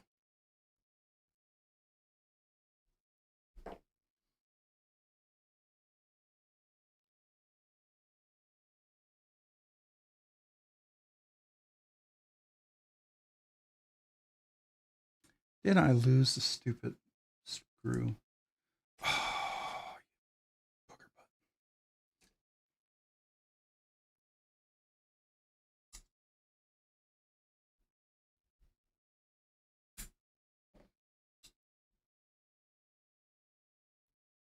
Yep. The mega spring popped off.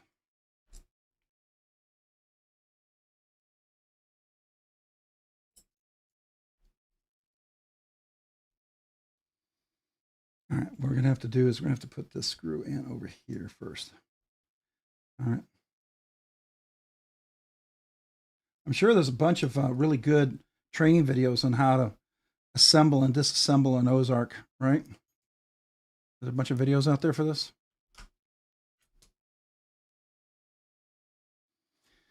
I may put this to the side if I can't finish this pretty quick here, guys. I feel like this is kind of boring. Starting to, unless you want me to finish, I'm willing to put this to the side, not do this. I want to bore you guys half to death here.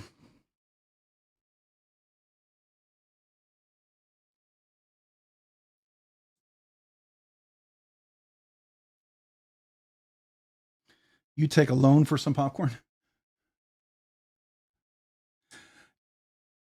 You know, one thing I would like to do, and we talked about this, I would like to at some point, and I still would like to do, I'd like to do a meet and greet up in the Dallas area. I feel like that's kind of the one local place that I think some people might come to. Is anybody still open to that idea?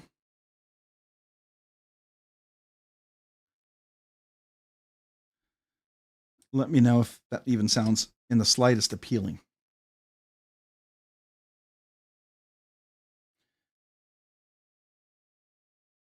All right.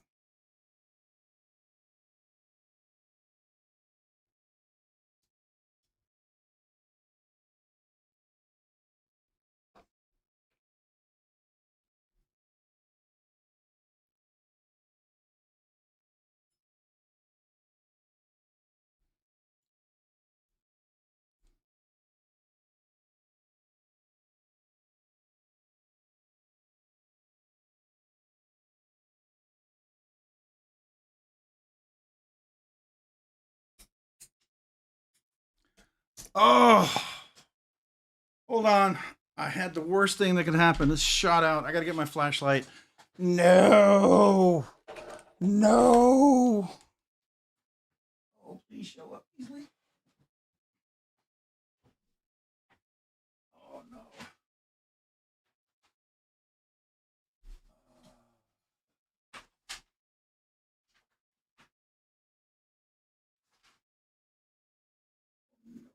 No.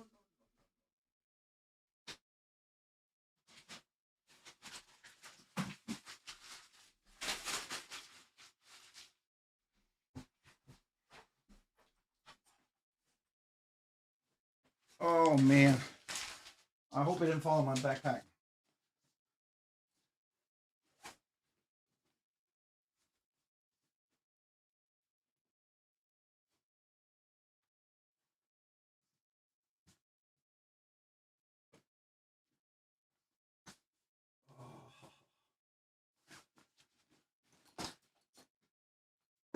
I can't believe that. I may have to come back to this because I gotta have to move some stuff to get back here. Find it.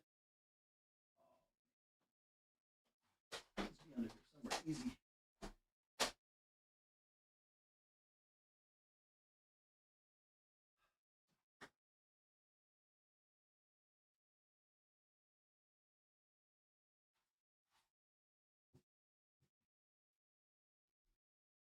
All right. I mean, this is known to take hours for me to find a pin like this. I think I'm gonna have to put this to the side for now. This is annoying. This is why I don't like this tool. And probably my most frustrating reason working with crossbar locks sometimes. All right. I'm going to see if I can look one more time, but this is annoying. I know. You feel like you got to surround the whole workbench with a screen and everything. It's ridiculous. It's almost as bad as when you're working with like the first time I ever worked with Andrew Demko, an 8020. I cannot believe it shot out like that. That is annoying as all get out. All right, where can I put my parts so I don't lose them? I don't want to lose these.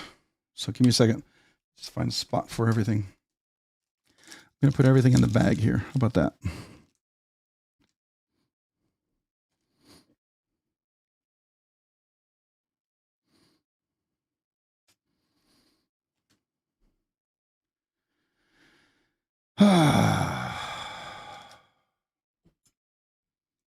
Unbelievable. I'm going to grab this other washer right here so I don't lose this.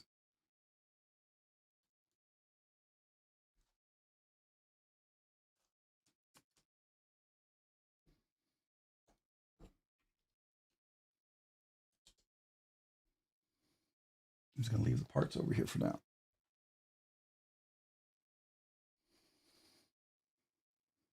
Well, that's a real life situation right there. That's what happens when you take a knife apart sometimes, when you got little parts like that. And the reason why sometimes a well-made crossbar lock is it's more enjoyable to work with. But this one is a bit of a challenge.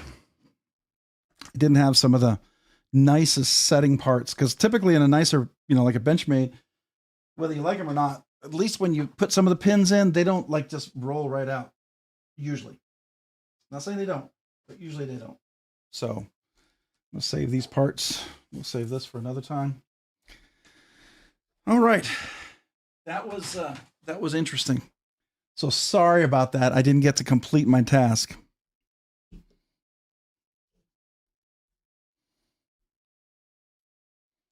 I will ask. It looked like the scale screw. LOL. It was actually, there's a stop pin for the blade. It's the open pin. So when the blade opens up right here, when it opens, it's the pin right there. You see where this little contact point right there, that little wear spot right there. That's where the pin. That's a stop. The open stop pin, whatever you call it. I can't talk. That's the one that shot out of my tweezers. So that's awesome. Oh, you lost a pivot screw? That's terrible. Yeah, I do have some magnets. Definitely. I know where it went this way. The problem is when it comes down, did it bounce? And is it inside something else? And I've got to move the desk carefully and move slowly to see. It didn't jump out at me. I did use my flashlight here. So if it popped up really easily, like sometimes it shows. I have to move stuff in phases so that I'm not pushing it where it rolls off somewhere. And I've got a lot of wires right here, so I got to be careful. And knowing the way I'm doing things, I could see myself unplugging the live stream. That'd be awesome. So, yeah.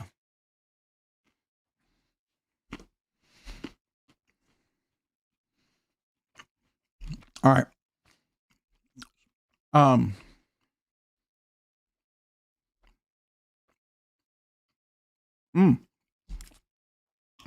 It'd be cheaper than buying a stop pin.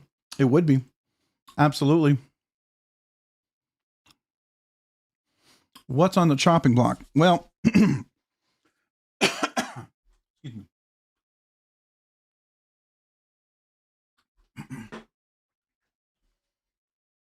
Let me grab what I have. I'll move the giveaway knives over here.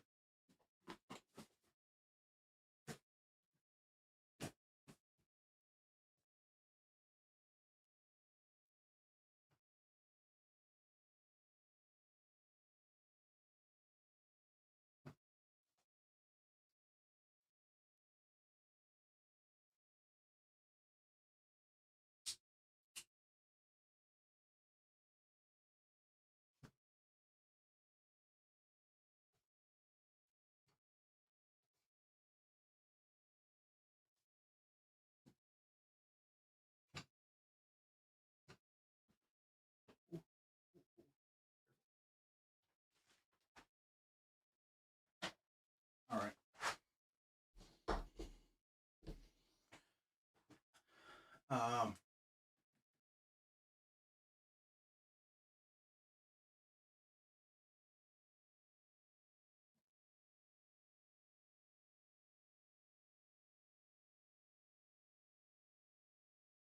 What else?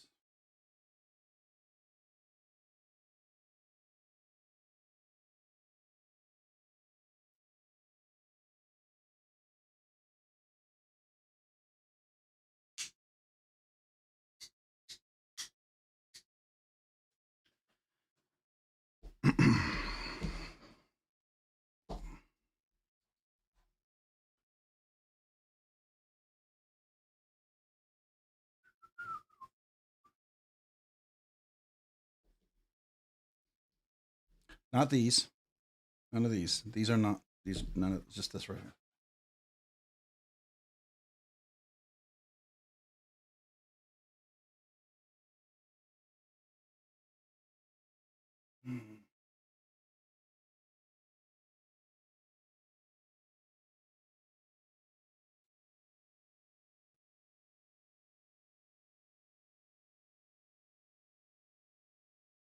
I'm still up in the air. There's one or two here.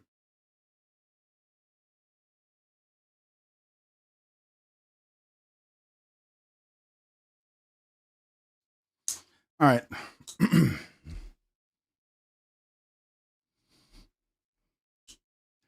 I don't have another Ozark Grail. I'm sorry, Mick. I apologize. Purple is the new purple is the newer per kilo. All right. So I think or something like that. Yes, Analyst. This is the Analyst. This is the new per kilo. This is the one that Hoffy allowed me to check out. I would love to get one of these. But there's a reason why I can't really consider this right now because of this Hayton 8704. This is not for sale in case you're there. It's because of this one right here. So because of this one, I might need to sell a few of these things. So this is what I'm thinking right now. I'll see if there's more. There might be a slip joint I might put in there. I might put my Gentleman Jack in there, my Medford. I don't know.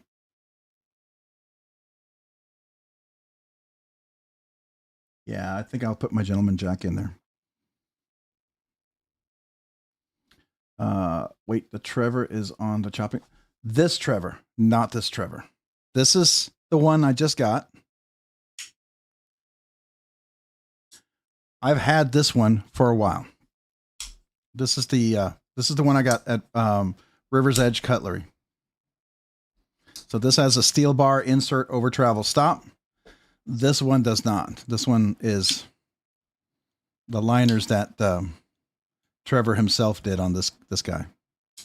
So you can see there's definitely a little bit of a difference between the two. So this is the one I got. This is the one, because of this one, this is what I'm willing to sell or consider for selling. I own 2, 4, 6, 7. I guess I have 7 slip joints. I might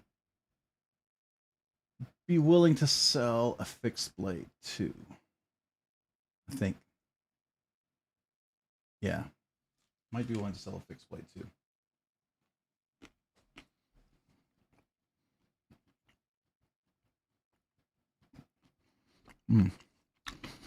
So this is the Lynch Northwest scales. Dark Abyss. Maximate blade steel. The action on this one. No play.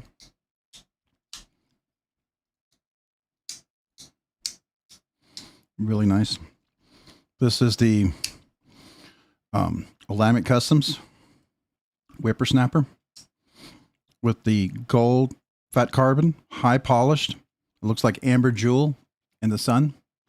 Like if you put the light on here, you can kind of, oh, it's too bright. I don't know if you can see the colors on there.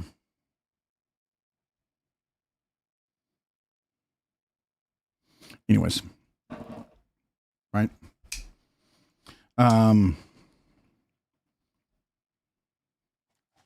Yeah, so that's the one I've been primarily carrying lately. The one I'm actually carrying today is my American Blade Works slip joint. That's the one I have here.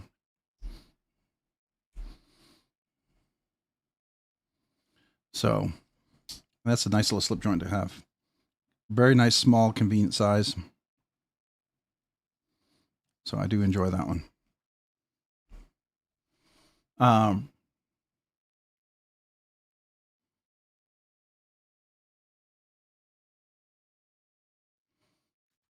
Oh, this is the reason why the rest are on sale right here. This one right here. Yes. This is the one I just got. And this is the reason why these are on sale. With the excise tax and everything, I'll just tell you that this was a lot more than this. This wasn't cheap.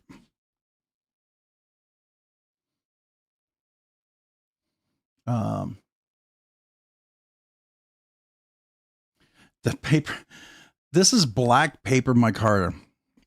It is so unbelievably beautiful. Can almost see the pattern in there. Really, really nice. You see that? And then the blade itself. It's super crazy sharp too. Really, really nice. Yeah. But this is the reason why these, I'm going to put these up. Just sell it to you, no problem solved. Yeah, but not really. So I'm probably going to, at least these for now. I'm still up in the air about a couple other things.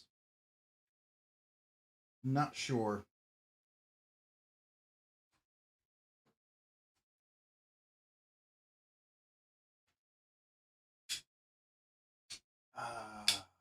Maybe. I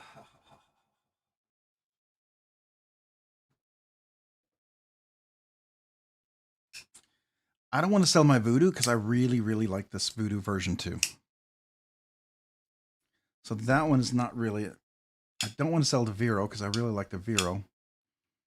But, you know, those are things that I might put up just at not any discounted price, you know, just what I think is reasonable for that. Now, mind you, this one has it's the Timascus kit. So that does increase the value of this one significantly, just so you know. Oh, you can't see that. Hold on. It's off screen. These are the ones that I might put up there. Let me do that again. Skiffs. Already Skiffs. Trevor Berger started using Skiffs for his newer knives. This came with Skiffs. This has Skiffs. Actually, no, the Dakar has Skiffs. This one had Skiffs. Yeah, I mean, I guess the other one would be. I put this up here, but someone has to really want this, but this might be a potential one too. Let me make sure I move this out of the way so no one mistakes it. I don't want Hate 8704 to think that it's for sale.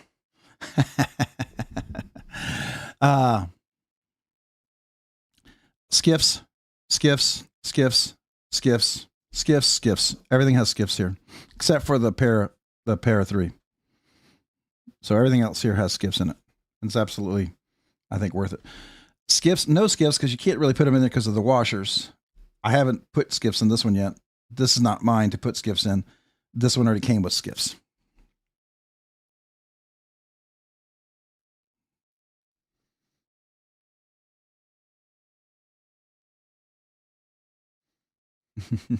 That would be funny. I love the American Blade Works slip joint so much. I bought it twice. LOL. My dad got the first one, and this one is mine. That's fair.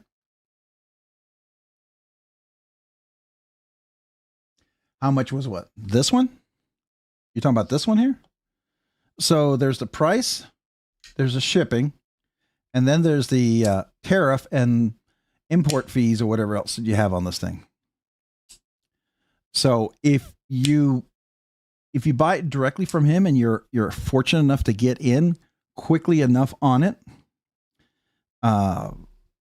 you're probably going to be spending somewhere between $1,200 and $1,500 on one of his knives.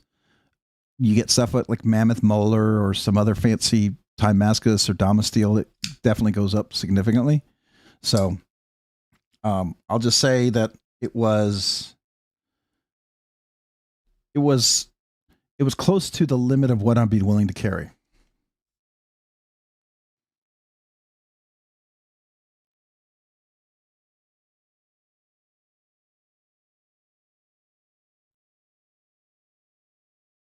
Oh, the EX, yeah. I like the Lex one, the larger one. I like the EXF, but I like the larger one with the sheep's foot. Oh, I definitely would want one of those for sure.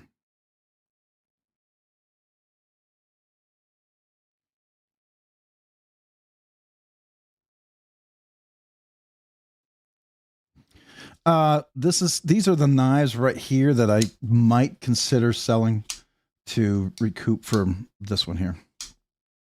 So I'll probably might put these up for sale in the link for tomorrow. This is the Maximate with the Lynch Northwest Dark Abyss scales, titanium scales, a CME installed.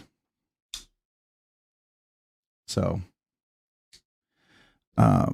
I like that knife a lot, but I already have a Maximate steel, so I guess in some ways I don't know if I can make that argument.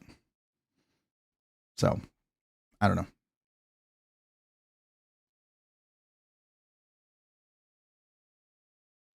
Yeah, so the Para 3, the Whippersnapper are kind of small. I really don't want to sell this, but I really like this. I really like this little guy here. This one's really cool. It is smaller, but it works in my hand. This is the Custom Knife Factory, the Fief 18. It's just very smooth. Really nice. I mean, just a really nice little knife here, but it's, you know, this is nicer. So I always have to look at myself. What's nicer and what would I be willing to do to keep this one? So.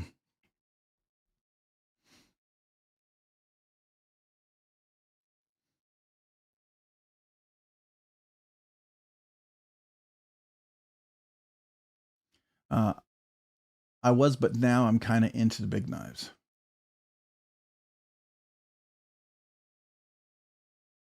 I got an email from Freedom Shop at 5:04 p.m. The PM2 magnet was the MagnaCut. Yeah, it was back in stock. 14 minutes later, all sold out. Rob ruined the secret Spyderco stash. I'm sorry about that. Yeah, they have been moving pretty fast. I know the Benchmade. I don't think they're restocking Benchmade. I think that relationship is over. And I can't blame them.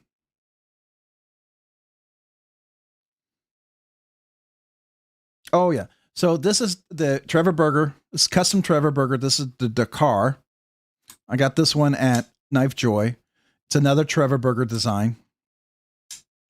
This would be part of not the full custom line. So, you know, obviously it's not as much as something like that. This is the Trevor Burger Urban XL, which is the same make as that one, but this is part of their CNC stuff. So it has a steel bar insert over travel stop. It's not quite as posh, if you will, as that. This is the Arnaud Bernard Imamba. I really do like this knife. Need to clean these off here.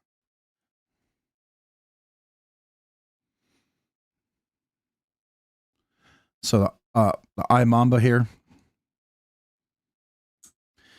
That's a South African knife maker. South African. Olamic Customs. This is a USA made, but this is the designer of this guy, I believe, is Russian. The Whippersnapper S90V blade steel. Nice little knife here as well. Then this one right here is the Spyderco Para 3, the Maximate blade steel. If you're familiar with that, that's like Rex 21. Very, very slicey and great edge retention. Lynch Northwest titanium custom scales with the Lynch Northwest deep pocket carry clip. Both Dark Abyss, a CME installed. This one's just got really great action. This is the Tactile Knife Company Rockwall version 2. This is the version 2, the larger one. And this does have skiffs on there. I don't know if you saw that. The action on this thing, I got this one tuned just right. So watch this. Yeah, that's about as controlled drop shut as you can get. That's without a shake.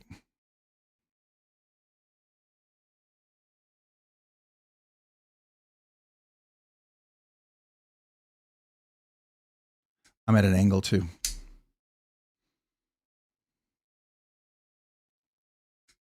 So there you go.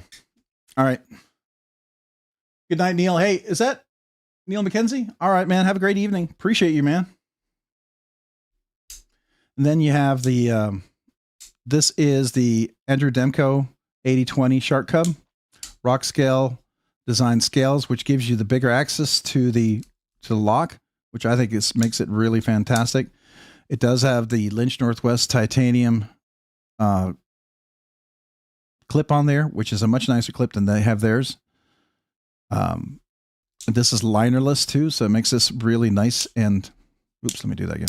Makes this really nice and, there we go. Make sure you hold the knife correctly, how I would normally hold it. There you go.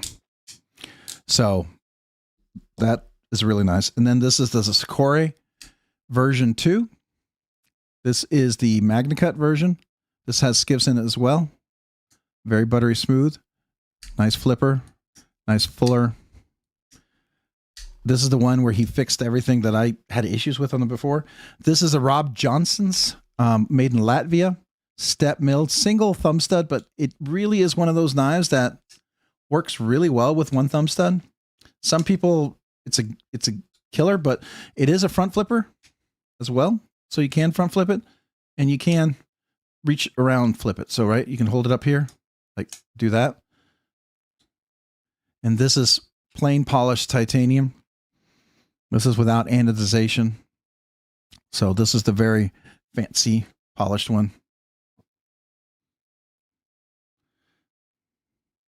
You can see the step milling on there. Slight stone wash, but not quite, right? You can see the milling, but very gentle stone wash. You can see it more on top here, but not on the blade. They did kind of do a little bit after the milling. And this does have skiffs on it, by the way. So if you stop, there is a ramp. So if you don't clear the ramp, then it does work a lot like a shear Gorf. Not sure about this yet, but this would be the Knoll Knives Radon R2 with skiffs, and this one's got the real buttery smooth action as well. And then this is a Vero Engineering Nova, Mini Nova, with the Timascus in clipper and backspacer added. So, yeah. And then this is the Custom Knife Factory FIF 18. It is a smaller one. So there we go. Those are the ones I might consider putting up there. All right. I need a Shark Cub and a Nano. So Rob, I'm currently like a $400 and under collector, working my way up. But I'll tell you, the most impressive knife for me recently is the Gecko Customs Pictus. Downright shocked at how much I love it. Yeah, it's a great knife. Definitely a great knife. Yeah, for sure. I was surprised at how much I liked it. I didn't like the look of it at first, but I definitely like the look of it now. Rob, what do you think about the knives in Damasteel? Do you own any? I've had some Damasteel. Damasteel works well. The problem with Damasteel is it always feels so fancy that I wouldn't carry it. So every knife I own, I want to carry. So I tend to avoid Damasteel because I just don't want to have a knife that I feel like I'm not going to want to carry, even though Damasteel is pretty.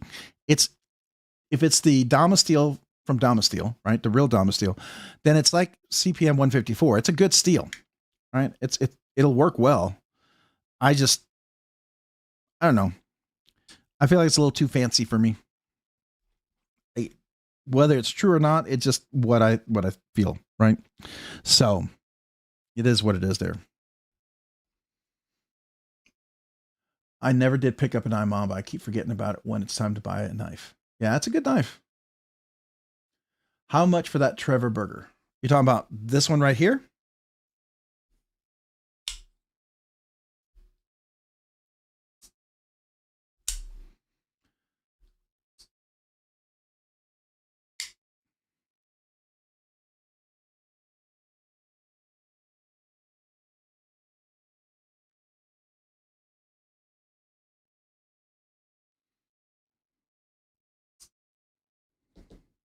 Is that the one you're talking about? Can you give me some makes and models, Rob? Hopefully I answered your question. Sorry. I'm sorry, but the new Benchmade Loden or whatever it's called is ugly and dumb. Yeah, it's weird for sure. Maybe I should get some TI scales on my 8020S before another knife. That would be cool. If I get, that's a goal knife for me, is I want to get an 8020S. I want to get a slim. And if I do, I want to get the Rockscale design scales because it's going to be linerless and it's going to have the extra access to the Shark Lock. I always feel like this would be such a better knife if Andrew Demko made more access here. I just don't like the fact that there's not a lot of access, right? And I got oil in there too. Oh, let me clean that out with this.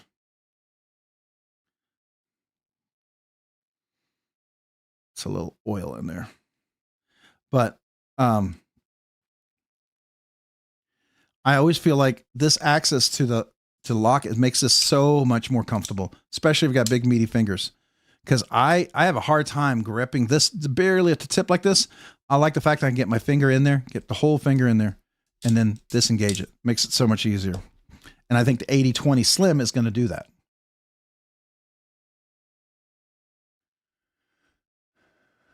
Yeah, transparent reblade. Yeah, the milling and the action is spot on. I'm such a Warney Jeepsit fan. The look appealed to me right away. Okay. I only have one knife with a Damasteel blade, Sharp by Design Mini Tempest. I had one like that as well. I ended up selling it. I don't know. It was because I wanted something else. And again, I didn't carry it as much. I have a Herman B coming in that has an Orlecan DLC. So excited. Oh, that sounds really, really fancy. I'm kind of curious on that. On the Vero, does the backspacer come all the way up to the stop pin? Yes. So there's the stop pin, and it literally wraps around it, but it doesn't touch. The knife still stops on the stop pin. The stop pin, if you see, it's not touching the, come on. It's not stopping on the Timascus backspacer. It's stopping on the stop pin. This just comes up to give you a pseudo seamless look, but you can see the pin right in there. See that? That's the pin underneath right in there. Maybe we can do a little flashlight on there.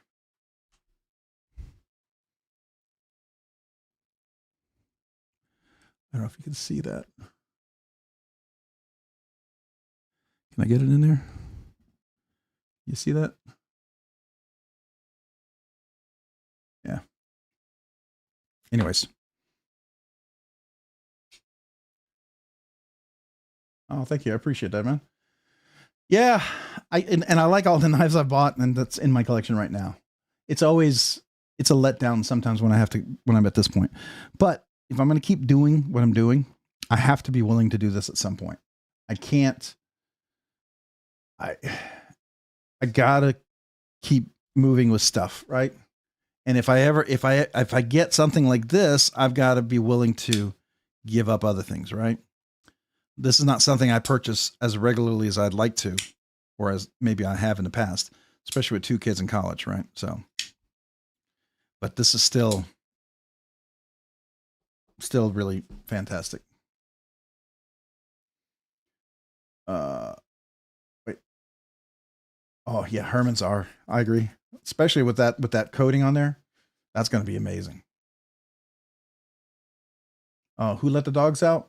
Mick, who, Mick, who, Mick. Rob, original goat or Rockscale? For the 80/20, I would do the okay. If you don't have big meaty fingers and you don't mind ripping a little itty bitty piece like that, original goat's cool. It's more contoured, sure. I really, really appreciate Rockscale because typically they're linerless, make the knife significantly lighter. I love the extra axis there, and it's just super comfortable. It makes the knife just more reasonable for me. So I would do the Rockscale design. That's what I would do. That's what I'm going to do if I get the 80/20S. But I love Original Goat. Original Goat's awesome. I really think very highly of Original Goat. And I had Original Goat on my 80/20.5 and they were amazing. I had Original Goat on my 80/20.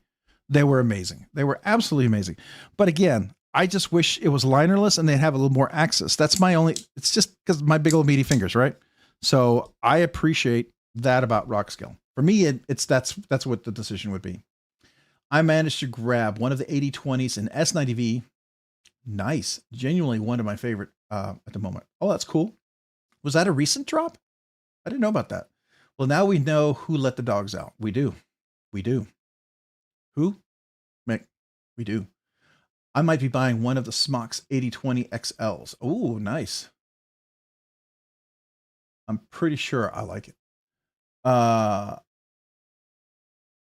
Smock's has an 80/20 XL. Oh, the XL. Yeah, the big one. Yeah. I remember that. That's huge. Just a tip in there. Hey, Connor, is that a rainbow looking DLC coating? I'm guessing. The DLC. Oh, you're talking about the Herman? Mick Ranger, check out the Rockscale design for the backspacer. Yeah, we could look at that real quick.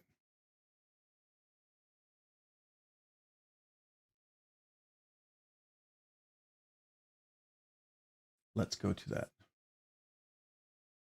It is Rockscale design.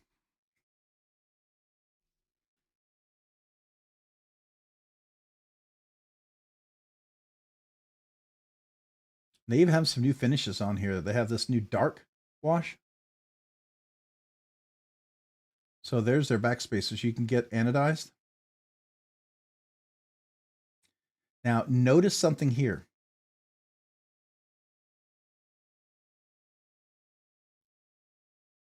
Where's the liner? Let's go over here. Let's look at this. And you can get different hardware for the screws too, but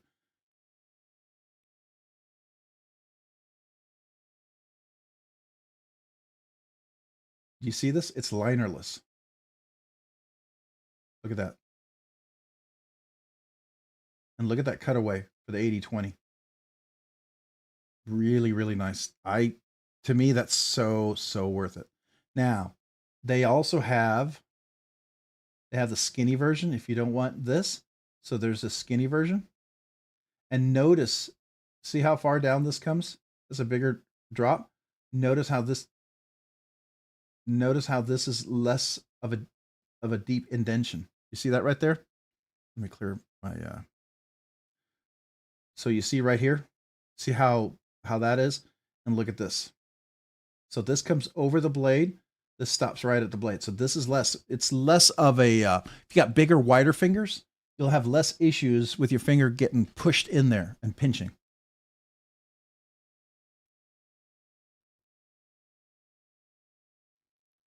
Oh, that's the Olamic Whippersnapper S90V blade steel. This is with the gold fat carbon. This was polished to like at a 3000 grit with a high polish paste. Ilya that I ran into at Blade Show from Olamic, he's the one who did this. In the sun, this looks like amber jewel. It's really quite a beautiful finish. I wish more people would do something like that with fat carbon and stuff.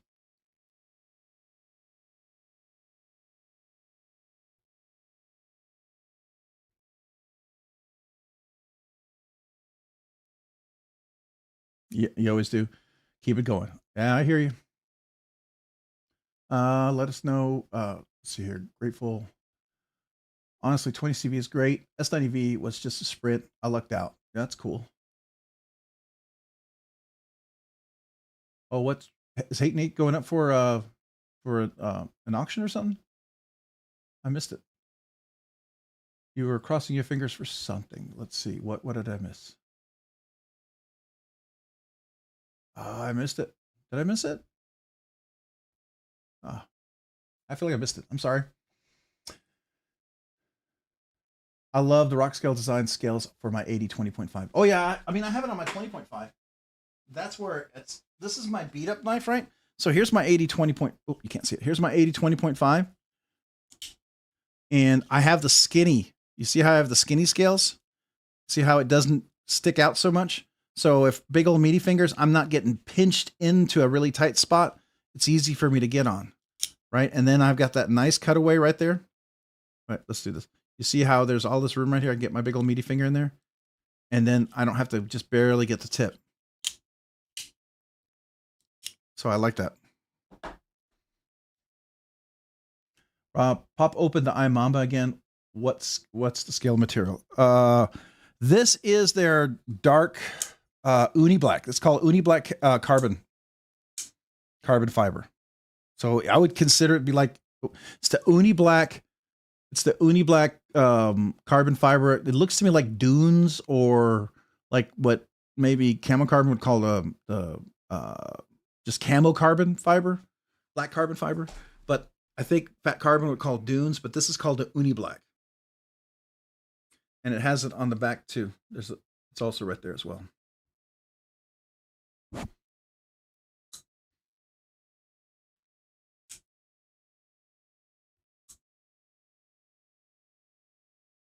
What's the one to the right of the Sakura? Hold on real quick. This is the Rob Johnson's the Cypress. It's a top front flipper. This thing is so light. This has magic milling. If you look inside of it, this thing, the milling is like voodoo magic milling. It is just so amazingly light and so smooth as well. It's a single thumb stud, but it works. It works well. And you know, you can come over here and just use the front flipper with a knuckle flip. That works really well, right? Then I can front flip it. So, Rob Johnson's, he's from Latvia.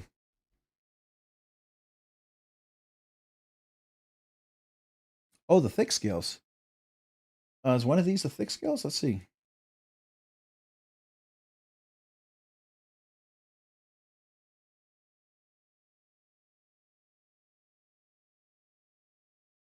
Oh, let's look. Demco 8020.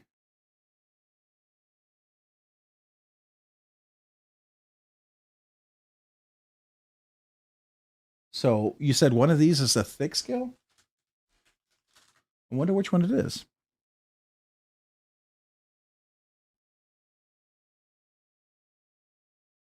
Maybe you pick in here.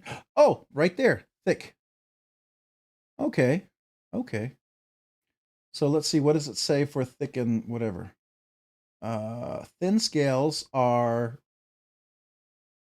thick scales. Okay. So about a 1/10 of an inch. You get about a 1/10 of an inch more with the thick scales and a 1/10 of an inch less with the thinner scales. That's cool.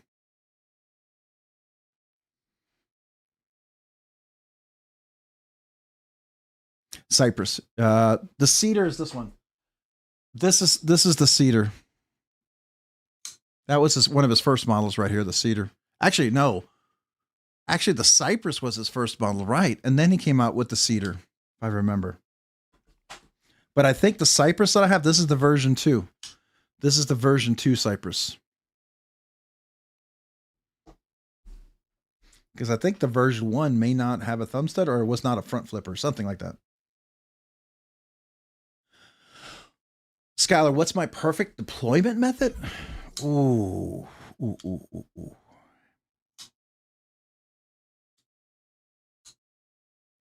I do like a good thumb hole flick. I do enjoy that. I don't know if I'm absolutely like, there's only one that's absolutely my favorite.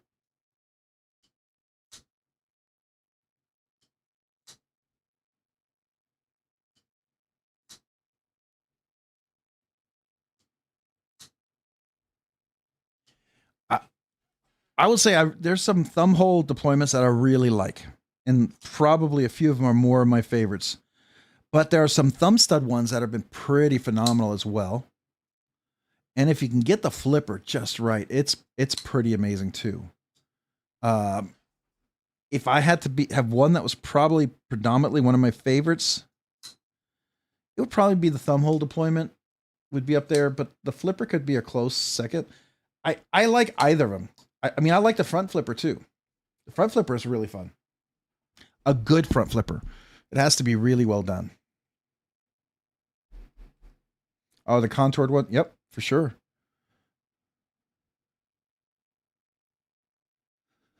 Oh, for your 80-20? Excuse me, sorry. I'm a flipper guy. I like the thumb hole.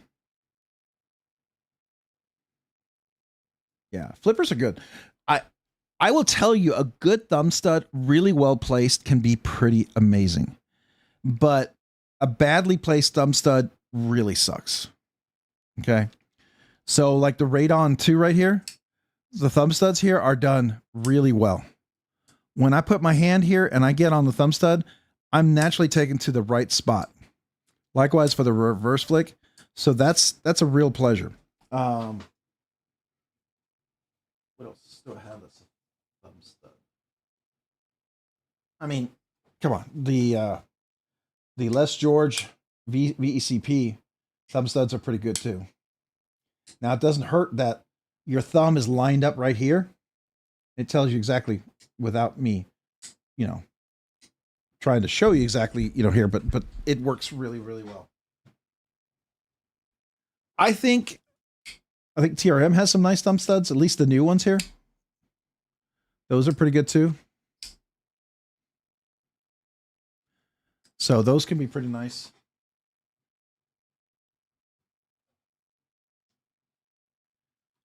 I'm still up in the air about getting custom thumb studs for this Blade Show exclusive. I just don't want to mess with it because this was a real special edition from Blade Show, Texas, with the Timascus inlay. The Mac 2. He only made 2 of these. This is the only one with the full black anodized version. So, yeah, this one, I would like to maybe get different thumb studs, but thumb studs here work really nice. They're just not the most comfortable. So that's why I have the O-rings on them. I don't know about you, but that's it.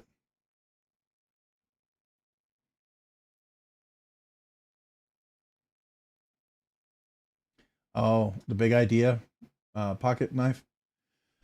Yeah, I've had, so I really like the Osborne, Benchmade's Osborne, but when thumb studs are so close to the scale that you have to have like a really small finger to get in there, like to get in there and get the right, I hate that.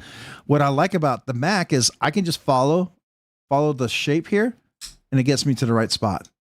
When I'm guided where it's a no-brainer to get in there, I like that. I like that a lot.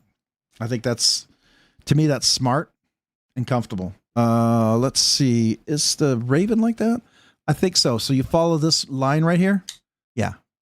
That's what I do like about this one. This one's pretty smart too. I mean, it does follow the line. It's not so tight. I can put my fingers in there. It's super comfortable. And I do appreciate that. But man, there's some that I've had that I just did not care for because they were just way too tight.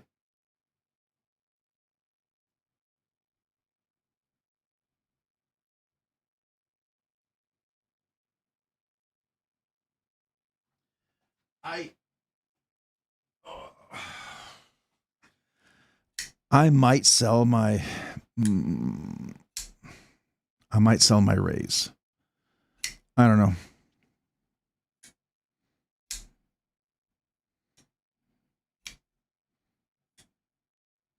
I like it, but I think I might sell this. Yeah, this one will definitely go on the block. This is not. Let me move these because these are not being sold. This is not being sold.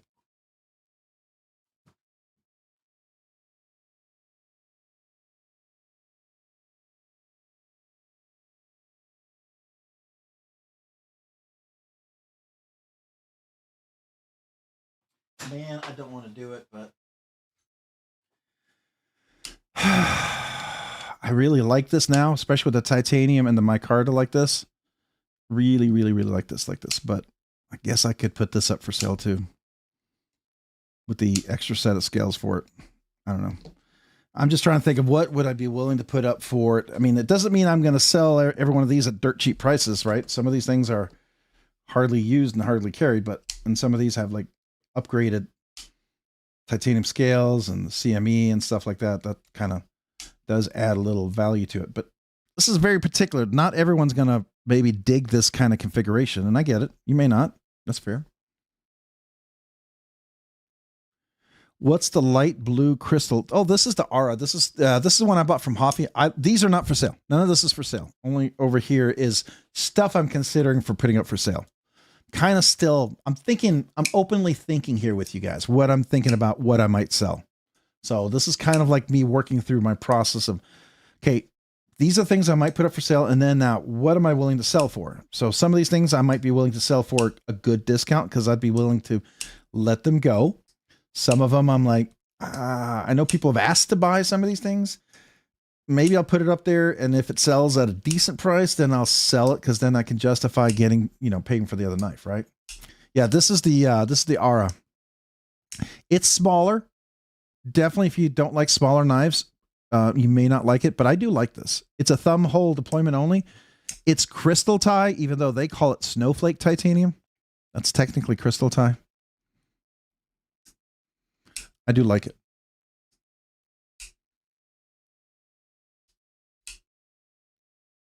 Yeah, and this is the S90V version too, and that's what I really like. And the action on this thing is just really nice. I like the fact that I can get the best of both worlds with titanium scales and the burlap micarta. And the fact that I still have both sets of scales, I could make this burlap micarta and I can make this titanium. I could swap them out. Yeah, Nebsig, it is the Aura.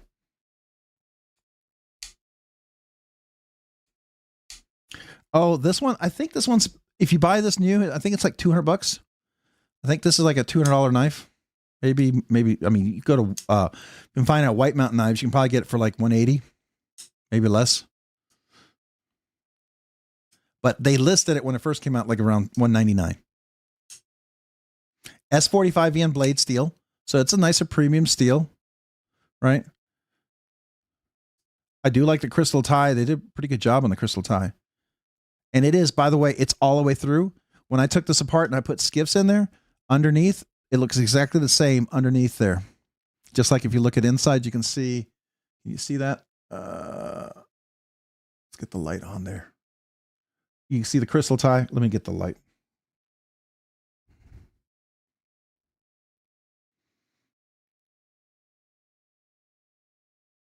It's too bright. Turn down.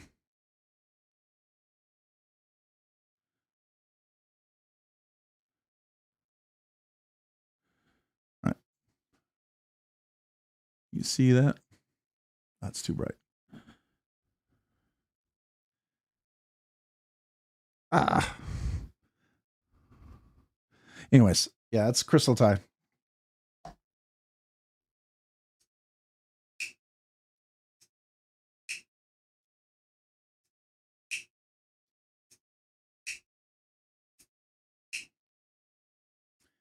Yeah, that's really, it flips really well once you figure out where you need to hold it.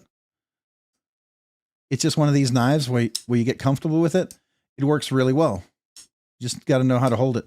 And it has very nice deployment, I think, for the knife this size, as long as I know where to hold it. And I don't have to do any weird contorting of hands to flip it left and right handed, which I really appreciate. And it's a nice compact design, right? You could choke up a little bit here if you wanted to. You wouldn't really have to, but it does work well. Nice. And it's got almost a hand satin sort of finish. They don't quite call it hand satin, but they do call it, like, there's a hand element here. It's not like a full hand satin finish. It's not like a Trevor Berger hand satin, right? That's a whole different level hand satin right here. When you see that hand satin, you're like, oh yeah, for sure. Just like the Custom Knife Factory, their hand satin is just like a whole different level too.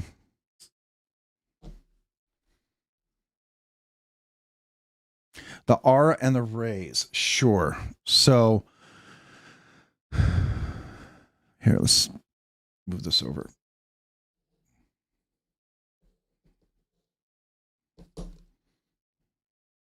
So there they are closed, right? There they are closed. And let's open them.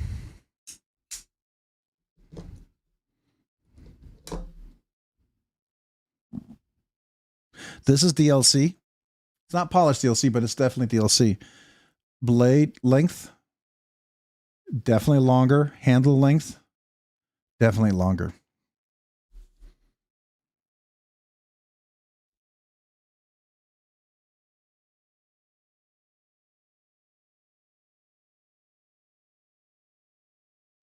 Yeah, I'm glad, grateful that you were able to, you're able to get one.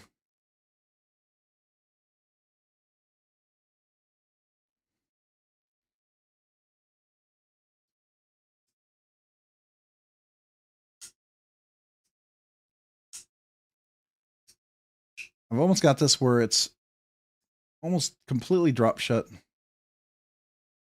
I just got to remember. There we go. It's one of these knives. Once you get fidgety with it, it works really well. You just got to remember where to put your thumb, and it works well.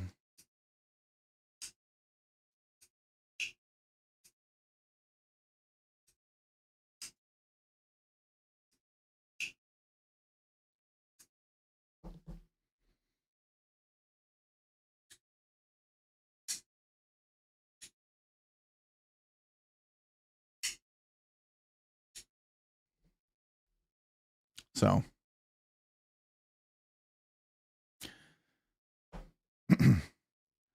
so most likely that's probably the ones that I'm gonna consider. I gotta see if there's more, but I really like this now. The thing I did on this one, the jimping was a little loose up here. It was very slippery. And I told Michael about this, and I explained to him how it made a huge difference. So I don't know if the newer rock walls have just a little better extra grip on there, but that was always a big complaint by a lot of people, was that their fingers slipped off. If you just get that little extra texture, there's no issue whatsoever. It's super, super fidgety friendly. And that, I mean, if you're going to be a flipper, you've got to be able to, it's got to get good traction, be able to work like that. To me, that's like, that's important. So.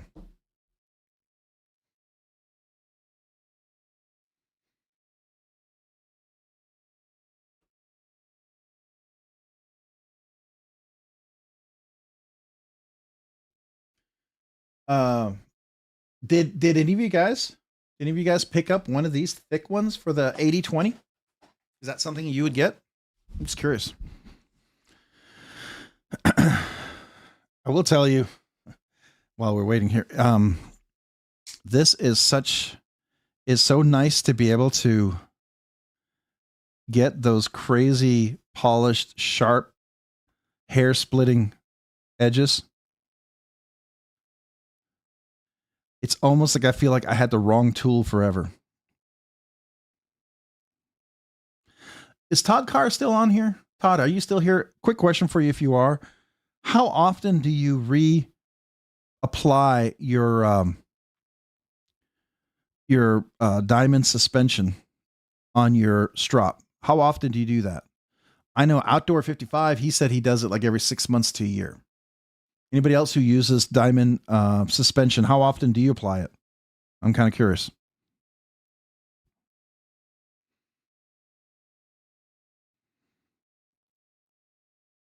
Because like if I do this right here, you can see already that edge is polishing up nicely, but it's crazy, crazy sharp. Oh, super nice.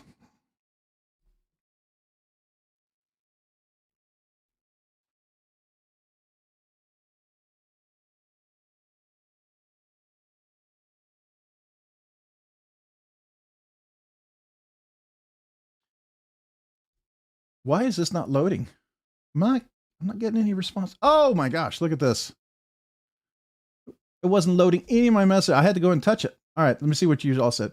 You put the R on sig. If you have a wingspan raise, it's very, very similar. Just pokey. Awesome. What platform do you sell your knives? So Larry, what I'm probably going to do for this first one, I usually put a video together and list my knives, and then I drop a video, a regular video, and I call it an inventory move. And I don't call it a sale, and I post the prices with pictures. And I normally just take PayPal or Venmo. Well, I take PayPal or Zelle preferred, and then friends and family. And then I ship insured always. And so that's how I do it. And I list the prices. And some knives I might negotiate, and some knives maybe not, because I'm putting them up there because some knives people have asked to buy, and I'm willing to sell it this time for the price of the other one if they really want it, right? But I don't go up there. I don't put it for more than what I paid. But I'm not MC or these other guys. I don't get these knives for free. I pay for these knives, right? I don't get free knives. Any free knives that you see I've gotten, they're giveaways, right? So any knife I get free from it's been a giveaway. And if I did decide to bring a knife into my collection that was given to me, I'll replace it with something from my collection for a giveaway. Right? There's a few knives that I've swapped out because I really liked it. Like in the quiet carry, there was a couple of knives that were given to me, and I swapped out knives I bought because I really liked the new one I was given. And I'm like, okay, this is the one I'm going to keep. I'll give this one away. So I'm willing to do that. Oh, sorry. I need a CME for my Para 3. Yeah, CMEs are definitely worth it. I would definitely recommend those. It's always a little tricky the first time you put them on, but if you're careful, take your time, figure out different things, then it works well. Look like the raise is slightly longer than my than the Solar Storm, with a lot more pokey. Oh, it's definitely pokey for sure. Absolutely. Yeah. I'm really leaning toward the thin, straight hexing. Oh, that's nice. Trying to decide if the pivot sitting proud or would bother me. That's a good point. No, we can't see. We see Rockscale. Yeah, I forgot it switched over. Sorry about that. Do you mean on the strop? Yeah, you're still sharing your website, so the image is tiny. Oh, sorry. Rob's going to share the overhead. All right, yeah. So I did, and is it updated? Come on now. There we go. Okay. Palmer Conley, I have a new PM2 on the way. Definitely gonna get some, get a CME and a set of scales for it. Oh yeah. There's a lot of good pair two scales. I mean, there's like one knife that I have. I really don't want to sell it, but this is my favorite pair of 3. But he also makes pair 2. This is my fanciest Spyderco knife I have out there. These are RG Custom Metalworks full custom scales. You can see hidden hardware on the pivot. No lanyard. Titanium polished CME. MagnaCut on the blade. So this is definitely the super fancy knife right here.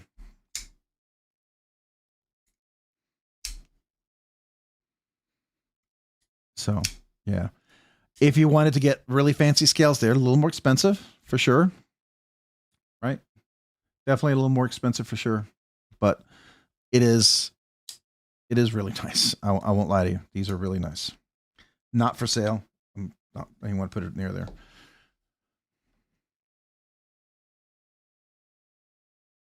Yeah, definitely using the right glue, making sure it's a flat on flat surface contact. That the part of the CME that's like here's the liner. The CME that's here is flat, and then the little lip is perfectly seated so that it is 90 degrees, and you have a contact point from the lip and here, and it's not one is so it doesn't rotate because that'll pop it off. Now, I will tell you, Mick Ranger, the one time I used the glue that that Justin sent when I bought my titanium CME, that was back when they were like $100. He sent me a really nice bottle of glue. But I mean, I paid $100 for the CME. So, I mean, it's like, yeah.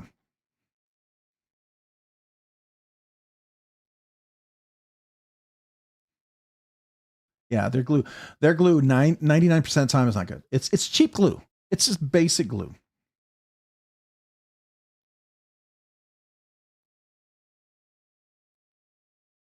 Oh, you're going to make it more of a workhorse? Yeah, that's fair. I think that's fair. Sure.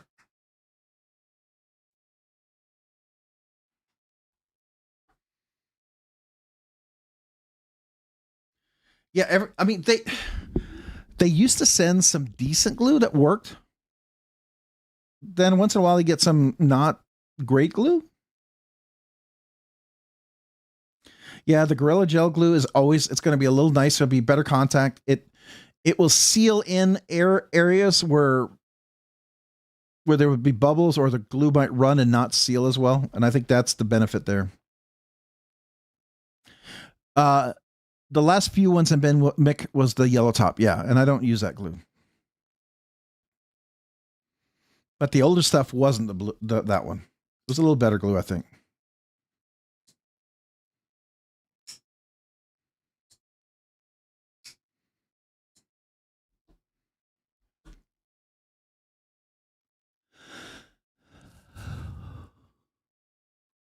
Sorry. And I'll show you the one you're talking about here. I still have it just in case for something else.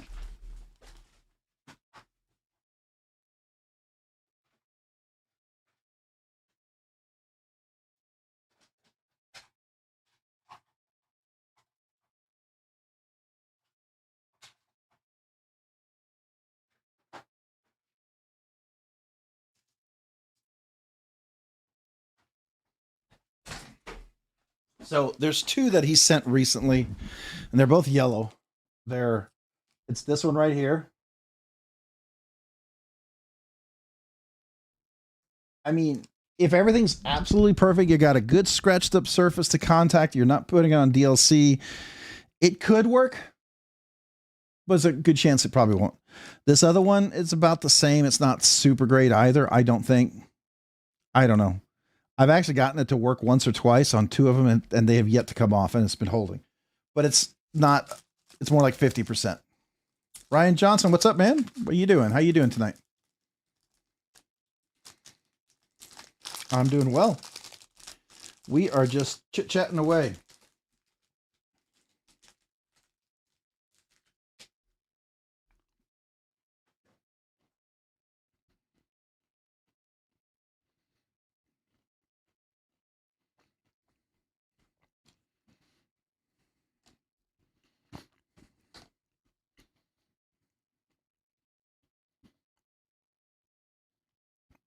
It's definitely worth getting that. I think so.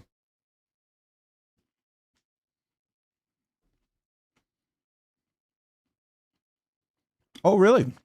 Is it Jay Dizzle or somebody else? I know Jay Dizzle makes them. He does a really good job.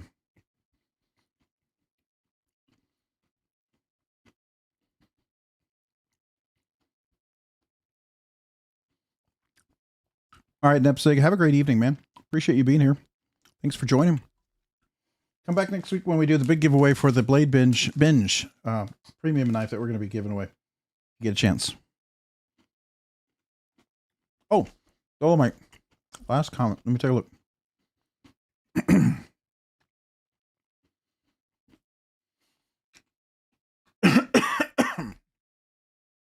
Okay.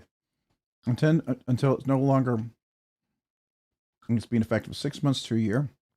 Depends on how much dropping. Okay. That's fair.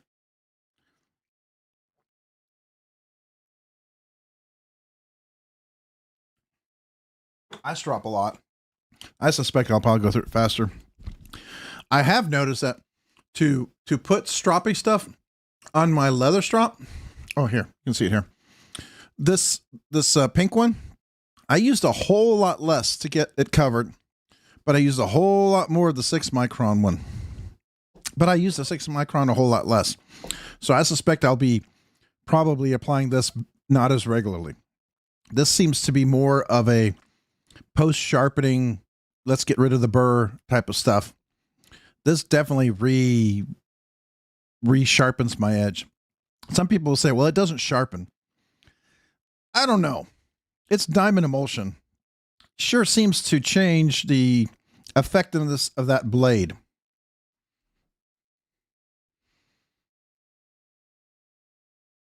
least that's my experience. All right, I checked it.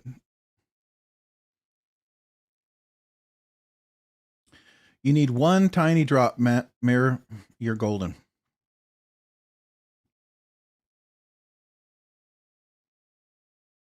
Yeah, I cleaned the DLC with acetone. What I ended up doing, Jim, was mine. I scratched it.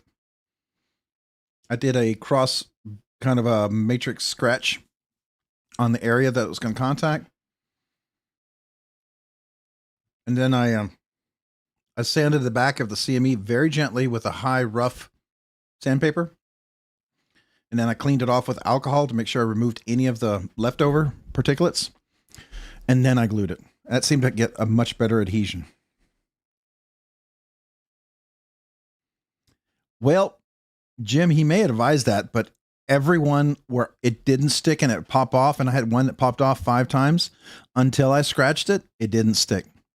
As soon as I scratched it, worked like a charm. So I don't know. Maybe I do something different, but you know. Yeah, I use 91% isopropyl alcohol. That works really well. That's typically what I clean with, is like a really high, the highest isopropyl alcohol you can get without it osmosis pulling the water from the air into it.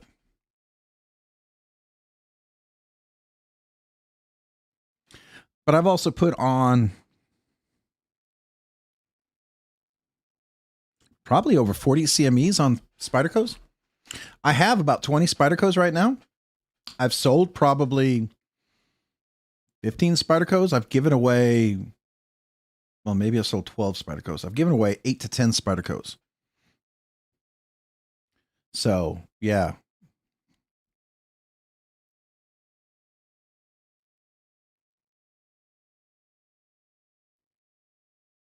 Oh, Mick, I get the Dremel out. I just go away, all the way, high speed. I'm kidding. I'm kidding, man. Yeah, I'd have to buy the denatured alcohol. I've got a big old jug of isopropyl alcohol. Maybe next time when time to refill or something, I'll get that.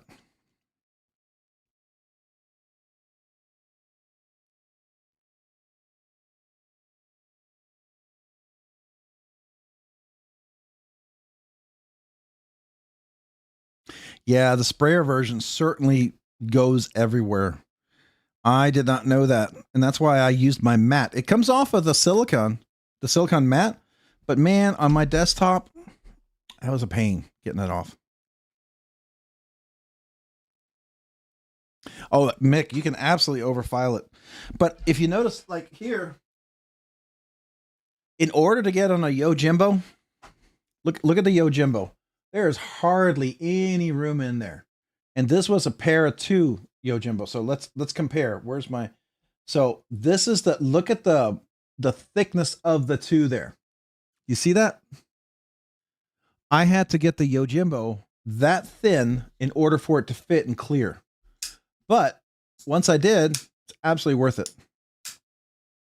And once I had the perfect fit on this side and this side and everything was sealed in nicely, this thing has worked really well. And I made sure it's cleared on both left and right. And it's also, the other thing you got to make sure is right here, make sure this part is not hitting. So when you close this, you're not going to see it here. Let me get it. Let's do it over here. So you see how typically some of these scales will have this little part sticking out right here? You got to make sure the CME doesn't buttress up against this. It doesn't push on that. Then it never closes in all the way. And you can't really disengage or close it. I had some that I would hit and it would stop right there. And as much as I pushed, it would always be like going over like the detent. It's really annoying. And when I realized that you got to make sure it's cleared here, here, and then sometimes this lip, if it goes over too much and it doesn't clear this, it can hit right back here. You see this little part right here? Let me get my.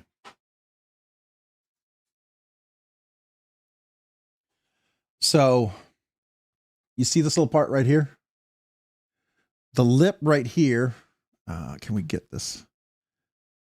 So this right here, this lip, it would touch that before this lock bar was all the way against here. So the lock bar would hit that. It would never go all the way back because right here, this as far as it go, because this part would already be making contact here. So make sure your lip is not, so here's your lock bar. Make sure your lip is not like sticking out. So here's the lock bar. Make sure your lip is flush with it. If it's sticking out over, it can hit, here's the lock bar. It can hit this back part here and never open all the way.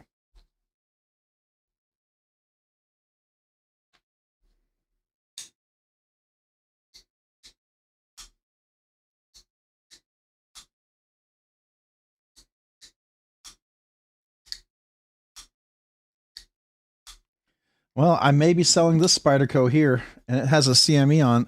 This is the Maximate, if you're going to get a fancy one, with the Dark Abyss Lynch Northwest titanium scales. So this is kind of a fancy little one. And then there's the Capara, if you like something a little more French design. I believe this is a French designer, if I'm correct, right? It's French or South African, I can't remember. But this has a titanium one side and then the burlap micarta on the other. So it's kind of it's like a semi-dress Capara. S90V, so it's a more premium steel. This is not for sale. Not this one.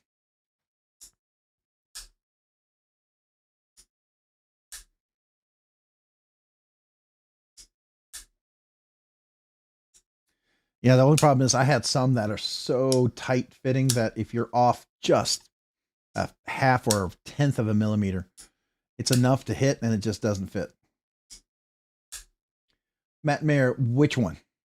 On the Capara or on the Pair 3? Where's my, here it is. So the Capara,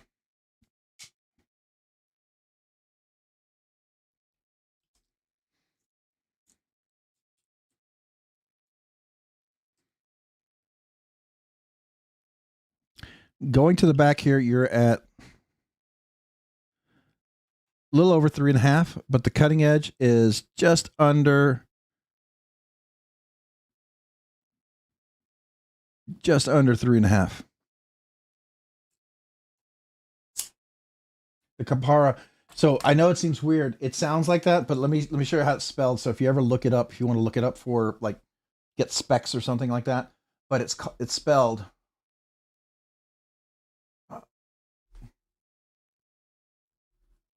It's spelled Kapara. So if you ever want to look it up, like if you want to look it up on Knife Center or look it up somewhere else, that's what it's called. And if you want to look up like scale costs and stuff like that.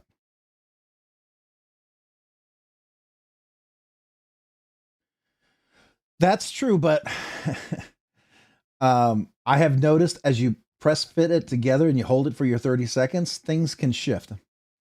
Unless you had some way to mark it. You better have marked it perfectly. So I've best intentions, unless there was something that was giving it a hard stop. I don't know how else to make sure it doesn't move.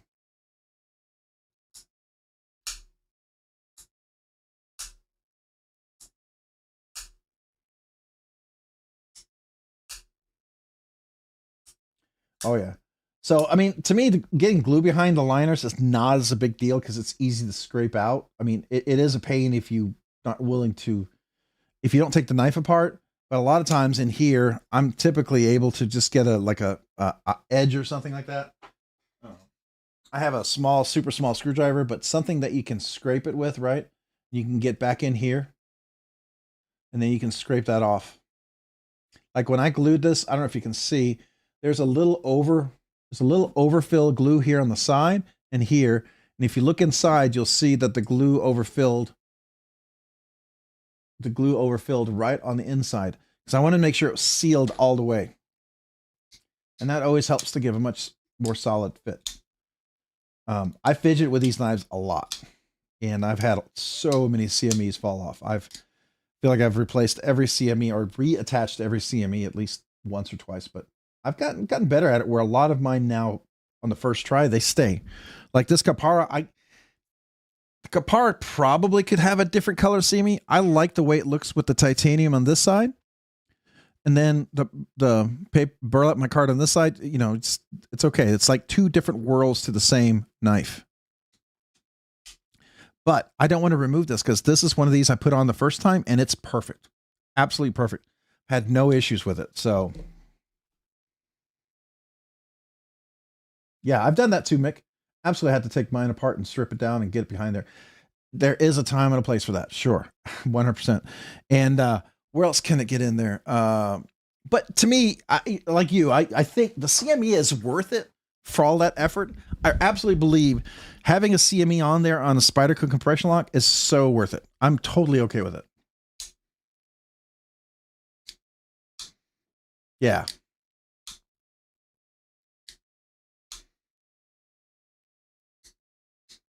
Yeah, no worries. Matt Mayer, I just want you, in case you wanted to look it up, I just want to give you the spelling of it because it doesn't spell like it sounds. Believe me, I misspelled it wrong for the longest time and I couldn't find what people were talking about. And then when I finally saw the spelling, I was like, oh, it's a K. Okay. I had no clue. So I just share that with you in case you start hunting and you don't find it, because that was the thing I ran into. I'm like, there's no such knife as they were telling me. Like, this is kind of an unusual one. This was a very much I milled the snot out of that CME. You could tell, right, Mick? You can see how much I flattened that one out, but it works. The Yojimbo, it says the PM2 and the PM Pair 3 CME works on this. No. If you want to have a perfect fit, and this is one of those where if you it can stop it right there. And it's so important that you get all the way back here for that release. If you do that, to me, it's worth it. I'd say it's pretty good. It's pretty good. I mean, there's a couple of snail trails on this. I'd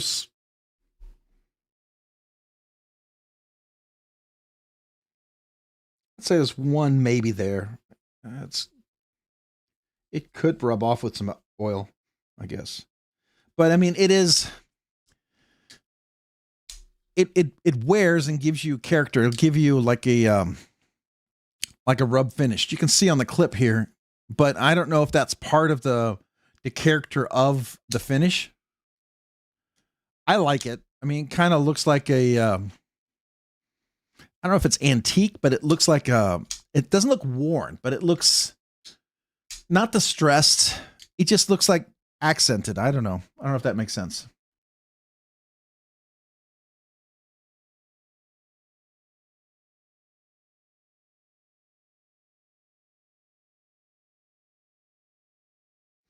Yeah, that would be true. I ordered a CME canvas from him. But I to be fair, I got a few free just for giveaways and stuff. And one of them that I did order, I really wanted. It happened to be for a little native, which they say fits on there. The problem is it's got such a cutout in the back of it, like for a shaman. It just, I didn't feel like it would be secure enough. I really need that full back spacer to fit on the little native, maybe, but not on a PM2 or Pair 3.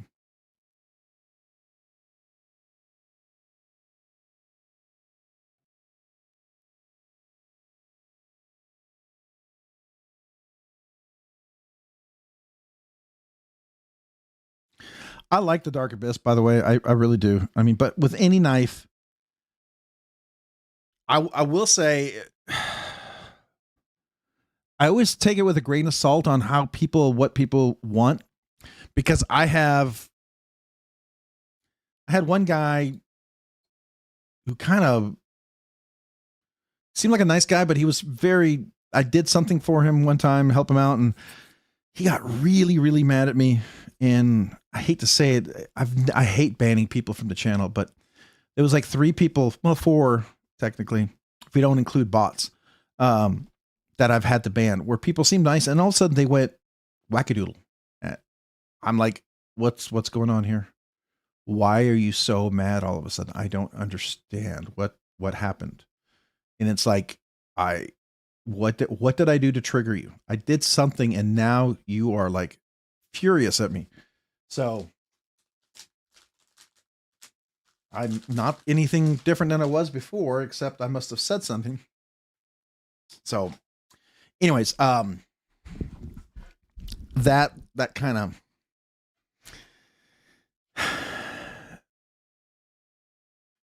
yeah, anyways, I should just leave that.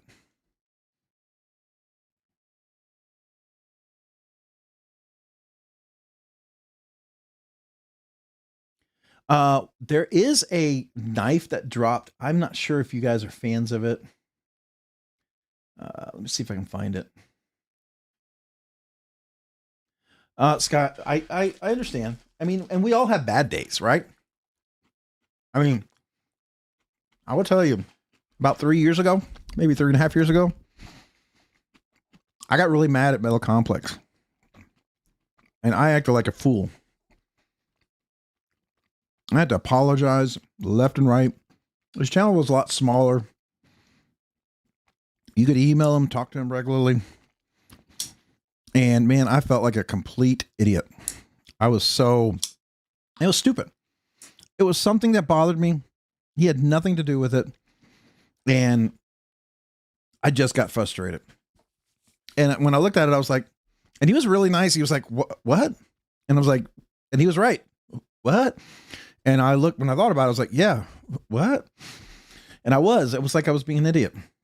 So I usually try to take that approach, unless someone just doubles down and triples down. And then you're like, well, hold on. What's going on? You know, like, I haven't talked about something that's really bothered me this week, what happened. And I'm not going to talk about it, because for some people, you'll probably end up not following me and hate me. Even if it's a civil discussion, I'm not going to talk about it. Maybe some of you will agree. I don't want to talk about it, because it's something that we should be able to talk about, but we can't. And I just don't want to deal with that. It just doesn't need to come up.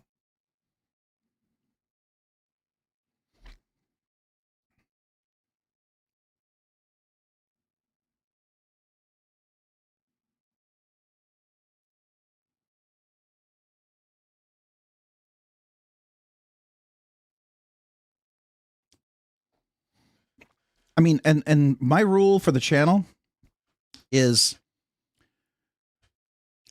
I'm willing to have a conversation when someone gets really mad and says some ridiculous, outlandish, rude things. I will say, hey, I hear what you're saying. Tell me why. Give me a reason. Explain yourself. And if it becomes destructive to the channel where someone just really gets mad, I got to call it quits. Like the one guy who he won a giveaway, told him he had to verify. 4 days after the next week when he had already not verified, and I emailed him and tried to get a hold of him, and then we redrew. He emailed me and says, "Hey, I'm ready to verify." I'm like, "Dude, you're like 4 days late. We already redrew your prize. You didn't win. You never verified." And he was like mad and yelled. I'm like, whoa. And I don't know if you remember, I think Tyler eventually had to put him in timeout or whatever, but he would go to every video I have and he'd cuss me out and tell me I was a piece of whatever. And I was like, dude. And it's like, I'm going to report you to YouTube because you're not. And I'm like, dude, I have the rules right here. So you ever wonder why I go through the rules, why I'm really particular? There's this one guy, because I knew this would happen and I had the rules already ahead of time waiting for this. And yeah, the rules did protect me because this guy was like, I was going to report you to YouTube. I mean, I'm like, what is going on here, dude? You slept on it. You missed your giveaway. Now, I suspect he probably had a couple of different accounts and it was an account that he probably didn't check regularly. And so he forgot to go back to it. I have no way to prove it, but I suspect that's probably what happened, And I was like, all right.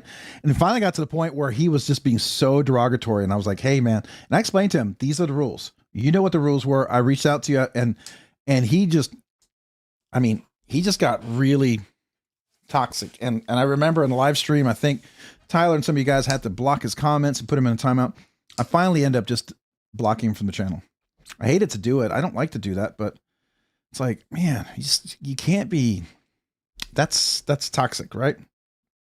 It's like, I get you're bummed. And if you had been nicer about it, maybe I'd send you a sticker pack or something like that. That's back then when I could do that. But now I've just come to the point where like, you miss it. I'm sorry.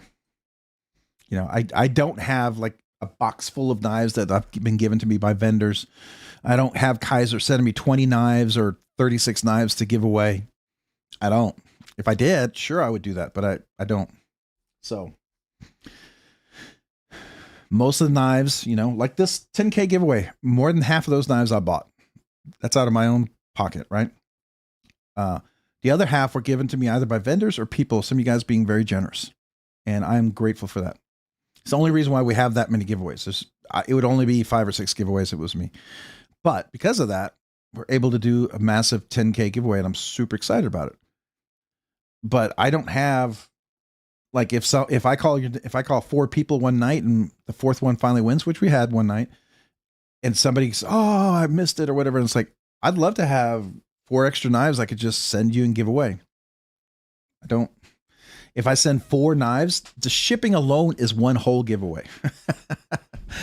People don't understand that when you're a smaller channel and you're not. I'm not a business. I'm not into. At this point where I'm at, I don't want to design a knife. I honestly don't ever see myself ever designing a knife. I'm just telling you, this is exactly where I'm coming from. I don't have a desire to design a knife. I'm not doing this because I always had a dream to design a knife. I didn't. The dream I have is to find the perfect knife that someone else designed. I'm always for the search for that. I love it when I do. So yeah, it happens, and I would love to, like, some of these giveaways, I'd love to give 20 knives away. I'd love to do that. I just don't have that ability. And the thing is, even if you're in a business where your channel's doing well, you have to think like a full year plan. You might be able to do it in this part of the year where things are really good, but you can't sustain that for this other half of the year where things get really slow and quiet and suddenly the revenue's not there. It's kind of like if you work in air conditioning or, business is good in the summer. Come winter, you better have been planning long term, right?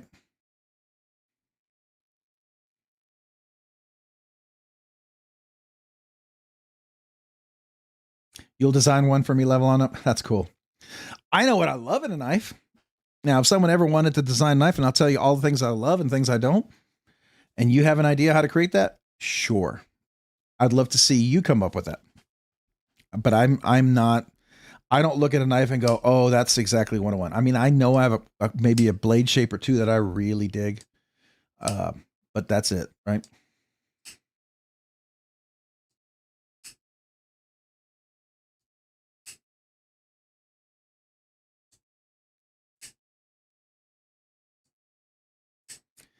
Yeah, it is. It is. And to put content out every day, which is something I've committed to do. Now, I missed a couple of days. This last year, I missed 2 days. But the next day, I would publish 2 videos to make up for it. There's one day where I missed a full day, and then the next day I got it late. But then the following day, I did 2 videos. So I always try to average out to 7 videos every week and at least 7 shorts, sometimes 14 shorts every week. That's always my goal. And that seems to be sustainable, and it seems to allow the channel to grow and get visibility and for people to find the content. So I'm not the kind of guy that has these viral videos where I try to pick something controversial. I am probably the least controversial person out there. Now, I'm least controversial in most part, but I may be most controversial in the sense that I might piss somebody off because I'm so anal retentive. But, you know, I can't apologize for being a nerd. I mean, I'm a nerd. I'm not going to apologize for that. Oh, you know, a knife is sharp when you do this, right? When you do this on the blade, you go down, but you accidentally go up and then you slice a little bit of your fingerprint off. Anything I ever won was over the moon over. I cherish the fact that I belong to such a great community, and that's, let me click on that because such a great community, because that's why I try to spread my thanks as best I can. Well, I appreciate that, man. I appreciate anybody who just appreciates winning. I do. I love that. I do.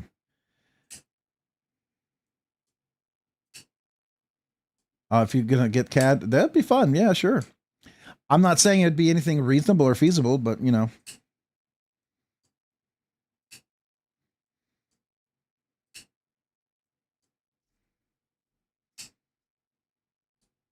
Jim Cox, yeah. I mean, I know Sharif does stuff, but I mean, he used to help a lot of people until he became a big old knife designer, which he is now. I mean, legit. I mean, he's. Oh, I'm really sunk down in my seat. Hold on a second. I'm sitting back. I gotta get a new piston for my seat. Ah, there we go. My chair, the piston is getting old, and I got to replace it. And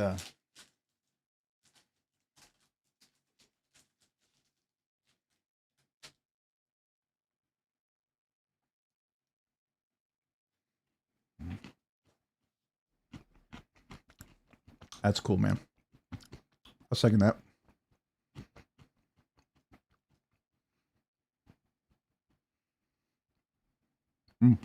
Loot does as well. Cool.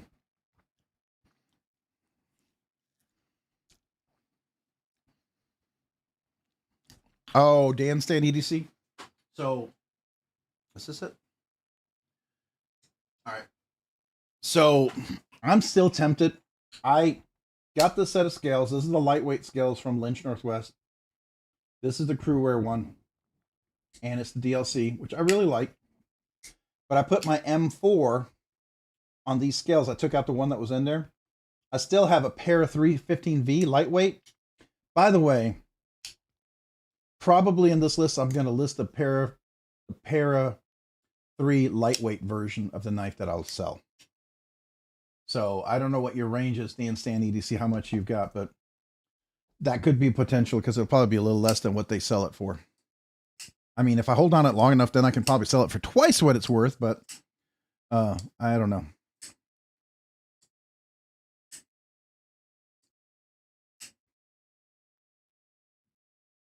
Like, what was it, Todd Carr, when I felt so bad the other night, was it last week or the week before, when you were talking about You were talking about this stuff right here. The strop. Oh, no worries, Danston. I understand. The stroppy stuff. I was like, you guys were talking also, and I'm like, I don't understand what you're saying. And then Todd had to like email me or send me messages and give me a decoder ring to explain it, because I was like, I don't understand. I was like, I missed something somewhere, because you guys seemed to connect the dots, and it was dots that I didn't know connected, and I needed to see how they connected. I'm very, when I design software, and I'm usually the architect that figures out where everything works and how everything works together and what are the relationships and what forms work with what and what are dependencies. We call them, you know, primary keys, foreign keys that could be in table structures and stuff like that.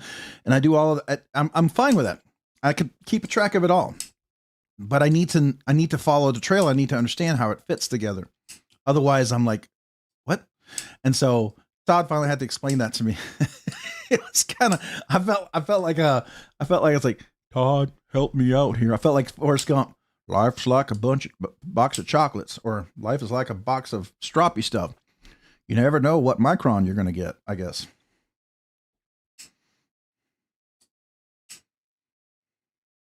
But you gave me that first form you gave me. I looked at it and I go, I felt like Star Trek. I was like doing this, like my little like Star Trek thing. It's not translating. It's not translating. My little nerd out there, like, what? I'm like, and I know matrices, and I love tables and how they work and everything. Like I understand like on files, the different size diamond bits that make a particular grit size, and I get that, because that's on a much larger scale than the micron of the suspension diamond bits. But like what some people call a fine grit is really technically what people call a coarse grit. So like in some files, 250 grit, if like preferred or furred, they're diamond files. They call a fine grit, which is usually like, they call like 350 or 400 or something. Like, they call that a fine grit, but most people will call it 600 file a fine grit. I'm like, what? And then anyways, it's just interesting how people have different terms and different understandings of it.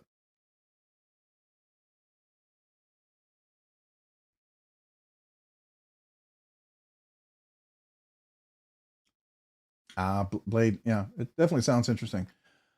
How do you mean grit conversion chart? Oh yeah, comparing different standards of measures is a wild one. Wish everyone would measure the min max. Yeah, I mean, for instance, Todd's a spreadsheet he sent me, phenomenal.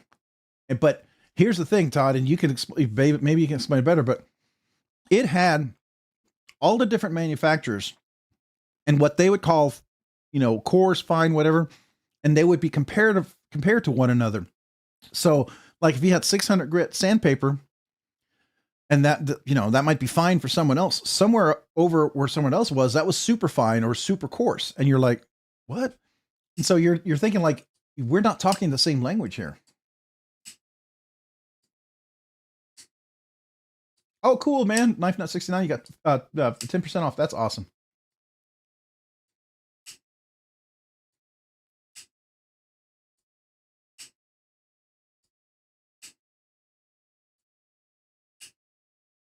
I personally, I really like the linerless Andrew Demko, the 80 scales that the Rockwell does. I really appreciate that.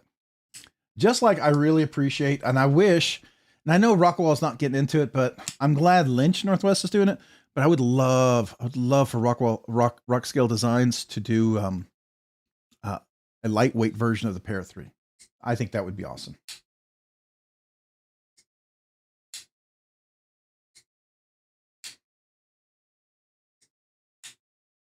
Yeah, that's like the TS Prof on some of their fancy stones. Like the basic stones, they'll say, you know, 250 grit, 400 grit, 600 grit, or whatever, 120 grit, whatever. They'll say, you know, 1,000 grit or whatever. And you know, like, okay, I can follow that. And then all of a sudden you get the real fancy and you're like, what?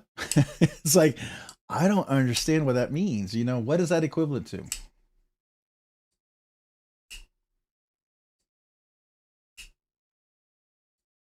I will tell you what Lynch Northwest did though. This is probably my favorite lightweight one, this one right here, because it can take a lightweight one. They give you an extra phosphor bronze washer for this, and they can use all the lightweight parts there, and it's still linerless except for the lock bar part here. And it's just I love it.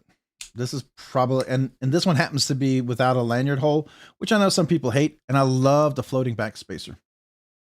I just think the floating back spacer is a really nice touch. You know? So, this is my thing. I think their scales do fit the lightweight pair of 3. Well, unless that's new, let's take a look. I'm willing to, if it does, that'd be cool, but it didn't before. But I'm willing to go check it.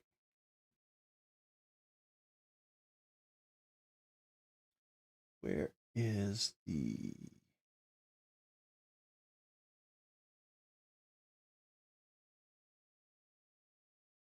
Hold on, I'm looking.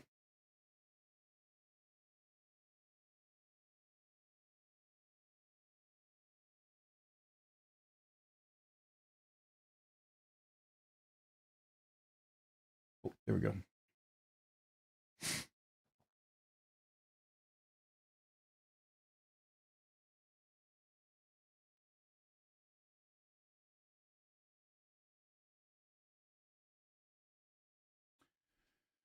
Okay. Where is it?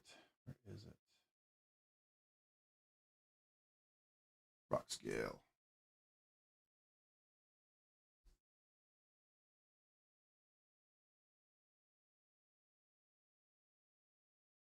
Yeah, on those scale sets, yeah.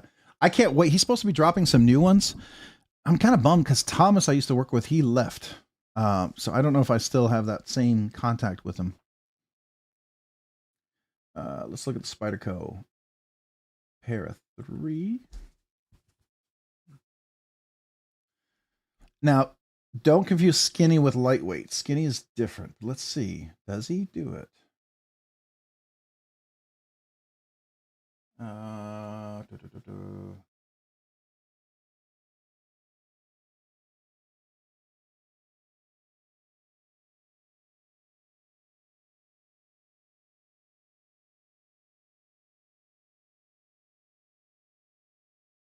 It says just a G10. It does not say it does the lightweight.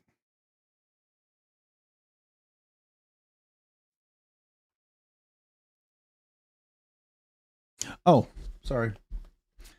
I don't see the lightweight here. Let's see.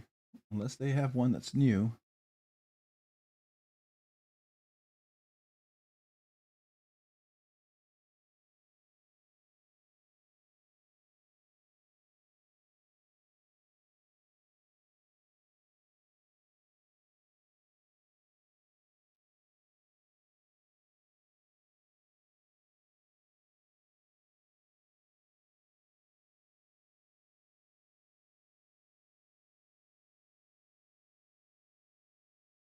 Yeah, I don't see it for I don't think it works for the lightweight.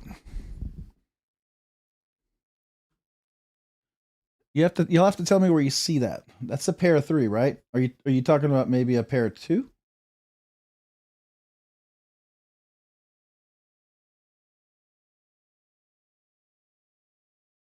Are you thinking of maybe the military 2?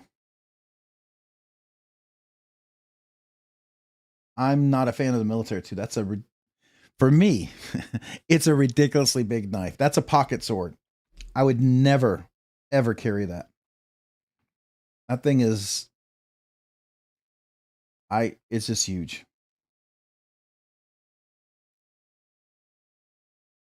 It seems a pair of 2 has something.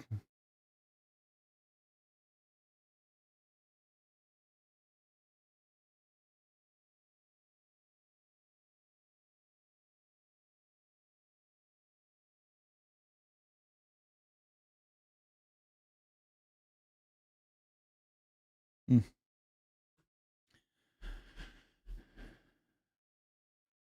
So you have to tell me if you're able to find one where it has it. I can't see it.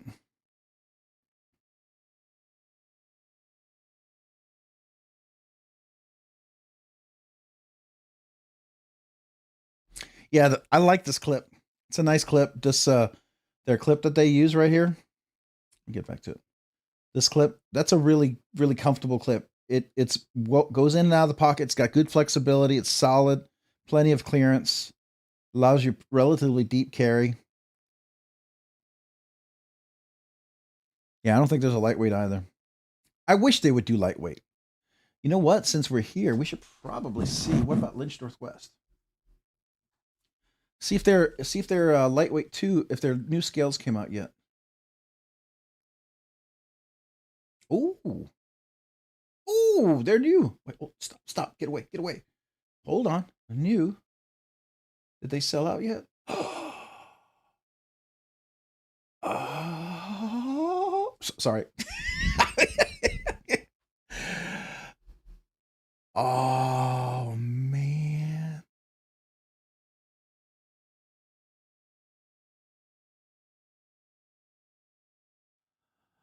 Oh crap.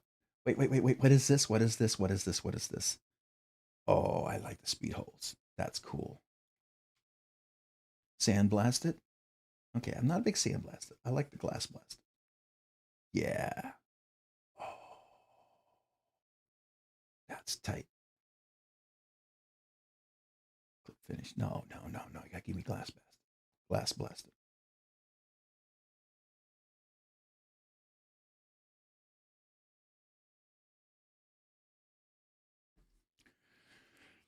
Oh. Wow. That is nice. Oh.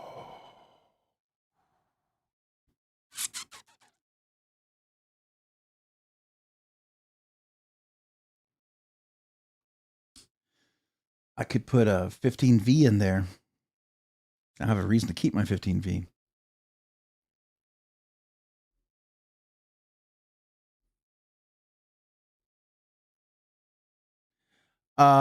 I've handled their sandblasted clips and also their sandblasted milled clips. Hold on.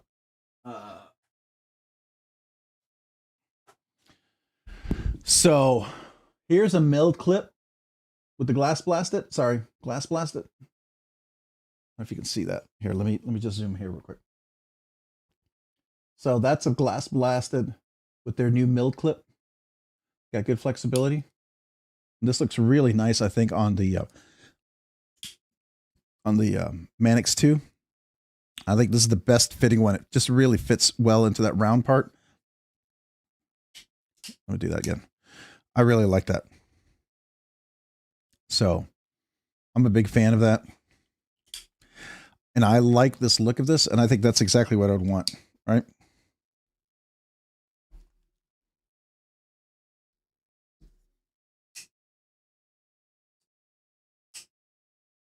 Well, so the issue is lightweights, they don't have a liner.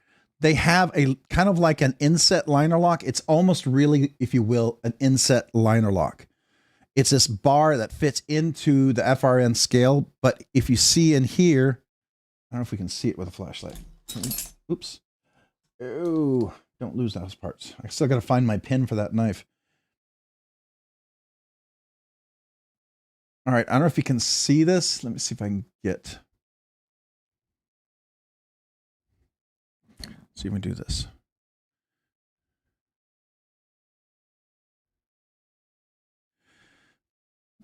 So this screw right here, the lock bar goes down here, and it's down in here. I don't know if you can see that. And there's a screw in there. And so it's not a full liner. It's just like an inset liner lock, which, unlike the regular pair of threes, it's a full liner in there. I don't know if you can see that. So there's a full liner in there, right? So there's a full liner in there. That's the difference. Yeah, it's not the same.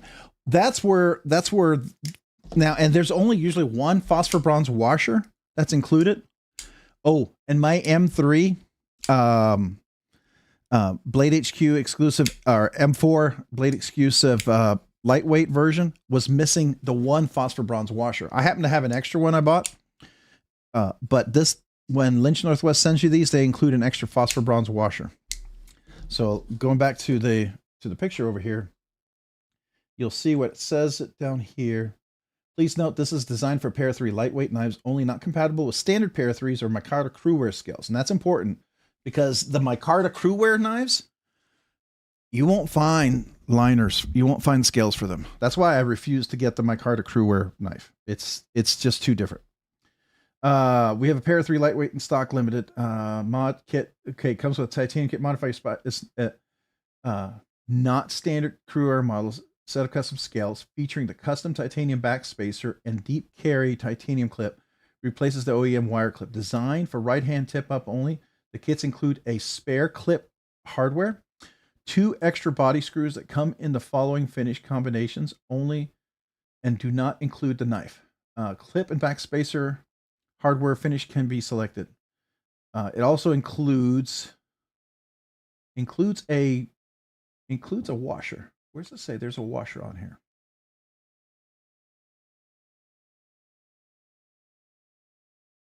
It does include a washer.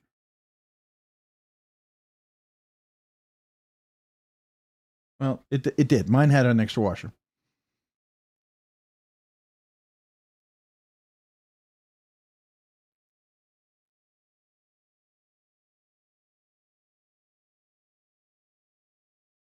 Yeah, unfortunately, that's going to be a bummer.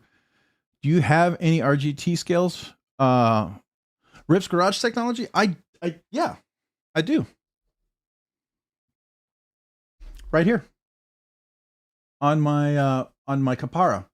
Half on this side. I like the burlap. I kept the regular ones on the other half, but I could swap them where I could put the RGT Rip's Garage Technology scales on one side and have the burlap micarta on the other.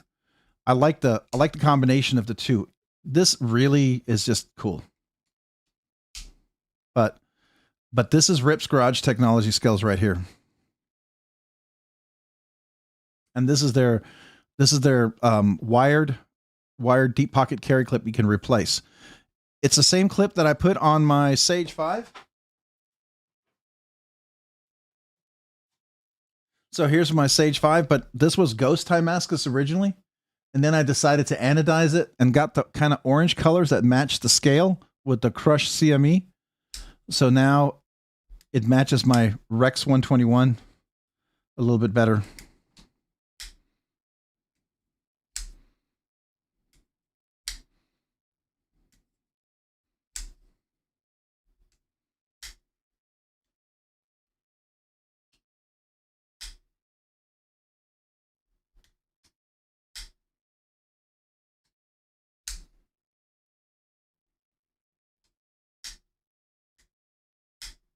Well, some of the FRNs, like I have a couple of Spydercos are going to be giveaways. The Delica over here, and the Endura. The Endura, the steel liners underneath the FRN scales make it like as tough as any other knife. That FRN is never going to bow or bend or anything. To me, it's like, yeah, FRN is perfectly fine with that type of setup. So I have not sharpened the Rex 21 actually at all yet. I've not had to. All I've done is stropping it. And mind you, I was stropping it with compound. I have yet to use this. So, you know, this is a good test. Now I'm going to kind of curious to see if this does a huge improvement. So let me do the 6 grit first. See if that, we can kind of work it down a little bit. The thing about Rex 121 I found is really interesting. It doesn't feel sharp.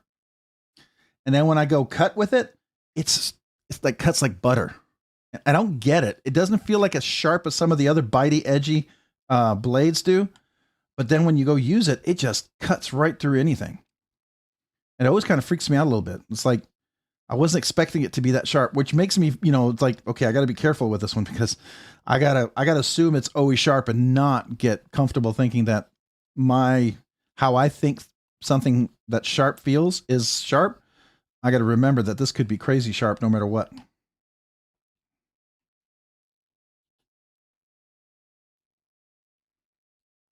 All right, so I'm using my traditional ones here. So, oh my gosh, it's the first time I've ever felt Rex 21 feel sharp. Okay, now I'm really curious. We got to cut something. We're gonna have to cut something. Oh, this might be fun. I'm about to be excited here.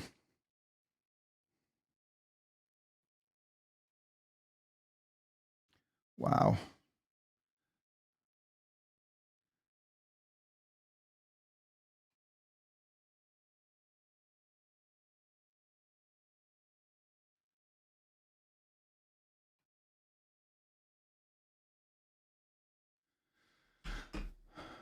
Oh.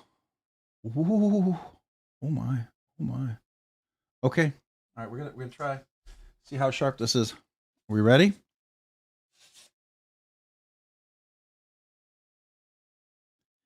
That was crazy. Hold on.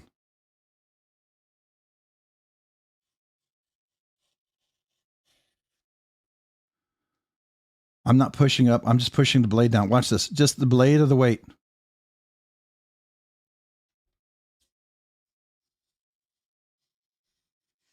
I'm not even sawing. Holy cow. That is insane. Okay. All right. Another reason why I love my new strops.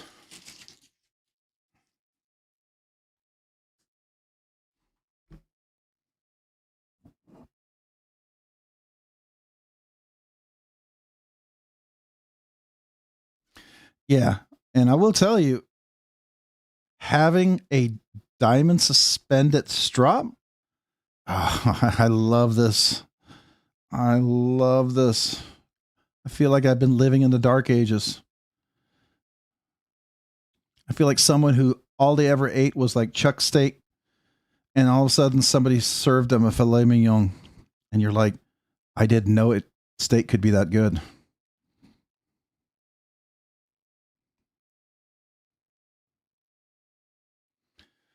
All right, let's see.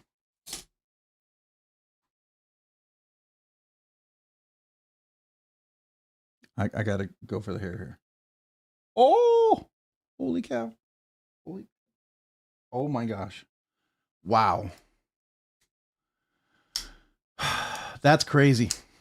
Okay.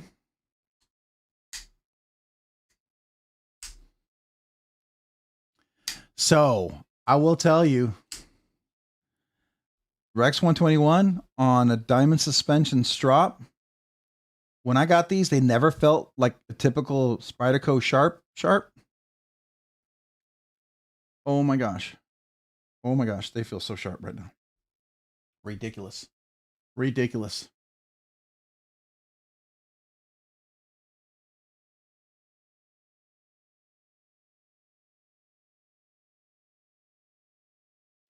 So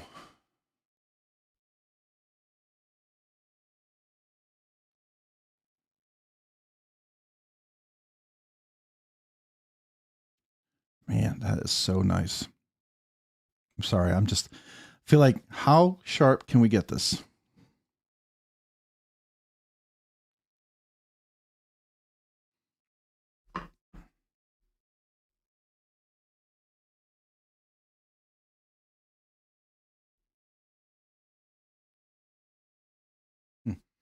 That's cool.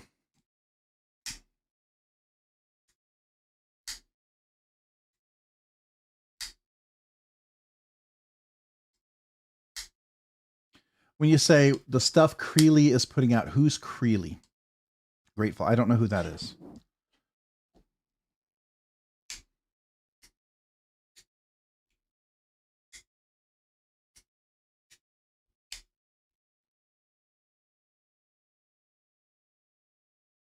Wow, this M4 is ridiculously sharp. Okay.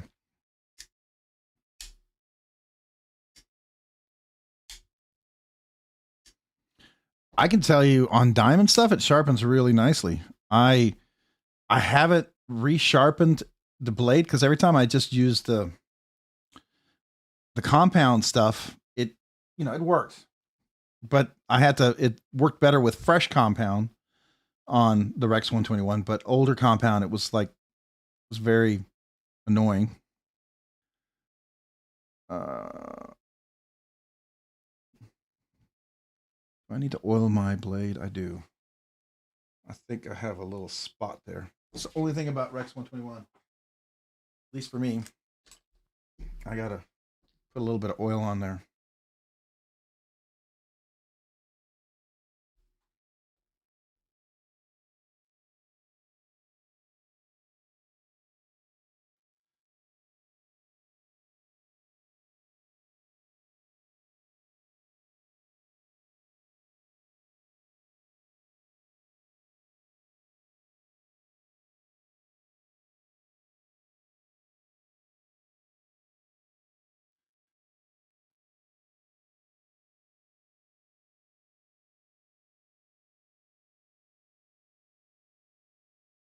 Sorry, I this happened to me with Maximate.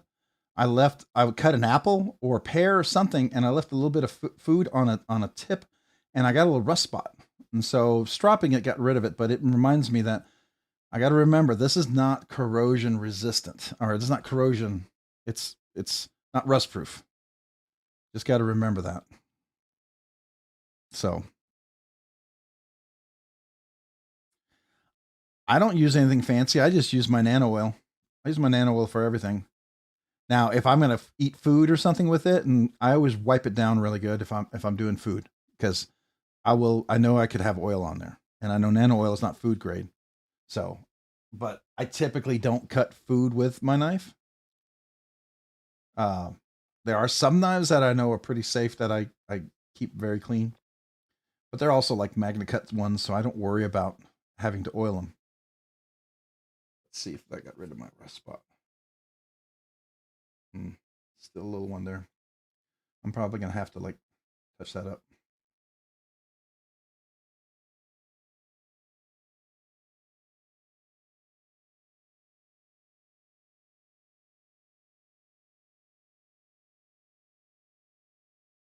Yeah, that's what happens when you have a knife and if you use it, and especially if you use it like for food and stuff.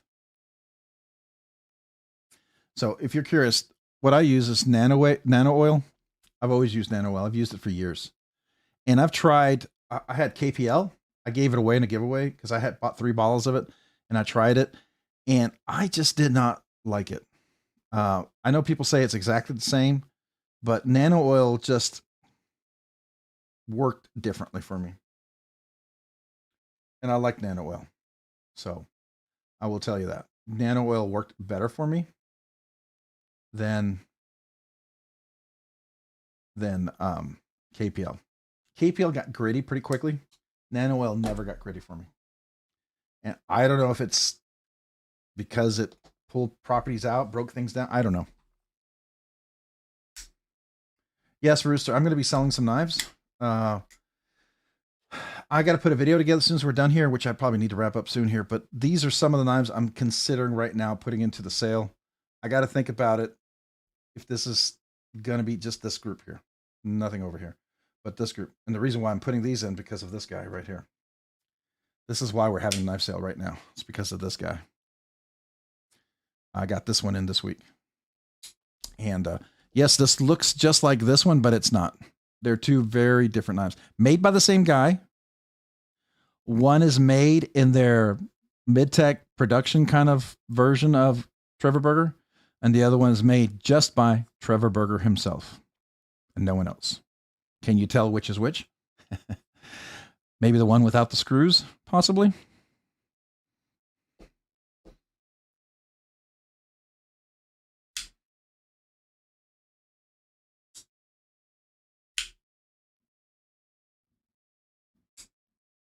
That's a good idea, Todd. Yeah, to use that.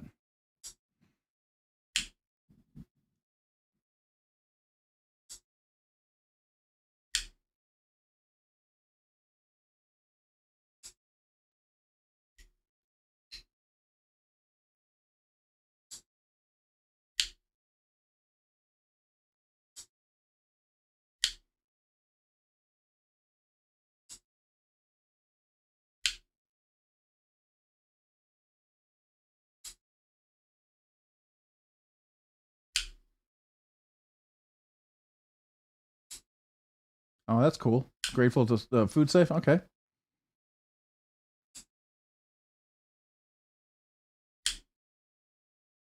Palmer, you heading to bed?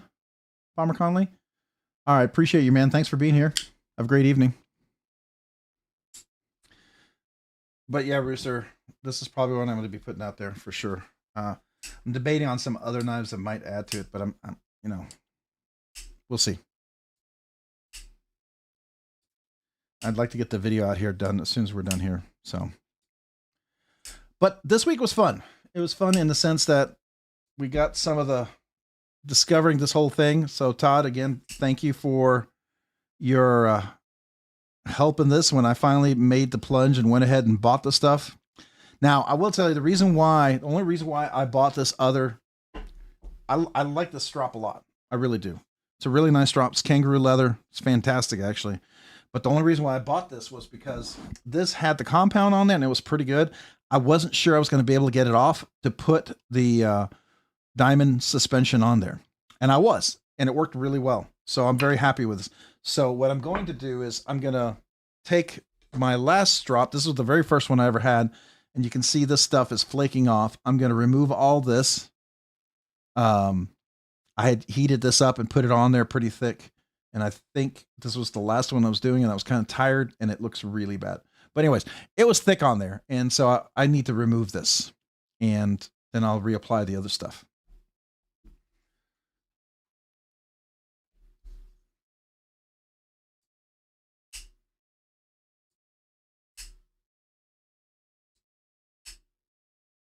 Okay, for sure. Rooster, absolutely.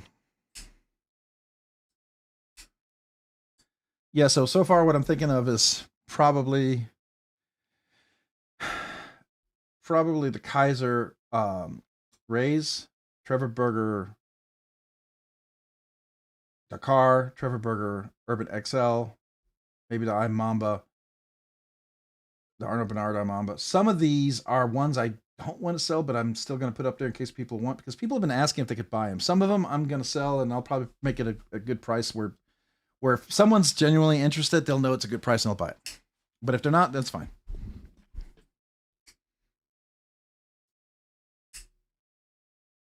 Yeah, I noticed that when I reapplied the compound, because the first time I put it on there, it's the first spray, it just sucked in and went away. And I wasn't even sure there was stuff on there. And so I assumed, and then when I went back and I looked at Outdoor 55 and others who talked about the first application, I guess you do a couple. That's what I understood. At least that's what I discerned was probably the best. So the first one was just a quick thin layer, let it soak in, dry in. The second layer was just kind of spread out, let it soak in, then it was good. And I hadn't done anything with that. So I did that because the first layer was just to try to make it even distributed. And then the second time, the first time I sprayed like 4 or 5 times on the big one. Second time around, I think I sprayed 2, might've been 2 sprays and it covered the whole thing. And I was good with that.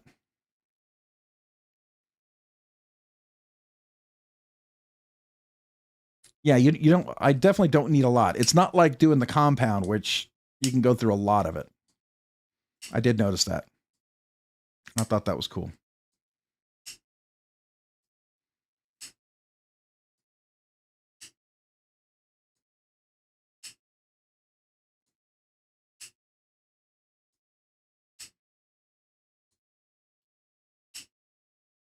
Oh, that's what your first drop looked like. Especially easy to end up with that, with the wax-based stuff when you're new to it. Yeah, so what I did is I used what I saw Outdoor 55. He used the razor and he scraped it off, got it down to, and then I heated it up to wipe anything else off just over the stove, just a little heat because it melts pretty quick. And then I wiped it with a cloth and it would take up a lot of stuff. And then I went back with the razor, not digging into it, but just scraping anything out of the pores.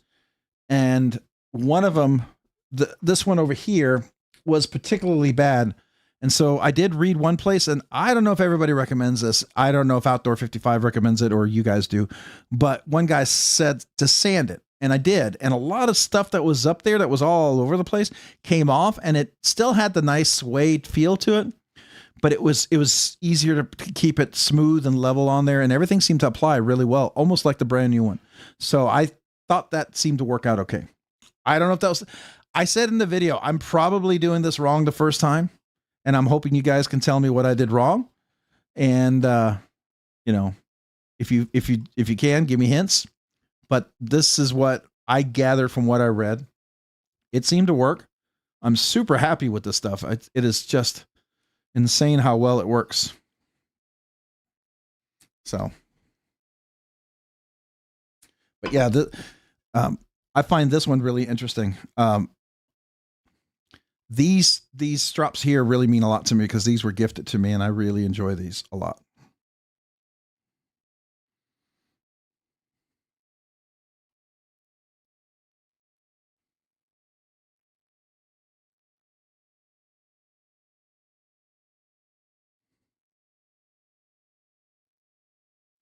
I always get so amazed at how shiny that edge is and how sharp it is. Sorry, I haven't stropped everything. I've all the knives that have never been stropped, I'm catching up on. This one should be good now. I did this one before at the 6 micron, just a little bit. This is the first time to do it at the 0.5 micron, and I didn't do it a whole lot. And yeah, it's great. It's perfect. It's good to go. See here, is there another knife I haven't stropped yet? This one I've never stropped. I mean, this was one I bought. It's not bad, but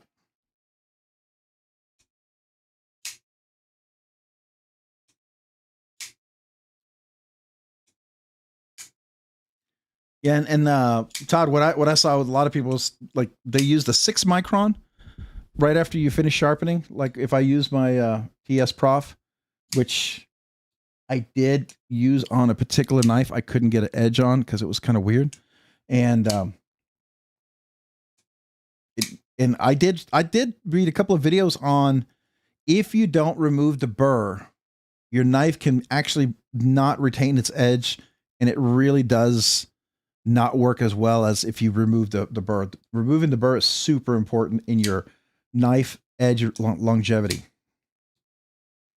I think Outdoor 55, he was doing some videos on that. It seemed pretty credible what he shared.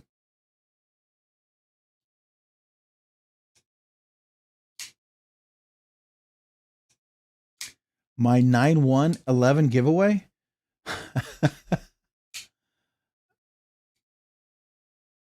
9/1 entry video. Is that like 9/1/2024? Knife Nut 69? Is that from 2024? That's crazy. Something really nice about a quality strop. I've been making a bunch of them ever since I got a jointer for my shop. Oh, that's nice.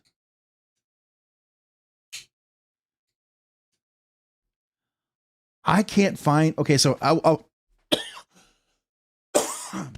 excuse me. I don't know if the person who made me the 2 strops is in the chat right now, because I went back to look for the emails when I saved them, and I can't find them, and I feel really bad. And I wish I had remembered. I wish I'd saved the email. I don't know what I did with the email. I can't find it. And I don't know if it got deleted or got transferred or what happened, but the person who made these 2 strops for me, I wish I could remember who they are. And if you're in here, and if it's you, would you let me know on the side? I know you don't want anybody to know, but I would like to remember who you are and talk to you about it, because these strops I've used the most completely. So I really appreciate that. But that being said, grateful. The gentleman who made those strops for me originally were horse's hide. Now the strop that I bought was kangaroo. And from what I gather, kangaroo, horse's hide, and buffalo, probably 3 of the better leathers you can get out there. Now, I Outdoor 55 seems to think that cowhide is just fine, but there's different grades of cowhide too, right? You know, looking at the leather industry, there's genuine leather, there's different versions that they use, and one is not necessarily as good as the other.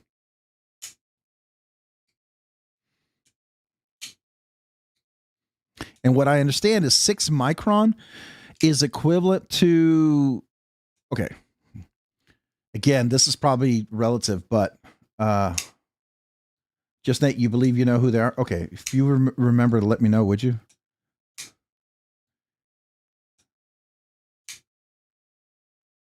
Yeah, and can't be ignored. I totally agree with that. I absolutely agree. You gotta get that burr removed. What was I saying?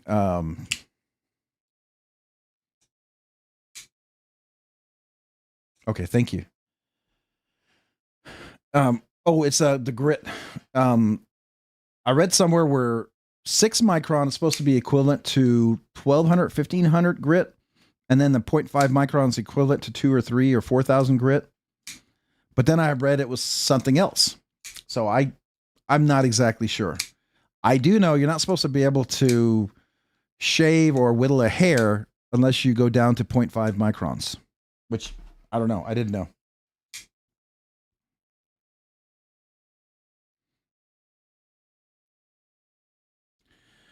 I don't know. What is 6 micron equivalent to? Is it 1200, 1500? And is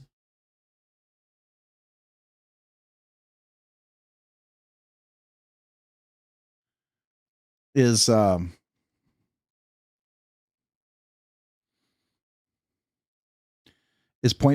microns? What's that equivalent to?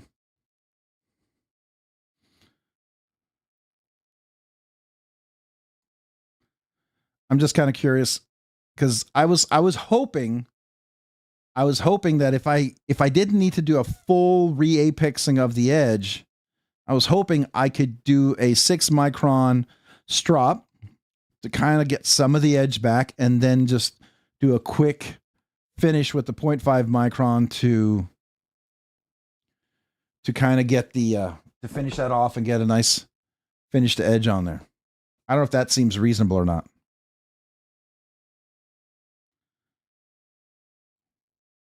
And one thing I've noticed too about stropping here is it's really nice without the compound. You can find that edge much easier. It's so much easier to find that edge, right? You don't have to keep waving back and forth going, I don't know if I'm flat on the leather. You can feel it like almost instantaneously when you're on the leather. I really, really, really like that. Even when it's a short edge or like, not a longer edge that's easier to find. I really like that. I don't know if that, do you find that to be true or is that all just in my head? Okay. I feel like that one's good to go. It's always fun to find a different knife I haven't stropped yet.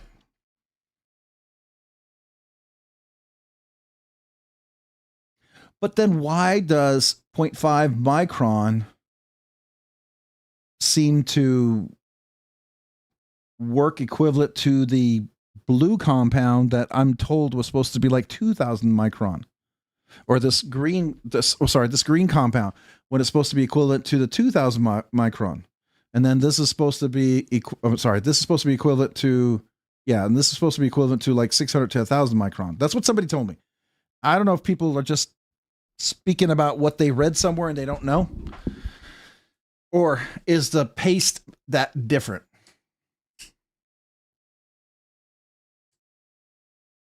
Because I'm always just trying to make it relative.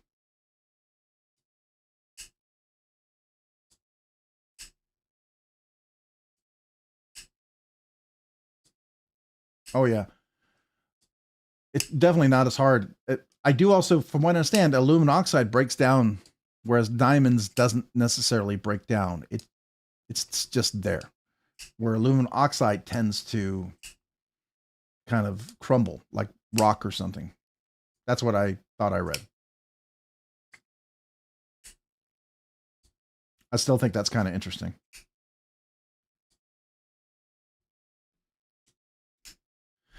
So I've done this edge. That's a lot of fun. I feel like, what knife have I not done yet? What knife have I not edged? Ooh, have I done this one? I don't think I've done this one yet. Wait. Nope, I've not done this one. Sorry, just another edge to do. I don't know, it's just a lot of fun. I'm going to run out of knives to strop. Then I'll have to make sure every one of the giveaway knives has some ridiculous edge. Just because it's fun.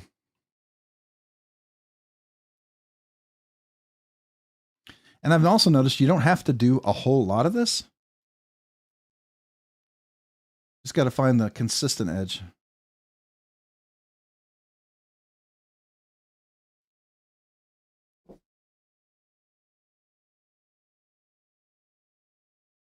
Yeah, now it's not as torn up. Green compound is usually about 0.5 micron size of particulates of aluminum oxide suspended in wax. Same size for diamonds, but will be sharper and cut faster than aluminum oxide. Okay. Does aluminum oxide work on like Rex 121? It seemed to sort of work on there. I wasn't sure if it was.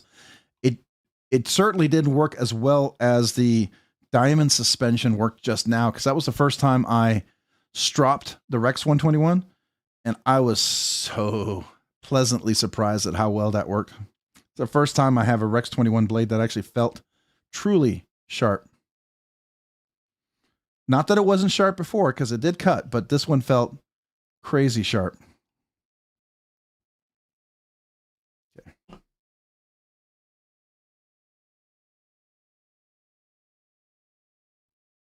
Oh yeah. All right, that one's done.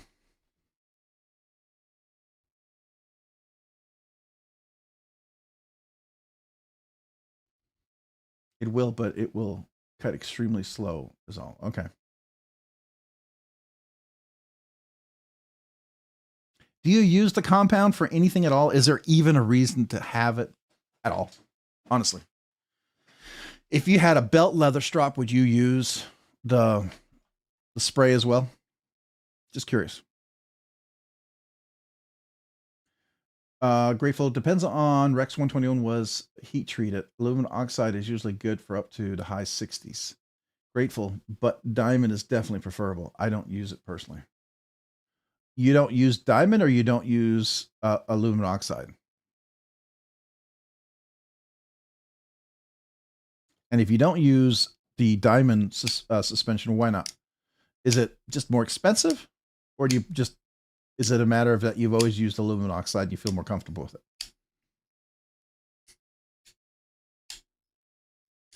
Oh, you don't use aluminum oxide. Okay, that makes sense.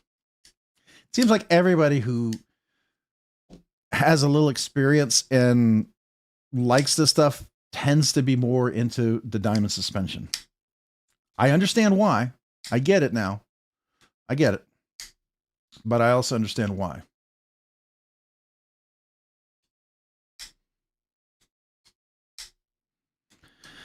All right.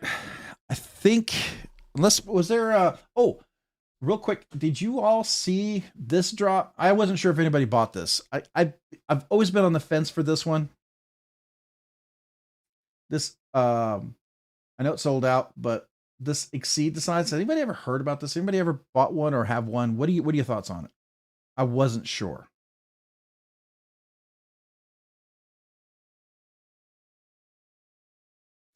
And what are your thoughts on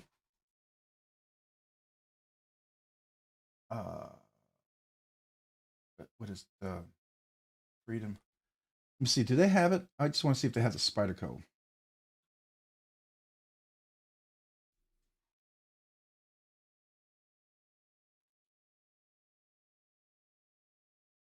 No, they don't have it. So the White Mountain ones don't do flippers anymore. Oh, so you have one. So it's not, I wasn't sure. It seemed kind of like, would I love it or would I not? It's not one of those that I've really been drawn to, but when I see it, it looks kind of cool. And the more I look at it, then I kind of, whereas like the same thing with this one, I looked at this one and everyone says, don't get it. But every time I come back to it, the more I look at it, the more I think I really like it. And the more I look at the ergonomics, and then I look at videos, people handling it, and I go, I think I'm going to really like that one. Whereas the Exceed one, it looks really cool when I first see it, and I'm like, oh, and then when I more and more look at it, I'm like, I don't know. I feel like that might be a knife you might get bored of pretty quick, or it just might not be super fidgety, right? And the fact that you guys, one, say you saw it, and the fact that you had it and it's being for sale kind of tells me that I might not be as excited about it. So here's something that dropped recently. Did anybody get this?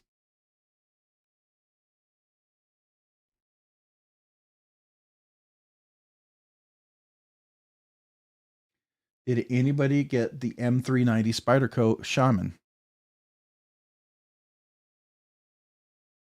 Or for $267 at White Mountain Knives? Because you add that to the cart.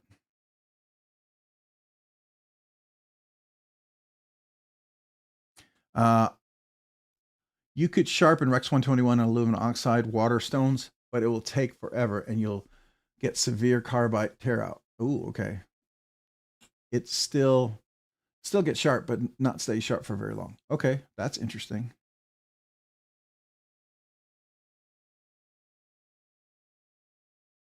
What is the difference between stone or coated on the OG scales? Original Goat? Coated is usually like a PVD or Cerakote or some kind. You can choose a colors. There's different colors for it. The stone means it's stone washed.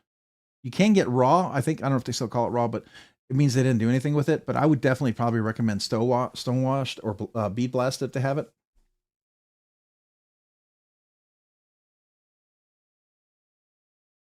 I did. Sadly, mine came with a divot in the DLC, so it's on the way back. But it looks great in person. Really? Okay. Well, that's a bummer. I'm supposed to, let's see here. It's one of those things where, where you pre-order it and you're like, you didn't know. And then next thing you know, it's like, what? I didn't remember pre-ordering that. So, I have to figure out, is this the one that's coming in from, let me see if it's coming in from UPS. Is it? Come on. I don't think it is. But needless to say, I guess I pre-ordered this and didn't realize I put $5 down. Next thing I know, I got charged for it. And I'm like, charged for what? And it's like, oh, this. Like, oh, I forgot about that. So there you go. Oh, yeah. I know that feeling. I know that feeling. Fortunately, sometimes when I get boxes in, it's not always me buying stuff. It's either being loaned something, maybe something that's given to the channel, maybe something in for review, something like that. It's like the idea that you can cut glass with Rex 121 at 70 HRC. Glass is around 66, 67 HRC, but it will dull the knife in a short amount of time. Yeah. Yeah, I could see that.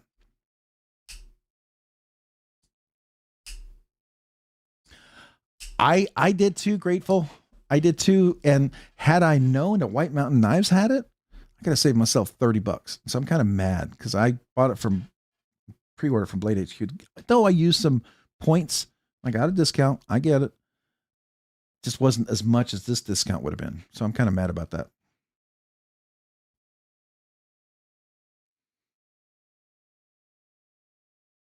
Oh, the 20.5 scales? Yeah. I didn't know they were going to have it. I thought it was an exclusive. I honestly thought it was a Blade Q exclusive. That's why I got it. Just like Knife Center exclusive on the Kapara.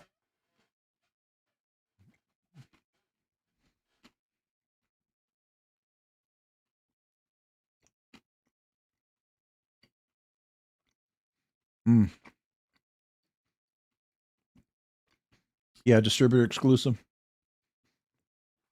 Well, whoever the distributor is, they distribute to both Blade HQ and White Mountain Knives, which I didn't know. Oh, you got the smooth?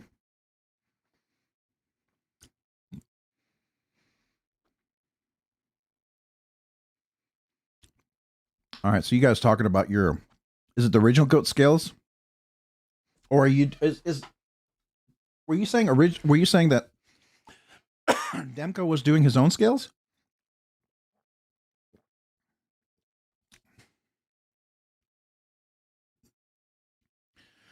I still have my Amicon birthday Amazon gift certificate.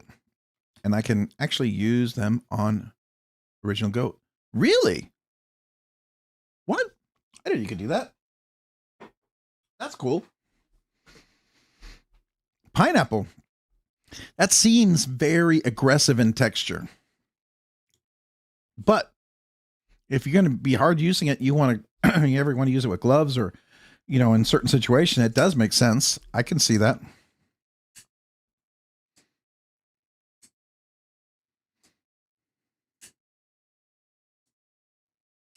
Indiana Knives and NC Blades as well. Okay, that's why those guys have it too.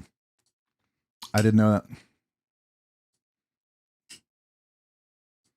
I didn't know they go through a distributor. I thought they went straight to Spyderco. That's kind of surprising. I thought White Mountain Knives would get their knives directly from Spyderco, That definitely does add to the cost of the knife.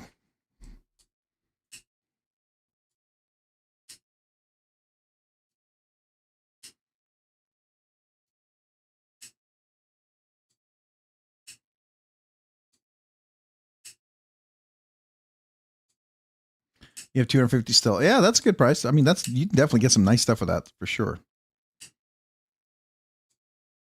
Oh, Blue Ridge. I didn't even know this. I'm learning here.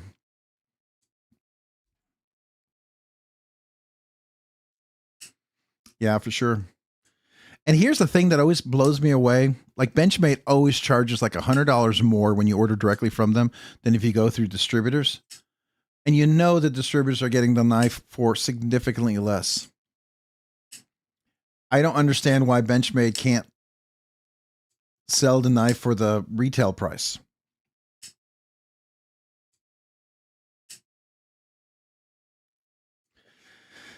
I mean, Mick Ranger, you got to get the scales you really like, man, for sure. Let's go look at the original Goat scales because that is such a personal thing. It's again, it gets back to what do you really, really like, right? So it is a very personable thing. So 80 temp, let's see here. The final OG touch. Oh, they have the clips too, by the way. Those clips look amazing.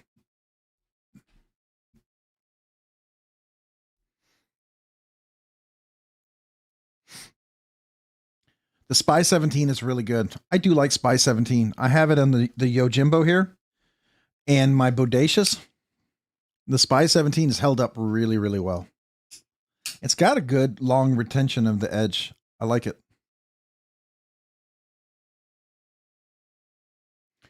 Like I use this to open a lot of boxes and a lot of letters and envelopes.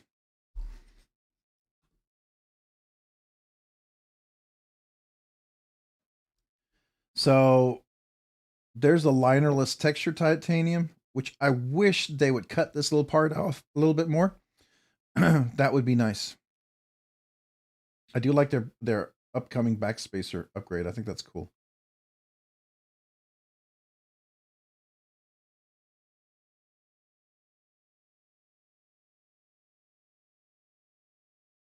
I think this is the coolest clip. I wish this would work on an 80-20.5. I would so get this clip on an 80-20.5.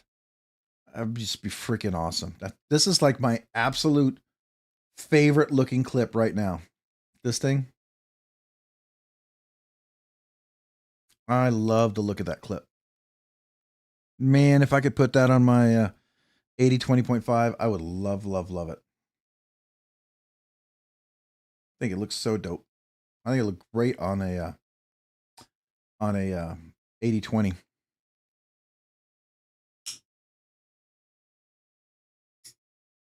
Yeah, Magnamax would be cool on a Manix. I would take it on a Para 3, PM2, a Sage 7. Oh, I asked, and I don't know when it's coming, but I did ask at Blade Show Atlanta. I said, man, that Sage 6 with that compression button lock would be awesome to see in other knives. I said like a Para 3 and a PM2, because every one of us who have like 10 of each of these, we'd probably buy 10 more. And that guy goes, I don't know anything about that, and I can't say anything about that coming out anytime soon in the next year. Like, okay. At least that's the idea. But, you know, again, Spyderco does plan. If they make a plan for a year, it could happen. Sometimes it could take 2 or 3, but it could. Let's just say that.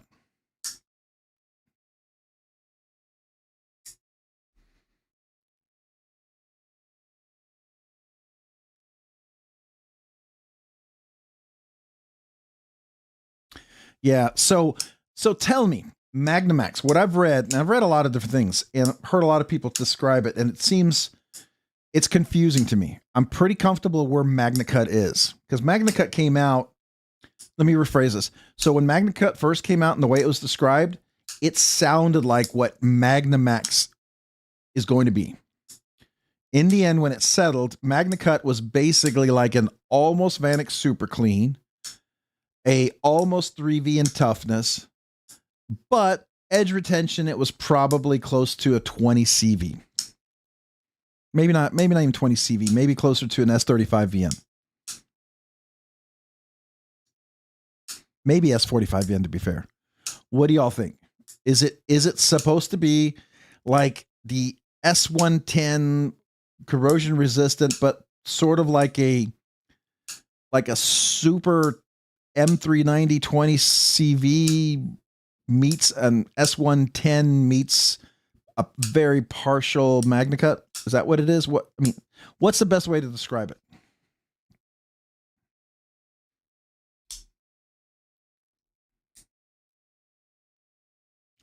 Well, they just released the Mule. So any time between tomorrow and 6 years from now is around the time that is around the right. Oh, you got that right. 100%. Even if they have a goal to release it in the next year, it could be a year or 6 years. Absolutely.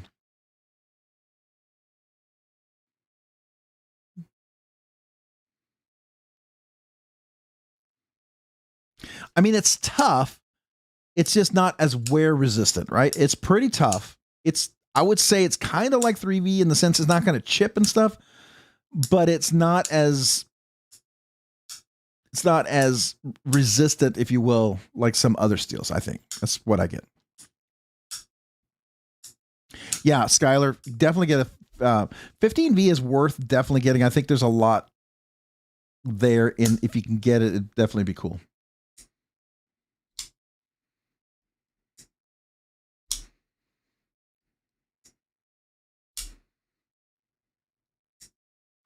Oh, so were they already testing the Magnamax?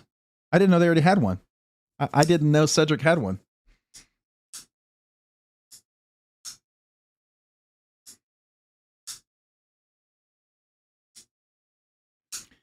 Erica's EDC. Is that the lady that is a big Emerson fan?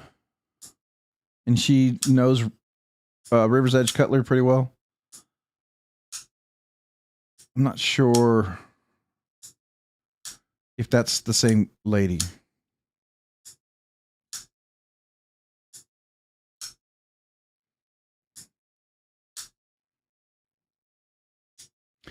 Yeah, I remember watching her stuff. I liked it. And then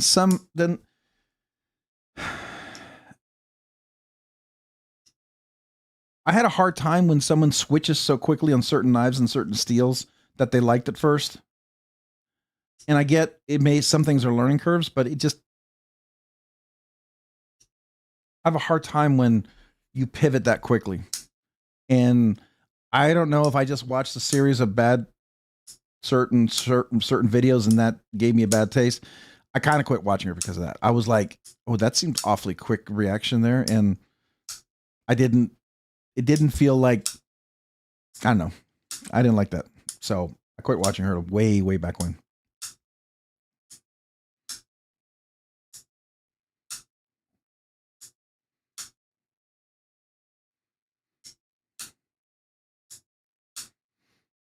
Yeah. I mean, it's not quite 3V, but as far as toughness, but 4V for sure. I think 3V is supposed to be tougher, right? 3V is supposed to be a little tougher. Oh, he got a mule? Oh, that's cool.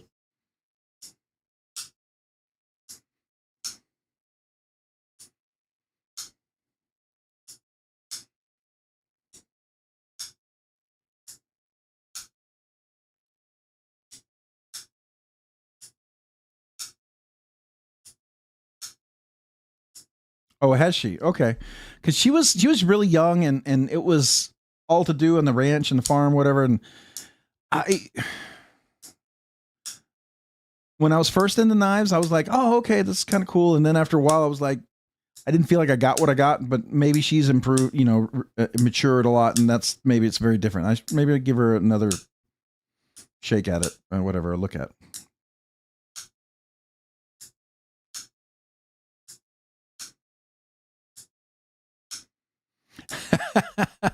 I didn't want to say that, Knife Nut 69. I didn't want to say that.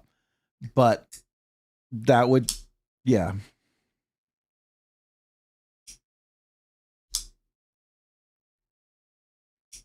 Yeah, I think Rex 21, at least I remember the last video that he did, Ada, Cedric and Ada, Rex 21, he just ran out of stuff.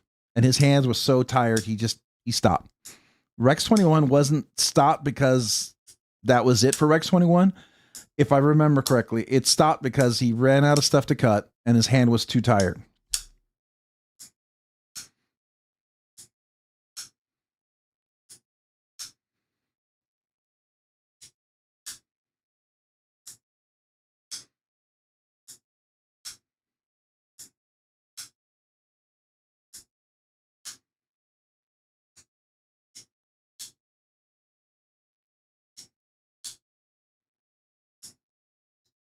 Right, Skylar? I don't want to have to use a knife that long.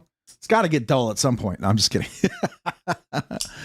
Oh, but if you're out somewhere and you need a life survival tool, I bet that's a great tool to have.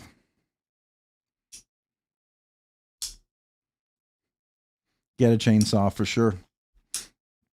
That's funny. I like that. I could see that. My chair sunk again. Can you tell? Because you only see the top of my head. I got to get a new piston for this chair. It's supposed to be a 15-year warranty, but there we go.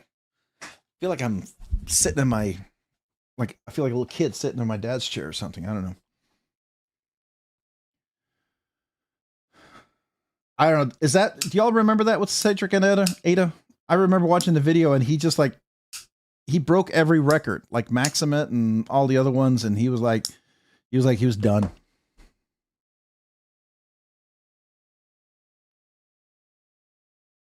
Your teeth or your chainsaw. That's funny. Yeah.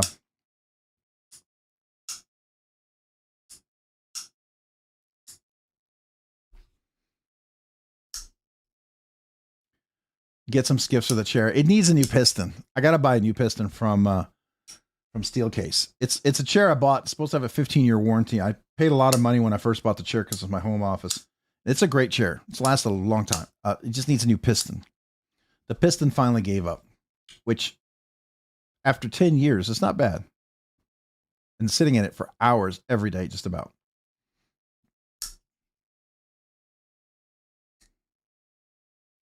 I think he may have gone back to complete his data point for the chart, but I can't recall. Yeah, I know in the video he stopped.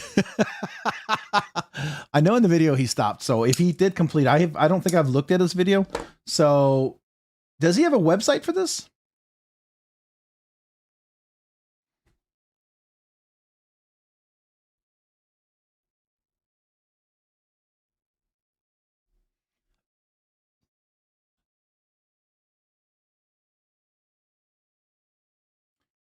Videos.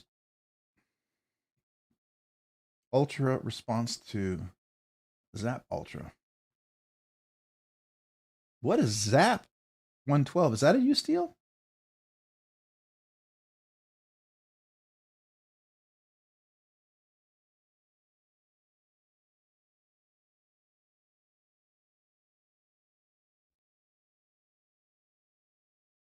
Oh, this is his second response for his TS Prof.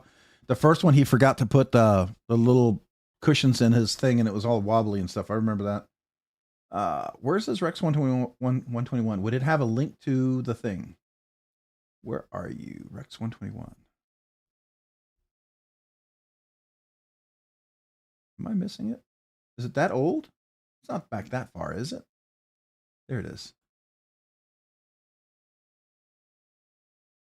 Freehand sharpening.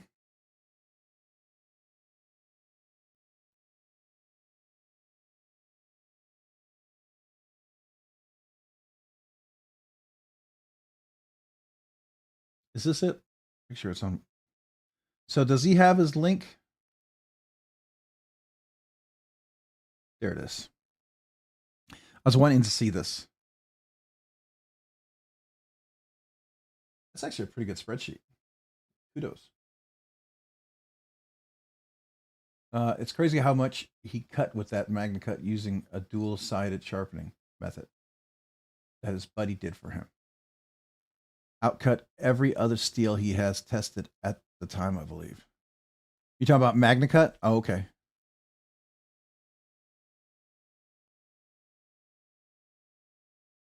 So here's Rex 121.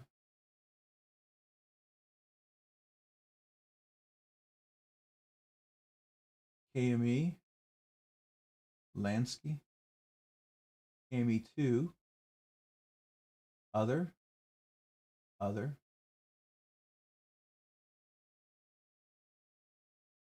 Oh, he uses different sharpeners. I didn't know that. That's cool. S390 scored better. 15V scored better. Huh. I would not have expected that.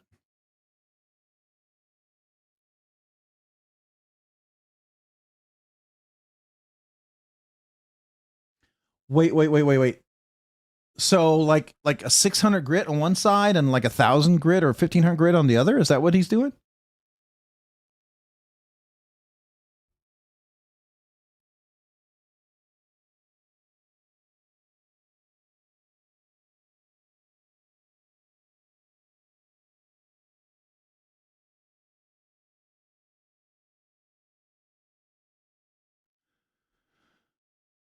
Yeah, I was kind of curious what you said. So like basically 600 grit on one side and then like a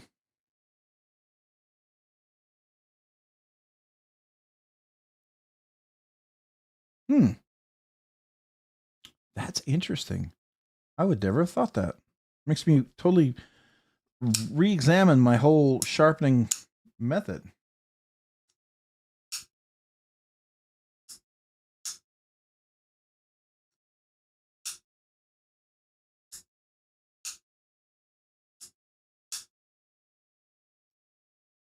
Wow. Okay. Tungsten carbide, elastic ceramic. 15V outperformed Rex 121. I didn't think that was true. I thought that was not necessary. Oh, what is this up here?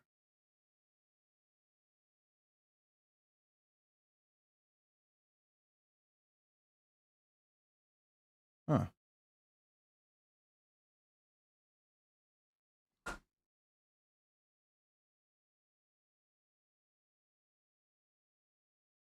Serrated chisel. Yeah, it does. Yep. Was one that was really high, and I think something similar. 603. Okay. That's kind of cool. I would never have thought of that. Interesting.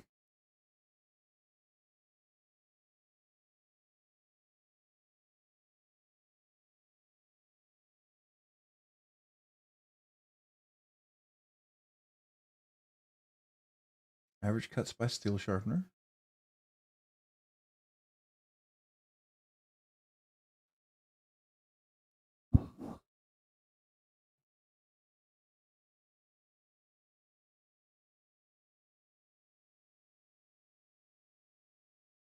Wow. Okay.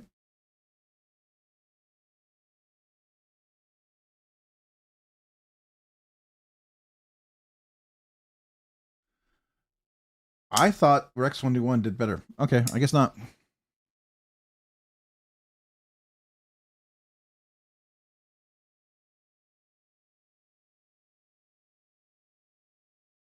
I didn't know it was that much better. Somebody told me it wasn't better. I think that was hearsay.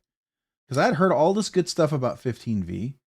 And then I'm glad I looked at this. Now I know why people are into 15V. Now it makes me want to get a Mannix 2 15V.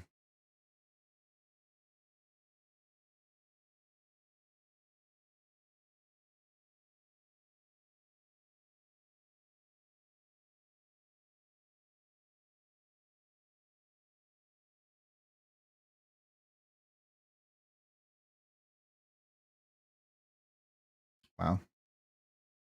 Anyways, that's a cool spreadsheet. I don't think I've ever looked at this before. I heard about people talk about it, but that's cool.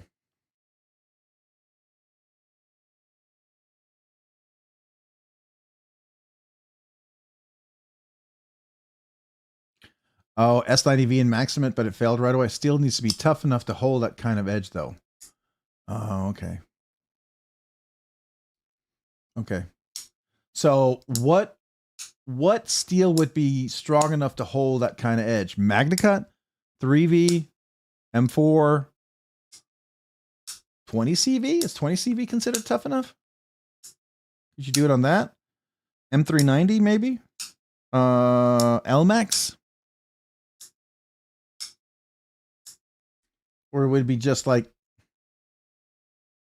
15V? 15V.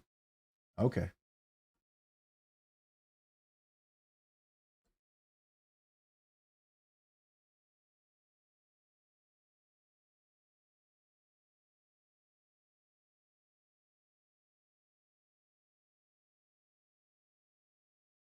Italian MagnaCut test. Oh, I want to see this. I got to see this.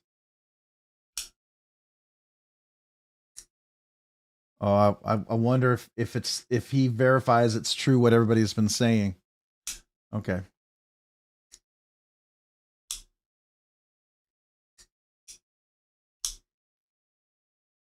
Okay. Oh, I should go back to the spreadsheet. Has he done Spy 27? I'm kind of curious. Where does that fall? Is it decent? Oh, here it is. It's by S90V, LC200N, LMAX. Crewware is a little bit better. CTS XHP is a little better. Okay.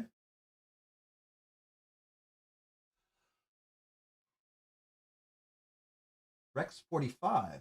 Does he do Rex 76 in here? I don't see Rex 76. ZDP 189. Okay. M398.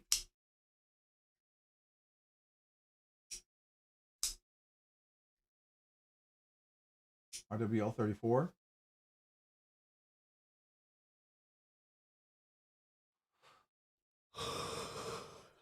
Excuse me.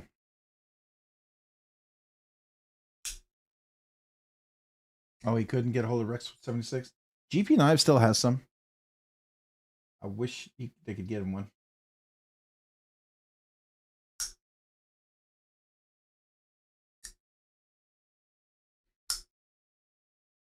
Oh, okay. Well, if he came to Blade Show Atlanta, he could have bought one from them there and brought it home, maybe. I don't know if he can do that, but.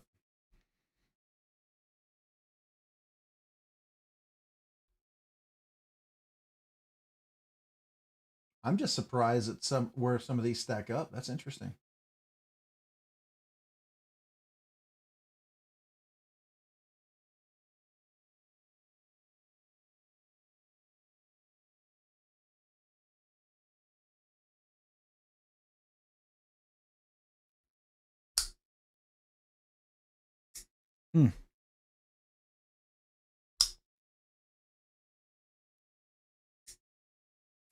I'm tempted to send him one, but I sent my buddy New Zealand a folder and custom seized it. Have you disassembled it and wrapped it up in separate parts? Is it because it was a folder, or is it because it was assembled?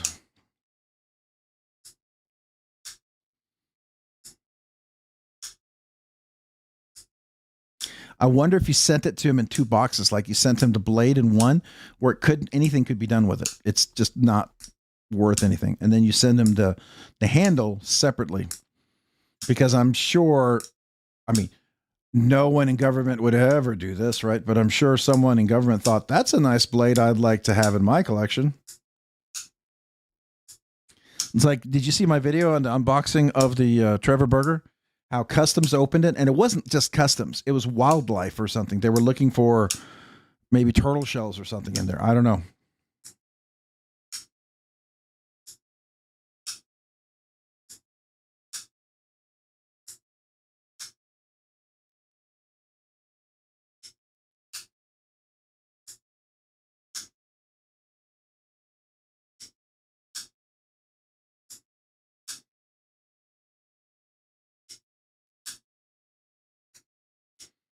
Oh, it was backlock Spidey. It was called because they called it a flick knife. So basically, if I can do this, that's illegal to send to them.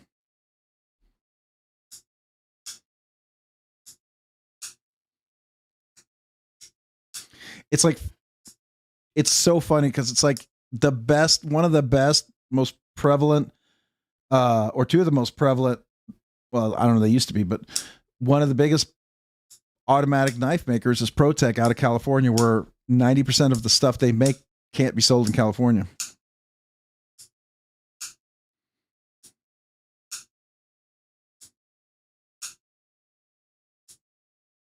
Yeah, Canada is crazy, man.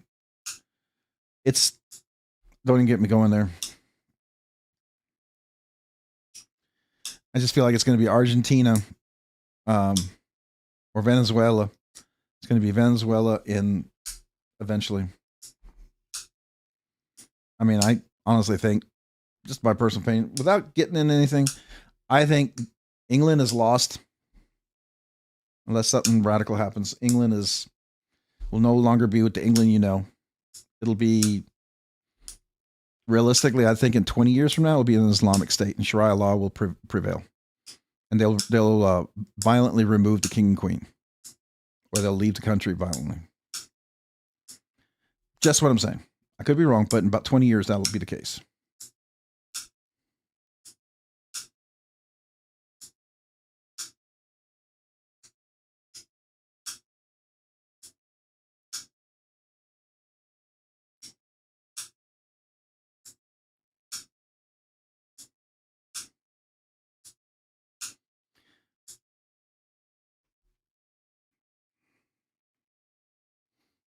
So,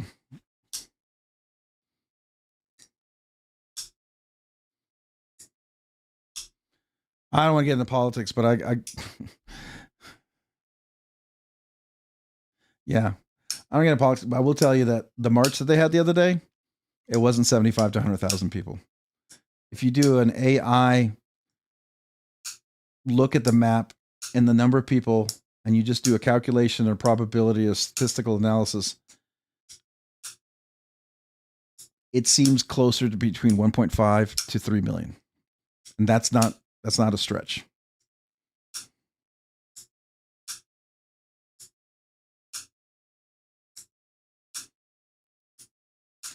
I think they've already gone beyond the point of recovery. They just had a recent election in one small town where you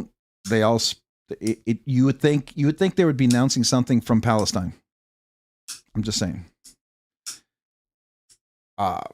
And if they're okay with that, I just don't think people see the future trajectory.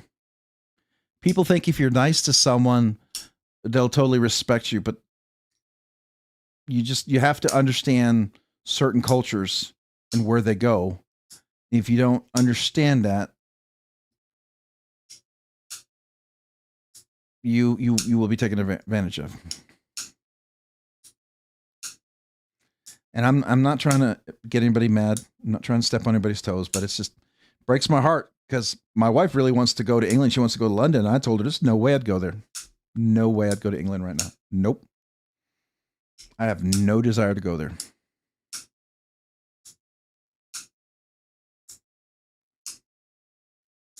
And the only way things are going to change if something terrible happens in that country. And I honestly think it's going to go that way. But, you know, the government's done a good job in making sure that the people can't resist. So, and I will, okay, I'm going to say one more thing. You get mad at me. Don't hate me, guys, but I'll say one more thing. You want to know what happened in World War II with the Nazis and how certain police forces became Nazis and they like, how could they possibly have done that? They didn't understand what was going on. Look at some of the UK police. They are the perfect example of how you can move toward that direction and think they're completely justified and right in their actions. Oh, I think we do too. I think some cities and some parts of the United States are wanting that and thinking that it's going to be altruistic, some utopia. And the people who are in favor of it don't realize they'd be the first ones that would be killed. Here's the reality. When Lenin and Stalin came into power, all the people that helped with the revolution, if you know any history, unless you study history, you're destined to repeat it. The first people Lenin and Stalin had executed were all the people that helped them with the revolution, because they knew they're the same people that could revolt against them. So the very people that they used to get into power are the very first people they executed. And that's exactly what's going to happen. Some of these people who want to support these people don't realize they'll be the first people that are going to throw them off the top of a rooftop. And they don't realize that the freedom and the things you have in this country is because of certain other ideals that they may or may not agree with. But I just don't want us to go there. There is a phrase that says it seems that every generation, or at some point, a generation has to water the soil of liberty in order for it to continue. It has to water the soil of liberty with the blood of the martyrs in order for it to continue. And I hope not, but it's people don't realize it. And then, yeah, I'm going down a road here that people may not want to. I already had a bunch of people drop me following me on Instagram because I made one single post. So I just don't want to tick everybody off over here. I respect everybody's opinion. I'll be the first one to fight for everybody's opinion, even if you 100% agree with me. I believe you should have the right to have that opinion. I believe that's part of being an American. And I totally will fight for that. But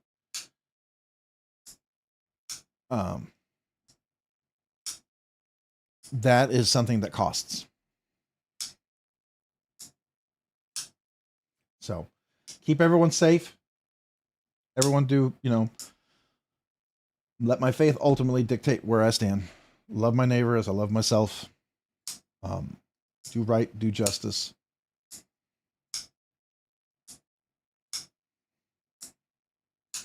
But I will not be silent anymore in speaking good and having conversations. For the longest time, we were told to be quiet. And I think that has to stop. You have to talk about things. We have to have dialogue. We have to have conversations. If we can't have that, we are in far worse trouble.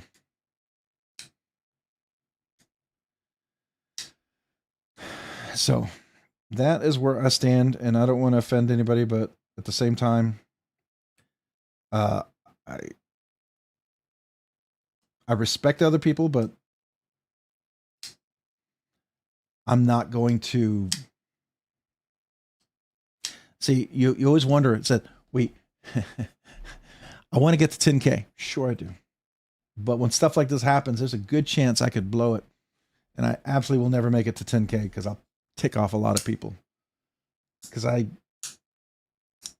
believe in freedom of speech. I believe in dialogue. I believe in certain things that people have been attacked, killed, and murdered for. So